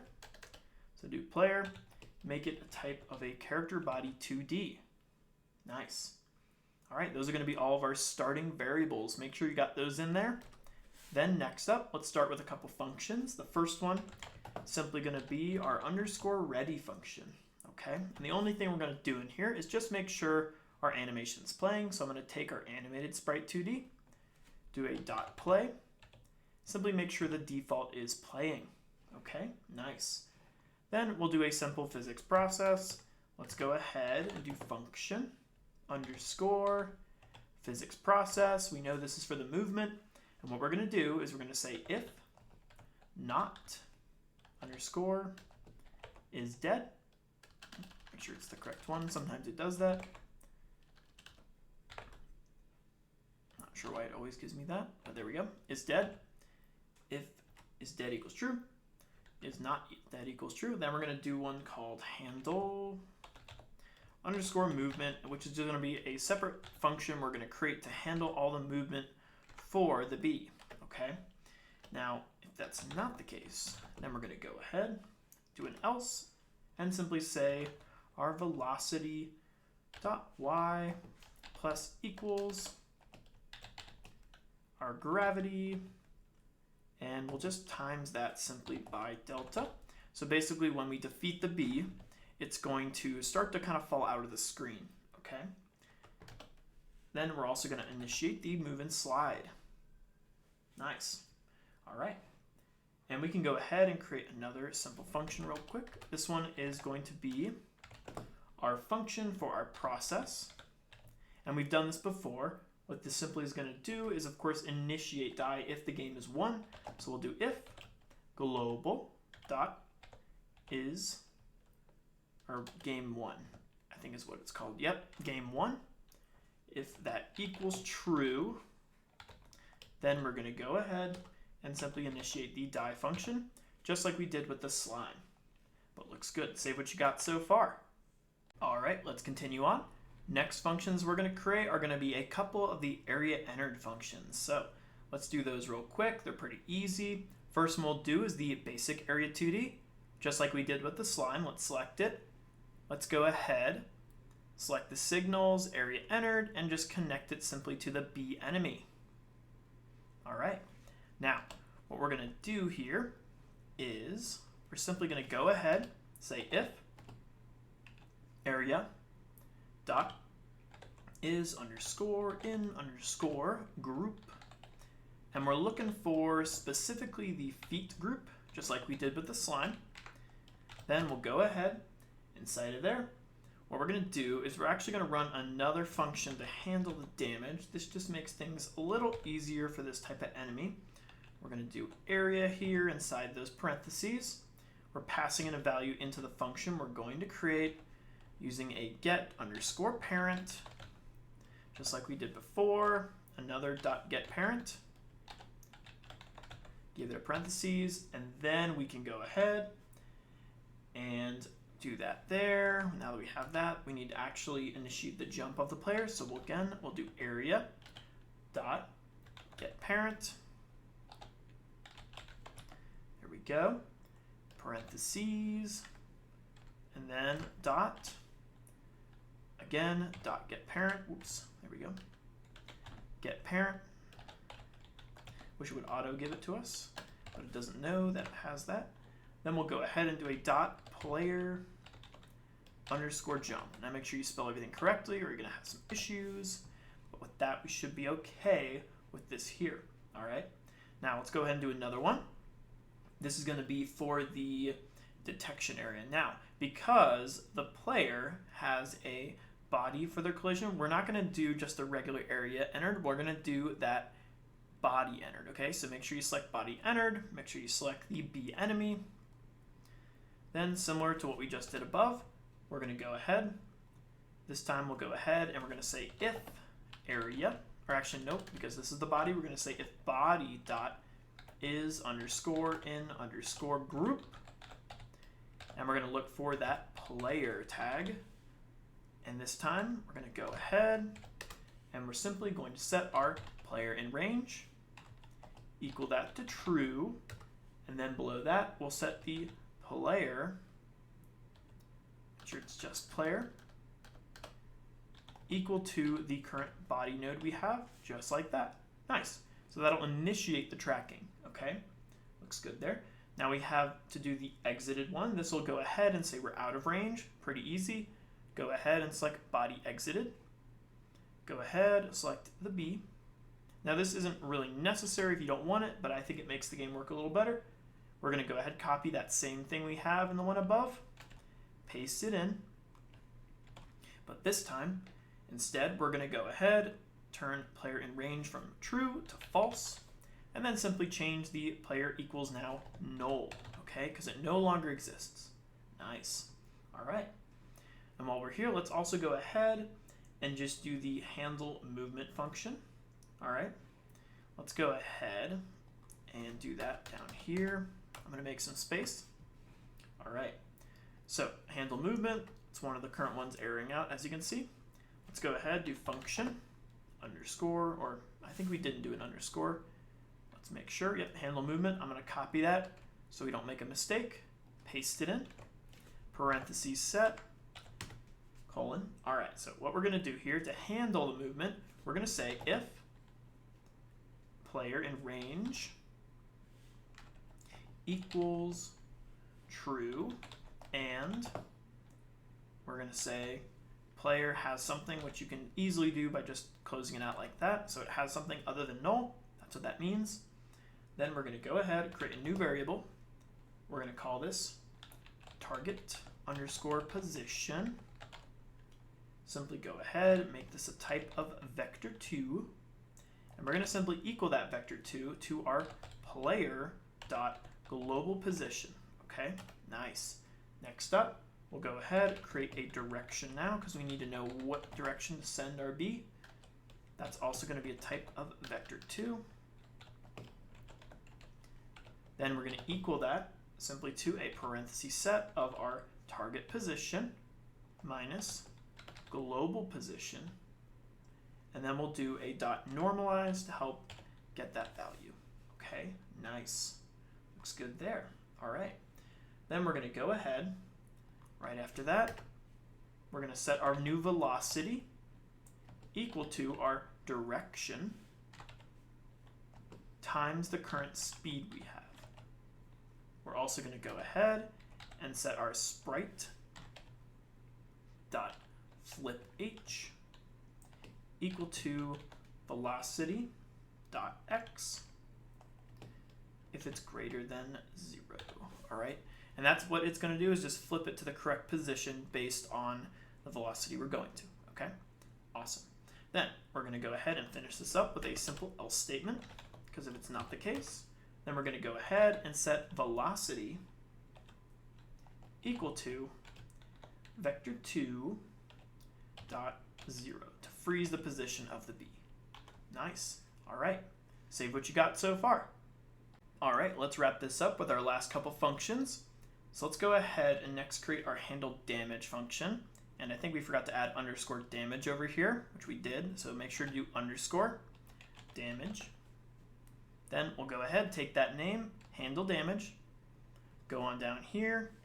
We're going to do function, paste handle damage, and we're going to pass some things into it. So inside the parentheses for handle damage, we're going to call damage, and then we're going to give it a type of a character body 2D. Okay, and then we'll just simply do an arrow to void. All right, this just helps us kind of get something passed into our function. All right, so as I added a couple spaces, let's go ahead now and say if is dead. If that's true, then we'll simply do a return. If that's not true, then we'll continue on and do our damage. And we'll go ahead and do a dot velocity dot y equals damage dot, and we'll do jump underscore velocity. Okay, nice. Then we'll go ahead, set our health minus equals 1. And we're also going to go ahead and just say if our health is less than or equal to 0, then we're simply going to go ahead and just initiate the die function. Okay, let's go ahead and create that die function real quick. Let me copy the name. Let's go ahead, do function, paste the name. All right, then what we're going to do here is simply say if is dead. Same thing we've done before, return, because we only want this to happen one time. We're then going to set is dead equal to true if it does happen. Nice. Then we'll go ahead, do what we've always done, do another call deferred, because we want to turn off all the collision shapes. So we'll do underscore disabled underscore collisions. Make sure you add double quotes around this. And then we'll create that real quick. Super easy loop. We've done this before. Function, paste the name, parentheses set, colon. Now, same thing we'll do, what we've done before, for child in get children. Then we're going to say if child is collision shape 2D. Make sure you have the right one selected. If that's true, then we're going to go ahead, set the child dot disabled equal to true. Okay, perfect. Nice. Then we'll go back and continue on the die function. We're going to go ahead. We're going to do a variable. We're going to do def tween equals create new tween. And because our current enemy is going to have gravity initiated when it dies, we don't need to have a tween for giving it that gravity. Instead, we're just going to go ahead and give it a nice rotation, okay? So we're going to go ahead, use death tween, dot, tween property, just like we've done in the past. Set it to self, comma, this time just rotation, comma, dag to rad, within there, same thing we've done before, 360 times, and this time we'll speed it up a bit. I'm going to do 10, comma, and I'm also going to do a 3.0 here just to make things look a little better. Also do a set ease, and we'll give it a little bit of an ease of about, let's do a tween of ease out. Nice. All right, one more to go. We're going to go ahead now and simply set death tween dot tween callback, and we'll do a callback of queue free. No parentheses needed, just the closing one. And then go ahead and do a dot set delay, just to make it delay a bit, of 2.0 seconds. All right, and there's always a bunch of different ways we can do this. I just think this way works the best. All right, let's go ahead, get rid of that there.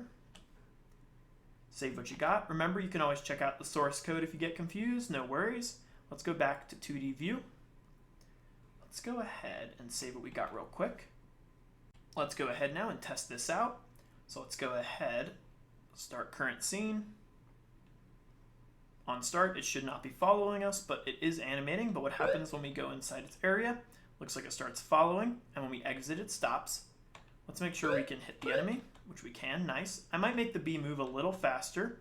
I don't like the speed of it, so I'm gonna select the main node of it, bee enemy, and just increase the speed. Let's do 250. And again, you can always adjust this if you want, but I think it will be pretty good with this. Let's double check it. And yep, looks like it speeds up. I like it. And we can defeat it. Perfect. All right, let's close out of here. Close this up here. Let's go ahead, save it as its own scene. Right click on it. Save branch as scene. Save in the components. Then we're going to go ahead, just remove it here because we can add it later once we start designing the level. So far, things are looking good. Let's save what we got.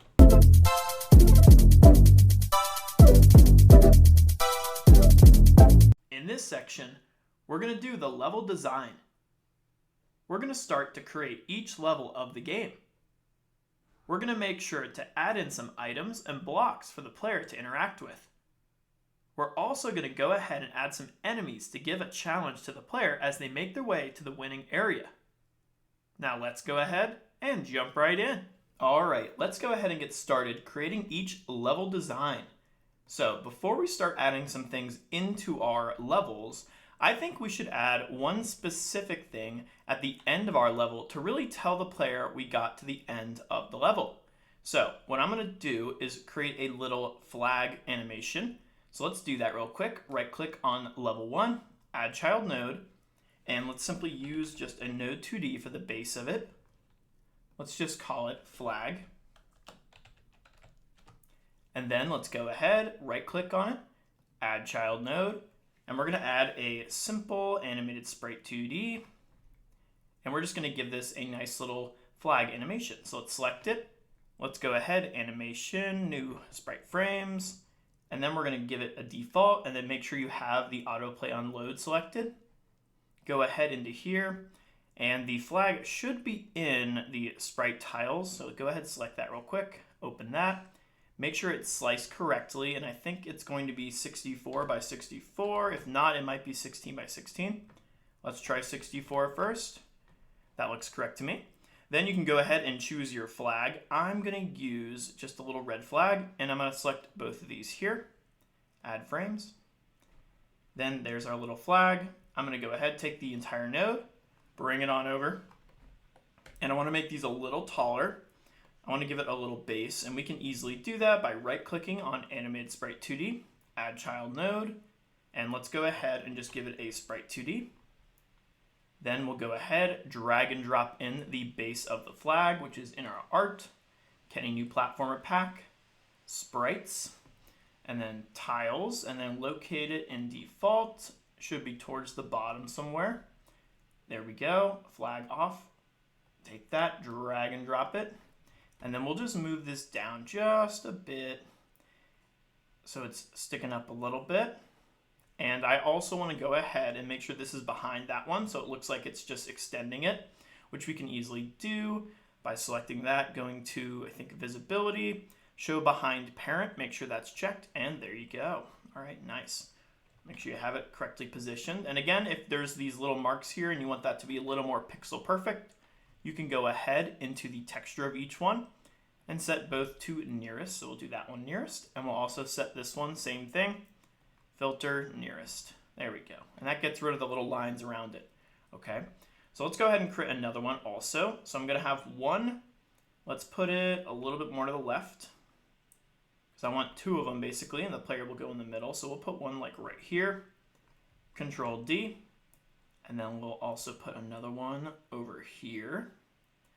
And we'll adjust it once we get it created fully, and then we can test it out. So I'm gonna move that down just a bit to right about, yep, let's do like, so it's resting on it right there. Nice. All right, and we'll save that, Control S. Make sure though this is above the player so it's behind him. There we go. Save that real quick. Let's start the current game. And we're gonna go all the way to the end and just make sure the positioning is correct. So let's take our player, go to the end of the game where the win area is. Just make our way there. One more of these. And let's see. I like it. The positioning's great. Again, you can always adjust this if you want, but this will help signify that the player got to the end of the level. All right, I might move it a little bit more to the right just to be a little bit more centered. Again, it's up to you if you want to do it more or less. So far, I think that'll be okay. Let's also make this its own scene though, so we can drag and drop it into the other levels. So I'm going to go ahead, right click, save branch as scene, and then put it in the components folder. Make sure you're in there, save that. Then we can close all this up here. We don't need the art folder open right now. All right, so we have the flags here in level 1. Let's also put those flags inside each other level. So we'll save level 1. Let's open up the other levels, level 2. Zoom out a bit, close these up here. Let's take our flag again in the components, drag and drop it into level 2. Just make sure it's above the player node. And go ahead, position it correctly like we did with the other one. We can test it out as well. So I'm going to position it like there, maybe up a little bit more, and then over to the right. And I think that should be okay. Save that there. Let's test this out. Make sure the positioning is correct. Also, just make sure we can get all the way over there. Whoops. Try it again. I think this is the level we're going to have that little power up though, so we can get around these things easier. Let's keep going until we get to the end of the level. Just make sure that flag positioning is correct. All right, I might move it a little bit more to the left. Let's go ahead a little bit more to the left. That should be okay. Then we need the last one for level 3. Let's go ahead, open up level 3. And then towards the end over here, we're going to put the flag. So let's go ahead, locate the flag in components, drag and drop it into level 3. We can close the map. Go ahead, make sure it is positioned correctly. I'm going to move it down a bit and then up a bit so it's resting perfectly. And let's see how that looks. Save that. Let's go ahead, make sure it's above the player. Save again. Let's start it. Make sure our player can get all the way across. There we go.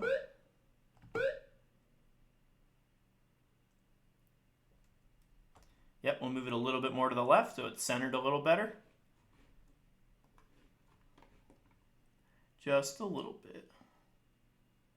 Nice. And again, you can always adjust this later if you want to, but I think these look pretty good for helping showcase where the end of the level is. All right, let's close these out. Save what we got and go back to the level 1 for now. All right, now let's go ahead and get started adding some things into each level. So we have all the components for every single item we want in here. I'm going to use the pointer tool for a second, zoom in a bit. Let's go ahead and add all the coins first. So what we're going to do is create a node to hold all the coins, just to help keep things more organized. So we'll right click, add child node. We're going to create a node 2D. Simply call this coins. All right, then let's go ahead, locate the components, locate the coins.tscn, drag and drop it into the coins node. And again, we want to make sure everything is above the player. So I'm going to take the player, put it down there, just to make sure they are in front of it. All right, so for the coins, we have our first coin right here. I'm going to go ahead and just line this up. And remember, you can always add however many you want and customize the map in whichever way you want to. I'm just going to add some things to give it a little bit more life. So let's add like 4 coins up here and relatively enough to keep it centered. So I'm going to go ahead and just move each about there. Perfect. Let's add some more up here as well. I'm going to take our 4th coin. Let's put it like relatively the same height. Let's go ahead, add one like here, here, and then one more. We'll add like 3 coins up here. And then, of course, center it up a bit. Make sure it matches the height we have. I think this is a little tall. Overall, though, I like that. Maybe a little less. Nice. All right, and then we can add like 2 more, 3 more over there. I'm just going to Control D, actually, and just add a couple more like right over here. And again, I'm going to make sure we're adding it in the correct height. Right about there. Awesome. So those are going to be our coins. Again, you can always add as many as you want. I just want something simple for now. So now let's go ahead and add the blocks. So I'm going to right click, add child node, node 2D, name this blocks. Let's go ahead, move this on up. Let's go ahead and add some blocks in here. For level 1, I'm not going to have the power up block. I'm just going to have the basic blocks. So let's go ahead and locate the block. Should be in here somewhere, basic block. Drag and drop it in. And then let's go ahead and add all the blocks. I want to make it about this high. Make sure it's not going to block the player. I want to make it just high enough so the player can go underneath it. Let's do one like right there. Control D. Move one over about the same distance. Let's do another one like right there. Nice. Again, we can always customize this more later. I'm going to select both of these, Control D, and just move the same thing over here. About the same distance as the other one. I might remove that other coin just so it doesn't look like that. Let's select that coin. Delete it. Nice. All right. Now we can add some enemies. Let's go ahead. Let's right click, level 1, node 2D. Change this to enemies, or just enemy. We'll do enemies. And then go ahead, put it above the player. There we go. Let's add some enemies in here. I'm going to do the starting enemies, which is just going to be the ones that go up and down. Let's locate the spike one. There we go, spike enemy. Let's take our spike enemy and let's put it like right here. And what we want to do is double check we have that endpoint. Let's see if we added that, because if we did, we do not want it, because we want to be able to put it basically wherever we want. So remember, it's lowercase end and then capital P point. So I'm actually going to remove that right there, because what we're going to do is add it in, just like how we're going to do it with the slimes. Go back to level 1. Then we're going to right click on here, add child node, add a node 2D. Simply call it that same name, end point, capital P. And then all we're going to do is just move it down right about here. Nice. And then I'm going to take that same spike enemy, Control D, and just move another one like over here. Nice. All right, looks good there. I like those. Now let's add some slime enemies. So let's go ahead, right click, or actually better yet, we'll drag and drop. Let's locate the basic slimes first. So let's locate basic slime, drag and drop onto enemies. Take a basic slime And let's put one like right here. And what I'm going to do is go ahead, add child node, node 2D, end lowercase, capital P point. And what we're going to do is just go ahead and I'm going to put like, let's go like right here. I'm also going to move down a bit. Let's go ahead, take the basic slime, Control D. I'm going to put another one over here. Let's go like right there. And let's see, we could put some stronger slimes over here. Let's do that. Let's locate strong slime, drag and drop in enemies. Take that strong slime. I'm going to put one like right here. And then of course we need the endpoint. Add child node, node 2D, lowercase end, capital P point. Then let's go ahead, move this on over. Let's put it like right here. And then I'm going to go ahead and actually take the same thing, Control D. I'm going to move another one like right here. Nice and close to it.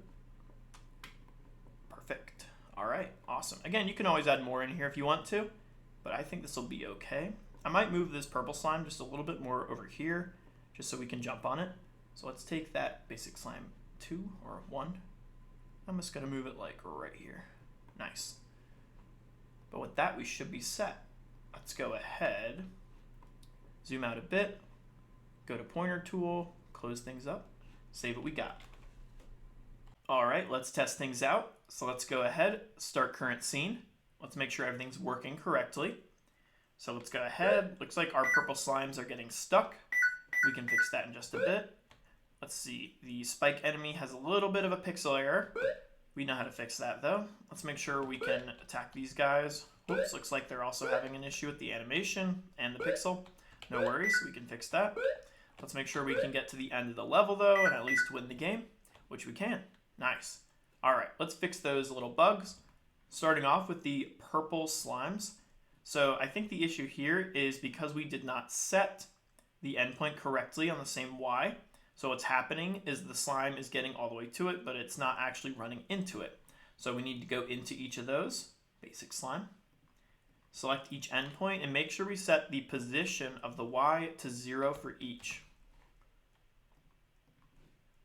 Another thing to make sure, I don't think we're going to have a problem with it, is make sure your slimes are on the ground completely, okay? You might have to play around with that, but what we don't want to happen is have our slime up high, which our endpoint will be here, and of course our slime has gravity, so it can't get to that spot. You want to make sure the slime is placed perfectly on the ground, similar to how I did it here, a little bit on the black, just like that, okay? With that, it should fix the issue. Now, as for the pixel issue with our spike, go ahead, select the spike enemy, select the animated sprite 2D, go to the texture and set that filter from inherit to nearest, and that should fix that issue. All right. Then of course we need to go into our red slimes and fix the little animation error. Super easy. Go ahead, open up one of the red slimes animation. Should be over here inside of its animated sprite 2D. Go ahead onto its animation player. Select the herding animation and you'll see what's happening here. Because this is not looping, it's just going to go ahead and play and stop like that. But we necessarily don't want it to stop like that. We want it to go back to its normal color. So an easy way we can do that is go ahead, extend the current animation from 0.4 to 0.6. Change where we currently are to 0.6. And then as it gets to 0.6, we'll fade out the herding animation. So go ahead, select the color rect, select the color, simply decrease the A value all the way, and then go ahead and save that there. So then if you play the animation, what will happen is it'll flash and then go back to normal every time it's hit. Let's go ahead, save what we got there, back to level 1. Let's test things out again. I'm going to close up there. Go ahead, hit play. All right, purple slime's moving correctly. Nice. Let's make sure we can hurt them as well. We want to make sure the animation and our player jumps, which we do. Awesome. Looks like the pixel is fixed for the spike. Let's make sure the animation is fixed for the strong slimes, which it looks like it is. Nice. Make sure we can hurt them. Yep. And then, of course, get to the end of the game, just like that. Perfect. Close out there. Let's go ahead, close out here. Let's close the spike and also the strong slime. Select into our next level, which is going to be level 2. Let's back out here for a second. Save what we got for now. All right, let's get started designing the level 2. So let's go ahead and add a couple things in here. I'm going to start off adding some coins. So right click on level 2. Let's create a main node to hold all the coins. I'm going to go ahead, call this coins. Go ahead, locate the coins component. Drag and drop it into coins. And then we'll go ahead and set the coins where we want them. I'm going to put one like right there. Let's do just a couple more around. Yeah, we'll do one there. And then like one more over here, okay? Again, you can always customize this however you want, but I'm going to keep it like this for now. So we have our coins. I'm also going to go ahead, add child node. Let's do another one for blocks. Let's go ahead, blocks. And I'm really only going to add one block in here, which is going to be our power-up block. Let's go ahead and locate our power block, drag and drop it into here. Let's go ahead and I'm going to put it kind of right here. This is going to be the power-up, of course, that makes our player jump higher and farther and overall speed increase. This will kind of help them in this kind of level because it's a little more difficult. You have to navigate jumping around. So I'm going to have one block here. Maybe I'll also add actually one more block to help the player get to the other side because that's a pretty big jump. Let's go ahead, add a basic block. And then I'm going to put it right over here just so the player can get a little boost. I'm going to actually add 2 just to help them out. Okay, just like that. Nice. Again, you can always put more. I'm going to leave as is though. Let's go ahead now add some enemies, and I think it'll be really cool to add the bee enemies in these area. So let's go ahead, right click, add child node, add a node 2D. Let's go ahead, do enemies here. Locate the bee enemy, drag and drop, and let's add those enemies. I'm going to put one like right here, and let's add another like over here, and then maybe one more on another platform like right there as well. Okay, nice. And if you wanted to add some slimes in here, you could. That's up to you. I might add at least one slime here and maybe another one over here. Let's go ahead and do that. I'm going to use the basic slime for this. So drag and drop basic slime. Let's put them like right here. Make sure we're putting it on the correct location. And yep, I'm going to go like right there. And then of course we need the endpoint. So right click on them, add child node, node 2D, endpoint. Make sure the Y value though is the same so we don't have that same issue like before. So just move it just like that. Okay. Nice. And I think I'm going to keep it. All right. Let's go ahead and save what we got here. Let's jump in, make sure it's working. So our player's here. We can collect that. Looks like our slime is not here though. We'll have to figure out where it went. But let's see if the bee enemies follow us. Yes, they do. We can also defeat them. Nice. Let's make sure we can get to the end of the level. Hopefully we can make it. We have a lot of enemies here, which we can. Nice. Let's get to the end. Make sure we can walk on the blocks, which we can. Nice. And there we go. Looks great. All right. Let's close out of there. Let's see what's going on with our slime though. So our slime is here. I think I know the issue actually. It's because the slime is only going to be for the layer 2 and the layer 2 mask. Okay, so what we need to do is go inside of our map, locate the collisions. Let's see, the one-way static body. Go ahead and make sure we have both those selected there, which we do. Nice. I want to actually make sure our slime is on top of it though, which they are not. So I think what's happening is they're just falling through because they're already inside of it. So what we got to do is go ahead, select our slime, and just move it up a bit. Just make sure it's resting on top. Save that change. Go ahead, play. Let's make sure we see everything correctly. There's our slime now. Awesome. And then let's just make sure we can attack it, which we can. And there we go. All right, looking great. Let's close out of there. Close up here. And zoom out a bit. Let's close up here. Save what we got. All right. And then the last thing, of course, is design the level 3. Now we're not going to add too much in here because, of course, we're going to have our mini boss battle here. And we're also going to add some doors and then, of course, the boss itself. But we could add some coins at the end just to reward the player. So what I'm going to do is I'm going to go ahead, right click, add child node, node 2D, change this to coins. And we're going to go ahead, select components, coins, drag and drop the first one. And just go ahead, leave some out here as a reward for the player. I'm going to just add a couple. Let's add like 4 coins. Nice. All right. We also could maybe give our player a little power up to help them in the boss battle. So I'm actually going to do that. Let's right click, add child node, node 2D. We know it's a block, so I'm going to go ahead, blocks, and then go ahead, locate the power up block, which should be power block. Drag and drop it into here. And then I'm simply going to just put it like right here so the player can collect it. Let's go ahead, save what we got here.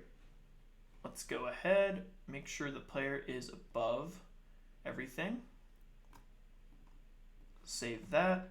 I'm not sure if we did that also for level 2. Make sure we did that. Just move the player above. There we go. Save those changes. All right, let's test out level 3.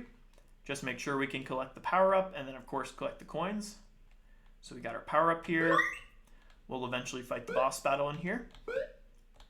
And then of course we collect some coins and win the game. Nice. Let's close out there. Close up here. Let's go ahead, close that there. Save what we got, and we're looking good.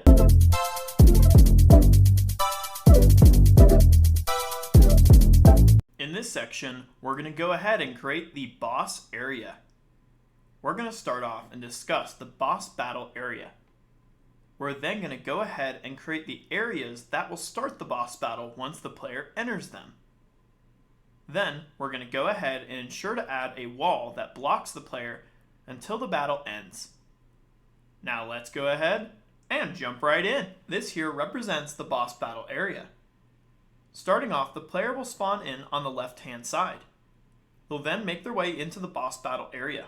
Once they enter the boss battle area, the doors will close on the entry point and the exit point. The main camera will also position itself around the boss battle area. Once the battle is won, the camera will reset to the main player, and then you can make your way out the door to the win area. Alright, let's go ahead and get started creating the boss battle area.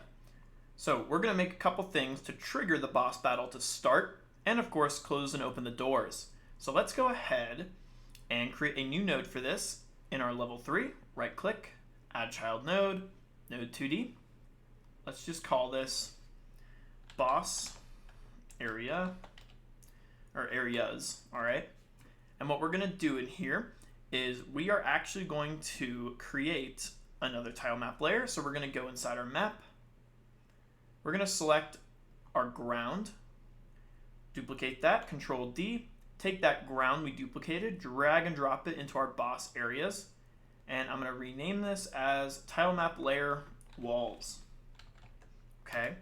Then we need to make sure we get rid of all the default walls. So on the tile map, use the rectangle tool, use the eraser, and just simply select everything just to make sure we're starting from scratch here. All right, nice.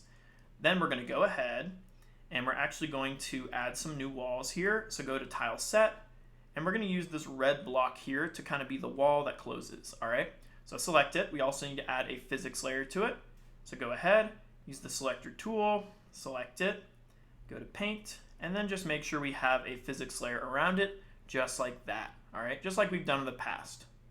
All right, then what we want to do is we want to go ahead and go to the tile map and then just outline where we want the walls. So I'm going to select it. Make sure you don't have the eraser tool on, and just go ahead and add those walls just like that. Okay, nice. All right, so then what we're going to do is we're going to go ahead, zoom out a bit. This is going to be basically the walls that shut and open. So what we need to do is now add a couple things, such as the areas that initiate this, okay? And what I'm going to do is right click on boss areas, add child node, and we're going to create an area 2D. And let's just call this area 2D start. Okay, this is going to start the boss battle. And then we're going to add a collision shape to it. Let's go ahead, add that collision shape. Let's create a new rectangle and make sure it's pretty big. We don't want to be able to jump over it. And we're going to position it right here, okay? Because once the player lands on this little area, it'll start the boss battle. Let's go ahead and make that a little smaller. There we go. All right, so that's going to be the area it starts, okay? Now by default though, these walls are not going to be active, so make sure to make them invisible. And then of course, go into it and select, I think it's the collision shape, should be physics. Yep, so collision is enabled. So even though we can't see it, we're still not going to be able to walk through it.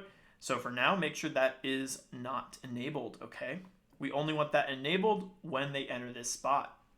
All right, so we have our start area, but now we need our end area, okay? So let's go ahead, select the start area, Control D, change the name. We're gonna call this end, okay? And the end, we just wanna move it on over to the right.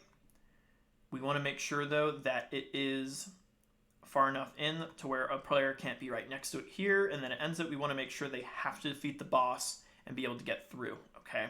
So I'm just gonna add it right there. Nice. All right. Then what we gotta do is of course add the select groups to it, which we know if we go to our player, open up the player script, scroll on down all the way to our area enters, boss fight. Okay, so make sure we have boss fight attached to the start one and boss or leave fight attached to the end. So go ahead, area 2D, make sure it's spelled the exact same. Let's go ahead, leave, or this one is the start one. So we'll do, yep, lowercase boss fight, capital F. And then this one here, go ahead, leave fight. Go ahead, select leave fight, create a new one, capital F, leave fight. Awesome. All right, so now when we go in here, it'll start that up there, and then this here. Now what we can do is actually just use this global variable and tell whether or not it equals true. If it does, then we'll go ahead and make these walls active, and of course vice versa if not. So let's go ahead into 2D. Let's go ahead and create a simple script for the boss areas. Right click, add child node. Oops. Well, you don't need to add child node, just add script. And go ahead and add it into the scripts folder. Make sure you got that there. And like I just said, let's go ahead and just do a simple check. We'll do this in our process function. It's probably the easiest way to do it. And we're just going to say if global dot, and we'll say in boss battle. If that equals true, then what we're going to want to do is simply make, of course, the tile map layers visible. So go ahead, dot visible. And we're also going to go ahead and make the collisions true. So let's go ahead and select it. Make sure we know where it is though. Yep, should be collisions enabled. So let's go ahead, dot collisions enabled equal true. And then of course we need the else if that is not the case, where we make each of those false. So let's take that, paste it in below, and just equal each to false now, just like that. Nice. There's one more thing we need to add here though, before we're complete with this. We also need to add the area or the node where that main camera is going to be positioned, okay? So if you remember, if we go back to our player and into our camera script in the camera, you're going to see it has that setting to basically set this. Now we're looking for specifically a node with boss view. So we need to make sure to add that. So let's copy that name real quick. Let's go back into 2D. Make sure we're selecting level 3. And then in our boss areas, we're going to right click, add child node, add a simple node 2D. And we're going to go ahead and put this where we want it. I'm going to put it like right here. We can always adjust it later. I think this will be okay though. And then go ahead, let's just put this as cam point. And then of course we need to go ahead, go to node, create a new tag for it, paste that same tag we got from the camera script, boss view, hit OK. All right, nice. Then we'll save that and we can test this out real quick. Let's go ahead, I'm gonna close this. Make sure this is all though in front of the player. So right over there, nice. Close these out here. Save again, start current scene. Let's continue on. All right, let's go into our boss battle. Once we go here, the camera should reset and the door is closed. Make sure you can't get in, which we can. And also make sure we can go all the way across and can't exit.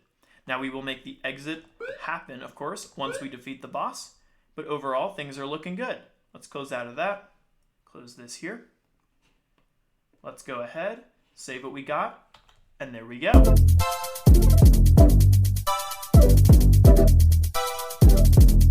In this section, we're going to start creating the boss battle. We're going to discuss the boss battle enemy being created.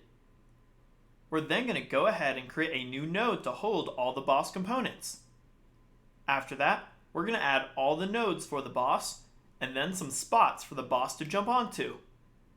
Now let's go ahead and jump right in. This here represents the boss battle we're going to create. Starting off in the game, the player will make their way to this podium here. Once the player makes it to the podium, the boss battle will begin. The enemy boss will then be choosing a random podium to jump on every couple seconds. The goal of the player, of course, is to hit the enemy on the head 3 times. Once they're hit 3 times, then a simple animation will play and the doors will open and allow the player to continue to the win area. Let's go ahead and get started creating the boss battle. So let's go ahead and we're going to create a new node for this. Let's right click on the level 3, add child node, and we're simply going to add a node 2D to hold everything. And we're going to call this boss components. All right, for boss components, we're going to be adding a couple things in there. Starting off, of course, with the boss itself. The boss itself is going to be a character body 2D. Let's go ahead, add a character body 2D, and just rename it as boss. We're also going to make sure to give the boss the correct group tag, so go ahead, select it. Let's go to the groups, select enemy, wherever that is. If it's not there, that's okay, we can just add it in. If it's not there yet, we'll just add it. So go ahead, do enemy. Make sure that's selected, and make sure you see the box there as well. Then from there, we're going to go ahead and give it its sprite. But even before we do that though, we could also go into the inspector and just make sure the layering is selected correctly in the collision, such as layer 2, and then also mask 2 as well, just so we can walk through the enemy as well. Now let's go ahead and add the sprite, add child node, animated sprite 2D, and then let's put the boss into the correct position, which is going to be about here. Make sure though we are moving the entire node, not just that one. So take the boss itself like that and just move it over here. And we'll adjust it as we get the sprite in there. Let's go ahead and give it a new animation. Animation, go ahead, add it there. Let's go ahead and have our default one. Or better yet, we could rename it as idle just to be a little better with our wording. And we're also going to set it to the default with this button here. Let's add in the new sprite. It's going to be in the default one here. And I'm going to use this little slime guy. Just make sure the scaling's correct. So it's 64 and 64. All right, and for the idle, I'm just going to make it kind of bob up and down. So let's do these two. And you can hit play to see it.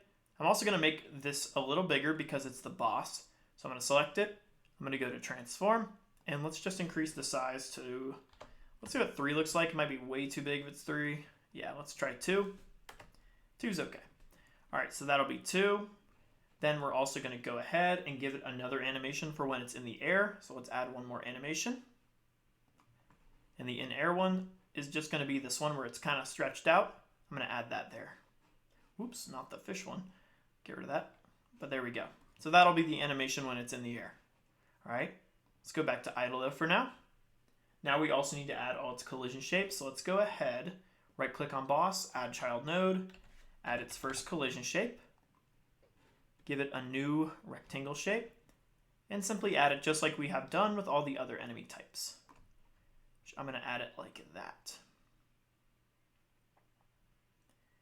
Just make sure it's centered pretty well. Perfect. All right.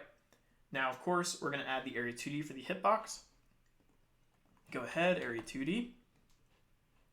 And let's go ahead, add another collision shape in here. Let's go ahead, give it a new shape. And I'm going to go ahead and just move this above, because we know if we hit it on the head, it'll go ahead and remove some damage. So let's do that there, remove some health. Just make sure it's centered. There we go. All right, looks good there. You can always adjust it later. All right, now we also need to add the hurt animation, and we're going to do that just like we've done with the slime. So on the animated sprite 2D, right click, add child node, add a color rect, and just go ahead and cover the whole thing. Doesn't need to be perfect because we can go into the animated sprite 2D, go to visibility, and simply set the clip children to clip and draw. Nice. We're also going to go ahead though and set the default color of it to a value of 0. All right. Then of course we need the animation player to manage that. So let's right click on animated sprite 2D, add the animation player, and we're going to go ahead, create new, call this one idle, which is when it's not hurt. And we're just simply going to save that A value of the current color of that. And then we'll go ahead, create another one, call it hurting. And then just like we've done before, let's go ahead, let's make it flash like a red. Also make sure it's visible again. Or better yet, we'll do white then red. So we'll do white, and then we'll do 0.2. We'll go ahead, make it the red, and we'll make it a little less visible.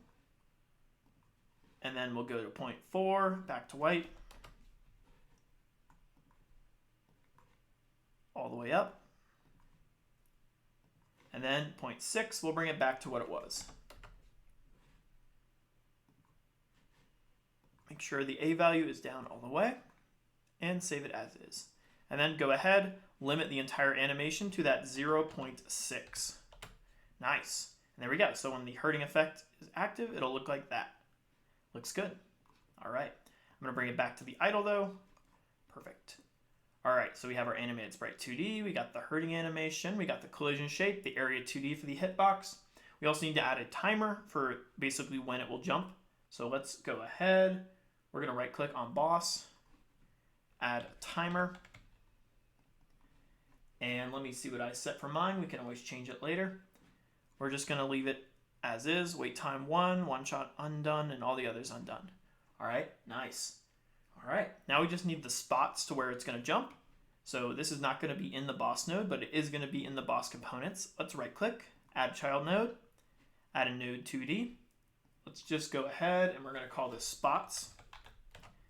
And then let's just duplicate spots, drag and drop it into spots. And then we'll just call this spot 1. Now spot 1 will be the one we want to start with. So let's move that node over here and just make sure it's on the same one. There we go. You can always adjust it later. So we got spot 1. Let's go ahead. Let me double check where I put spot 1. I think I actually put spot 1 on the left, which just makes the ordering a little easier. So yeah, let's put spot 1 over here. Yeah, like right there. Let's do spot 2 next to it. Spot 2. And then spot 3 will be the default one. So spot 3. And then we'll go ahead and do spot 4 on the right. Just make sure the Y value is the same. Right about there. Nice, and we can always adjust those later. But I think everything there should be set, all right? In the next section, we'll go ahead and create the script. Before we do that though, let's go ahead and make this its own scene. Let's right click, say branch as scene, save it in the components. And then you can just open that up. Save over here, back in there. Looking good.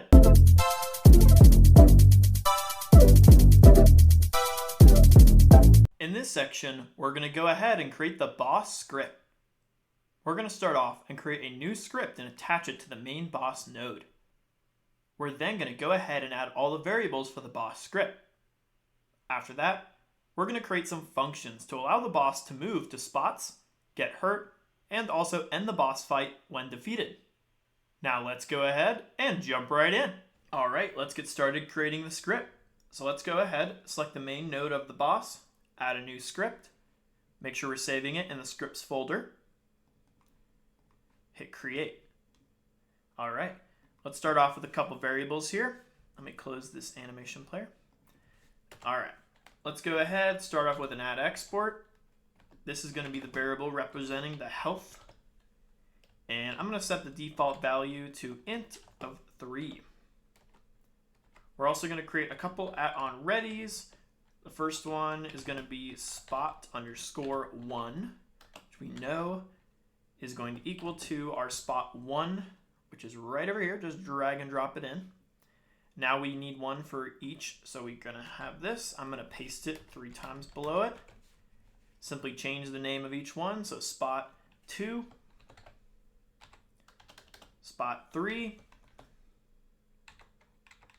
and then spot4. Don't forget though to change the path.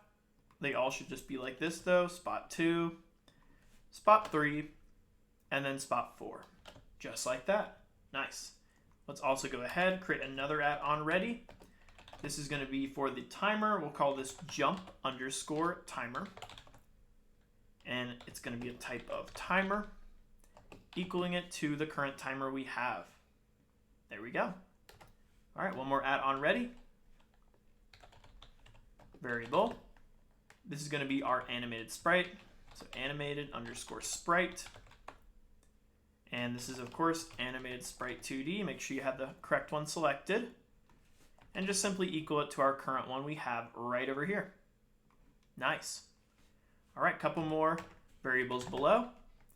This one is going to be called is_dead, and it's going to be a bool equaling it to a default value of false at the beginning of the game. We're also going to go ahead underneath that. We're going to have jump_tween. This is going to be how we're going to give it that little jumping animation. This will make it look kind of nice. We're also going to go ahead, create another variable. We're going to call this spots. And the reason we're doing spots is because we're going to put it into an array to help it kind of calculate a random one out of it. You'll see that once we get into the function. We're also going to create another variable. We're going to call this current_spot_index. This will just keep track of the current spot we're at. It's going to be a type int. And we're going to equal it to starting off at 0. We're also going to go ahead and create another variable. Call this jump_height. Make sure you spell that right. There we go. Height. And this will be a type float. And we're simply going to equal that to, let's do 100.0. All right, last one. We're going to create a variable. This is going to be called started_fight. This will kind of just keep track if the fight has started or not, which we know at the beginning of the game, it is going to equal false because we need to initiate that once the player gets close. But that should be all of our default variables. Save what you got so far.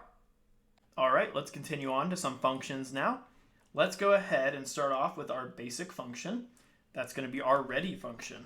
All right, let's do function_ready. And as we know, this is going to be everything on start in the game. So we're going to do a couple things here. First thing we're going to do is fill in our spots array that we have. We're going to equal that to an array of each spot. So we'll have spot1. Make sure to add that, comma, spot2, comma, spot3, and then last, spot4. Nice. All right. Then we're going to go ahead also we're going to set our jump timer dot wait time, and I'm going to set that to a default value of 2.0. Then we're also going to go ahead, set our animated sprite dot play, and we're going to play simply that idle. Okay, nice. Looks good there. I like it. Next up, we're going to go ahead, move on to our next function. Let's go ahead, do function, and let's do our process function here. So everything that occurs continuously in the game. And we're just going to do a simple global if global dot is in boss battle, if that's the case, and started fight equals false. Then we can go ahead and we're going to start fight equals true. We're also going to go ahead and we are going to, let's do jump timer, start the timer. So go ahead, jump timer dot start. Nice. All right, continue on. Let's go ahead and let's do our area entered. That's what hurts the actual boss. So go ahead, select our area 2D. Go ahead to node, signals, and again, we're going to do, area entered. Select the boss. It'll pop up right there. And all we're going to do is simply if area dot is underscore in underscore group, parentheses set, double quotes, feet, colon, and we're going to go ahead to our area dot get underscore parent, parentheses, dot get parent. Same thing we've done with the other ones, and then dot player jump. Nice. All right. Then we're going to go ahead, do our handle underscore damage, parentheses set, pass in that area, dot get parent, and instead of typing it out, I'm going to copy what we have above and just simply paste it there, just like that, okay? We don't have this created yet, but we can go ahead and create that real quick. Let's go ahead, give it some spaces here, backspace function, and then just paste in the name for handle damage, parentheses, and we're going to go ahead, do damage, and we'll give this a type of, let's do area 2D. Nice. Looks good there. Then we're going to continue on. So in here, what we're going to do, we're simply going to say if is dead, if that equals true. Then we'll do a simple return because we only want this to happen one time. We're also going to go ahead. Oh, reason why we're getting this error here though is because we never voided this. So do an arrow to void. So on that issue anymore, and that should go away. Looks like we are still have an issue. Let's see, area, oops, you know what? I think that's why, because it's not an area 2D, it's a character body 2D. There we go, okay. Make sure you got that there. And let's see what else. It's saying standalone, that is not, oh, whoopsie. It's because we never did that as well. There we go, okay. And just make sure this is formatted correctly, just like that. All right, but continuing on.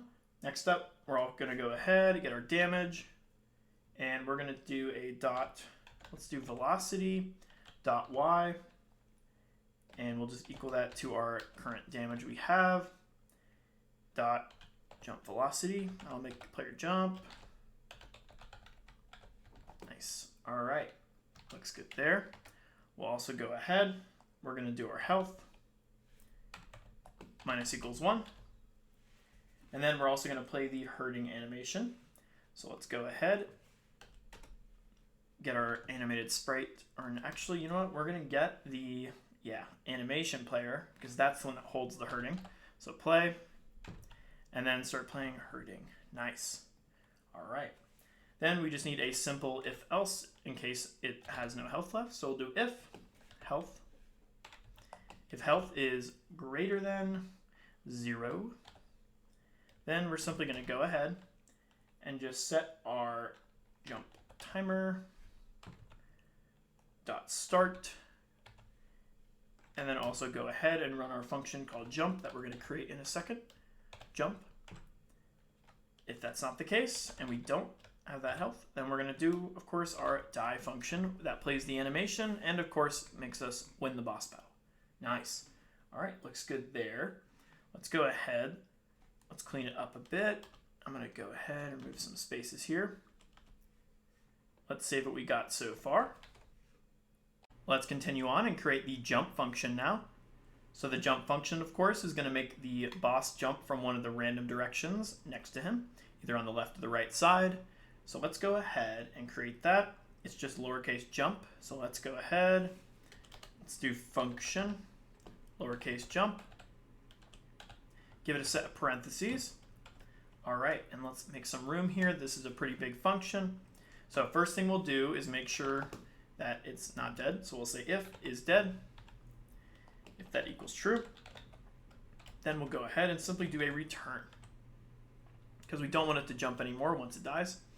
We also want to go ahead and say if our jump tween, and we'll do, jump tween running.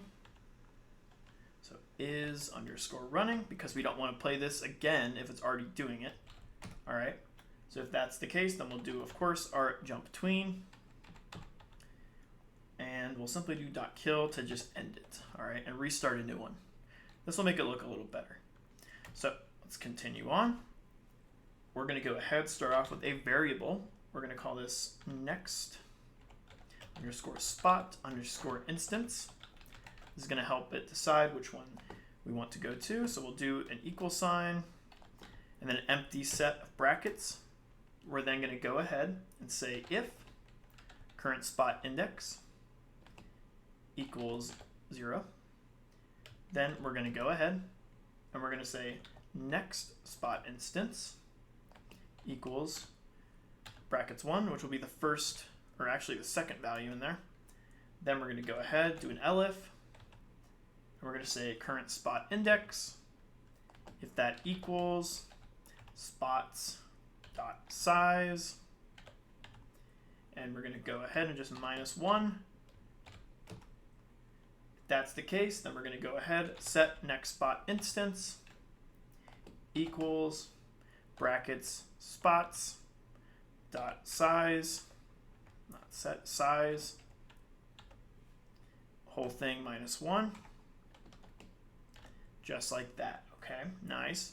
Then last thing, we'll do an else if neither one is the case, and this is simply going to go ahead and set our next spot instance equal to bracket set current spot instance or index -1, comma current spot index +1. Okay, nice. There we go. All right, so there we go. That's going to organize our array for us, and then we can go ahead now and select a random value in it, which we'll do by creating a new variable, calling it var random underscore index. And how we're going to get that is simply equal it to our next spot instance, bracket set rand I, because there's no floats in here, so we can use an integer. And then we're going to percentage symbol next spot instance dot size. So this is how we can get a random value from that array. All right, nice. Then we're going to go ahead and we're going to create a couple more variables. Variable, we'll call this target underscore spot, and we'll simply equal that to our spots with our random index. Okay, we're also going to go ahead, create our start POS for position, equal it to our current set global position. Then underneath that, we're going to go ahead, create our end underscore position. That's where we're going to go, and simply equal that to our target spot dot global position. Make sure you spell it correctly. There we go. Then we're going to go ahead and get started creating the new tween. That's going to give it a little cool animation. So we'll do jump tween equals create tween parentheses. Then we'll create another variable. We'll call it peak underscore POS position. Simply equal that to a parentheses set of our start position plus our end position. And then just go ahead and divide that whole thing by 2. Nice. Then we'll go ahead, set our peak position dot y minus equals our jump height. Okay, this will just help it make it look a little bit more natural when it jumps across, because sometimes it'll jump across in a different way. So we're also going to go ahead, set our jump tween dot tween property. This will help enable the actual animation for it. And we're going to do self, because we are the boss. And we're going to go ahead, double quotes, global position, comma, peak position, comma, and we'll do something like 0.025, okay? Well, no, just 25. We don't need the 0 before it. We can always change that later if we don't want it, that's okay. But then we're also going to set an ease. And we'll set the ease to capital T tween dot ease out. Nice. All right, last one. Again, jump tween dot tween property self, comma, global position, comma, end position, comma, again 0.25. Then we set the ease. Within the ease, we'll do a tween dot ease in this time, okay? Because again, we're leaving out of our first position, and then we're easing in to our landing position. Then after that, all we got to do is simply set our current spot index, equaling that to our random index. Nice. And there we go. Super easy. And we can also go ahead and initiate this all to happen too when the timer goes off. So I'm going to get rid of that there. Oops. And then go ahead, select the timer, go to the signals of the timer, select timeout, and just connect it. And then all you got to do is just set jump right here. Nice. Let's save what we got so far. All right, let's wrap up this script. Let's go ahead and finish up with the final 2 functions. We're going to create the die function. So let's go ahead, let's do function die, parentheses, colon, and just open it up quite a bit. This is going to be similar to how we created some other die functions for the enemies, blocks, and just other things like that. Let's go ahead and first do what we always do, say if is dead. If that's the case, then we're going to go ahead and simply do a return. Next up, we're going to force the idle animation to start. So let's go ahead, take the animation player, go ahead, dot play, and just play the idle one so it stops hurting if it's attacked. Then we're going to go ahead, set is dead equal to true. We're also going to go ahead and stop our jump timer because we don't want that to play anymore. So jump timer dot stop. Nice.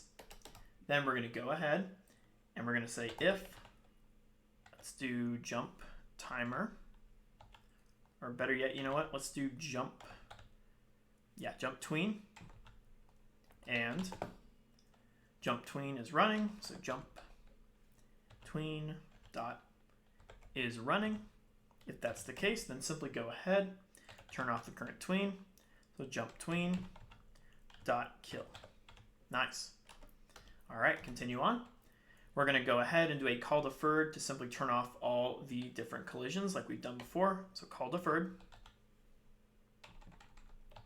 Go ahead, create a new function for this, double quotes, underscore, disabled, underscore collisions. Nice. And then we'll go ahead, create this real quick so we don't forget. Function, disabled collisions, parentheses, same thing we've always done. Do a little loop for this. Let's go ahead, say if, child in get children. If that's the case, go ahead, say if child, if child is collision shape 2D. If that's the case, then we're simply going to go ahead and get the child, which would give me child. There we go. Child dot disabled equals true. Turn off all collisions for it. Okay, nice. Now looks like we're still getting error here. Child. Oh, for child. Whoopsie. Do for child here. There we go. That'll fix those issues. Let's get rid of these extra spaces here. Make sure you have that function in there. Then we can continue on for this one here. We're then going to go ahead and start creating the new tween. So var def tween. Go ahead, equal that to create tween. Then we'll get started with it. We're simply going to go ahead.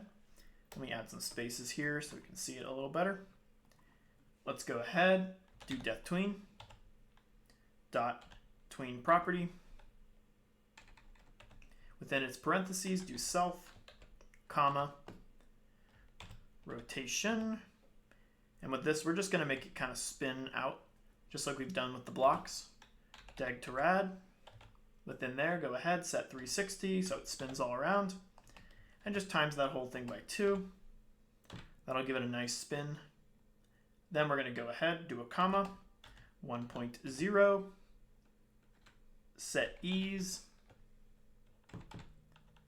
And then we're going to go ahead, do a tween dot ease out. All caps. Nice. All right. Then we're going to go ahead, get our def tween again. Dot tween callback. Within the callback parentheses, Q free it. Nice. Then outside of there, below it, we're going to go ahead and do our global dot is in boss battle. Go ahead, equal that to false now. And then also go ahead and set our global dot defeated boss. Equal it to true. Nice. Because if you remember, that will go ahead and reset the camera. All right, let's clean this up. Again, you can always check the source code. No worries there. Save what you got. Let's go back to 2D view. The boss is over here. Honestly, if you wanted to center this out, you can, and then just have to recenter it in the level 3. That's fine. I'm going to keep it like this, though. I think it's fine. Go back here.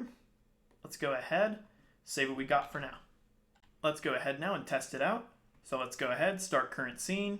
Let that load. Then let's go ahead, collect the power up. Looks like things are set up nice. Let's make sure we can attack the boss, which we can. But looks like we're still able to bounce on top of their head after we defeat them. I don't really like that, but I think there's a simple way we can fix that. There's also some pixels visible too on the boss that we don't want. So let's go back to the boss components. Fix the pixels first. So go ahead, select the animated sprite 2D. Go to the inspector, texture, change filter, inherit to nearest. Then we're also going to go ahead into the script, scroll on down all the way to our disabled collisions, and then after the while loop, let's just force it to disable the area 2D. This is a longer animation, so even though the player jumps on them and goes up, they still have time to bounce on them again. I don't really like that, so let's take the collision shape inside the area 2D, do a dot disabled, simply go ahead and equal that to true. Because of course the while loop up here is only disabling the one inside of the boss main. So it's not going into each node, it's just going on the one here basically. Okay, let's save what we got. Let's go back to level 3, 2D view. Let's go ahead, start current game. Collect the power up.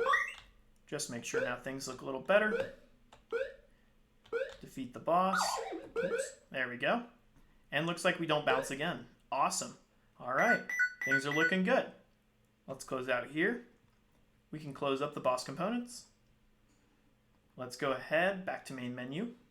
zoom out a bit, close up here, and save what we got so far.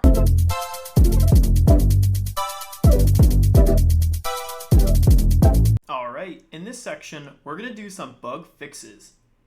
We're going to start off and locate any current bugs. Then, if found, we're going to fix those bugs.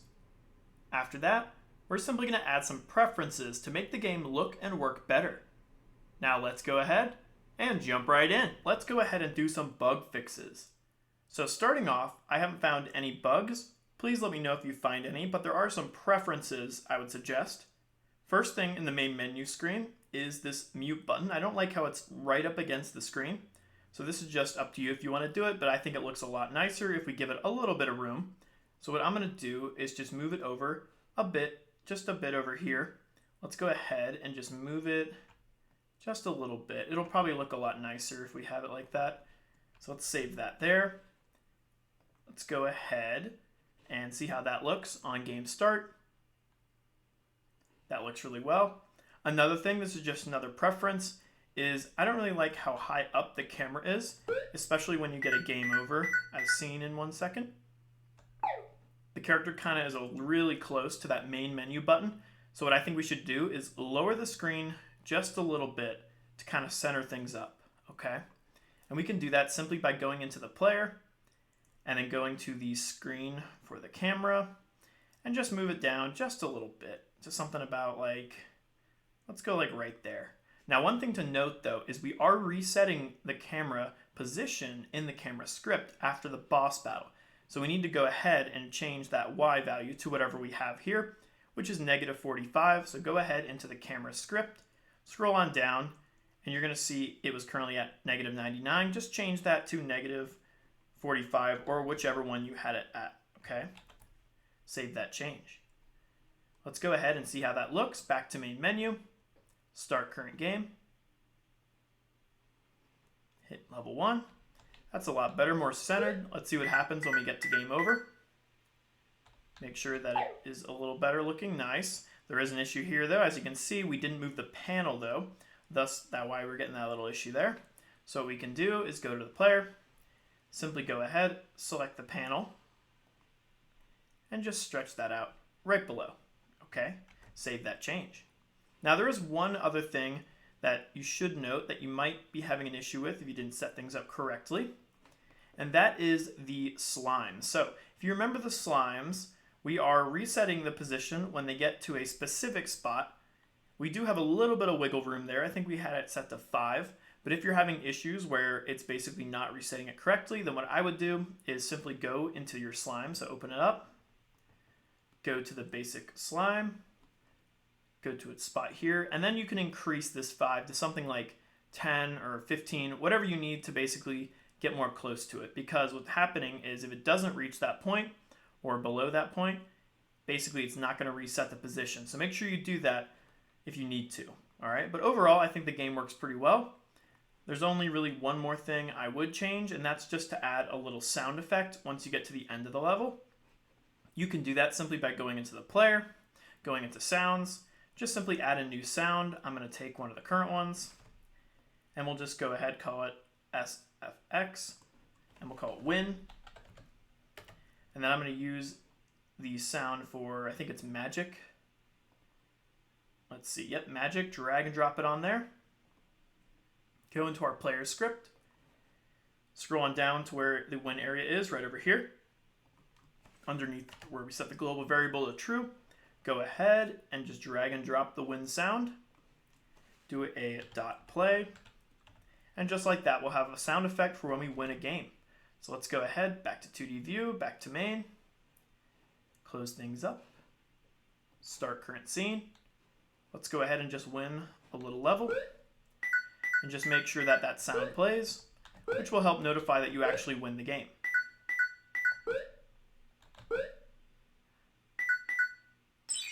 There we go. Nice. And again, you can use whatever sound, but I think that works pretty well. Overall though, everything looks great.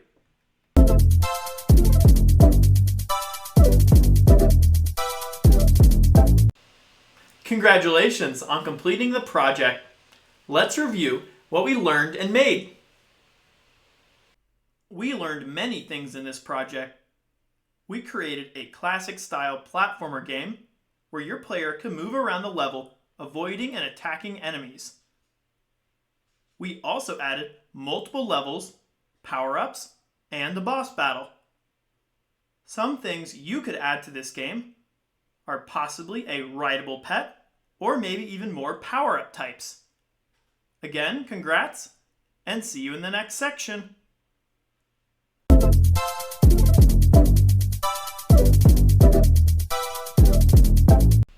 Congratulations again on completing the project. Before we continue on to the next section, I'd like to discuss with you a little bit about one of our higher level courses, our Advanced Godot Game Development course. Now in this course, you start creating more complex style games. We're going to be adding multiple mechanics in them, specifically for real-time strategy games, inventory management, and open world generation. Now, I highly recommend you take this course. You can find it on the official website, redfoolstudio.com, or if you're watching this video on YouTube, simply just select the link in the description below. Again, thank you for being a participant in this course, and I can't wait to see you in the next section.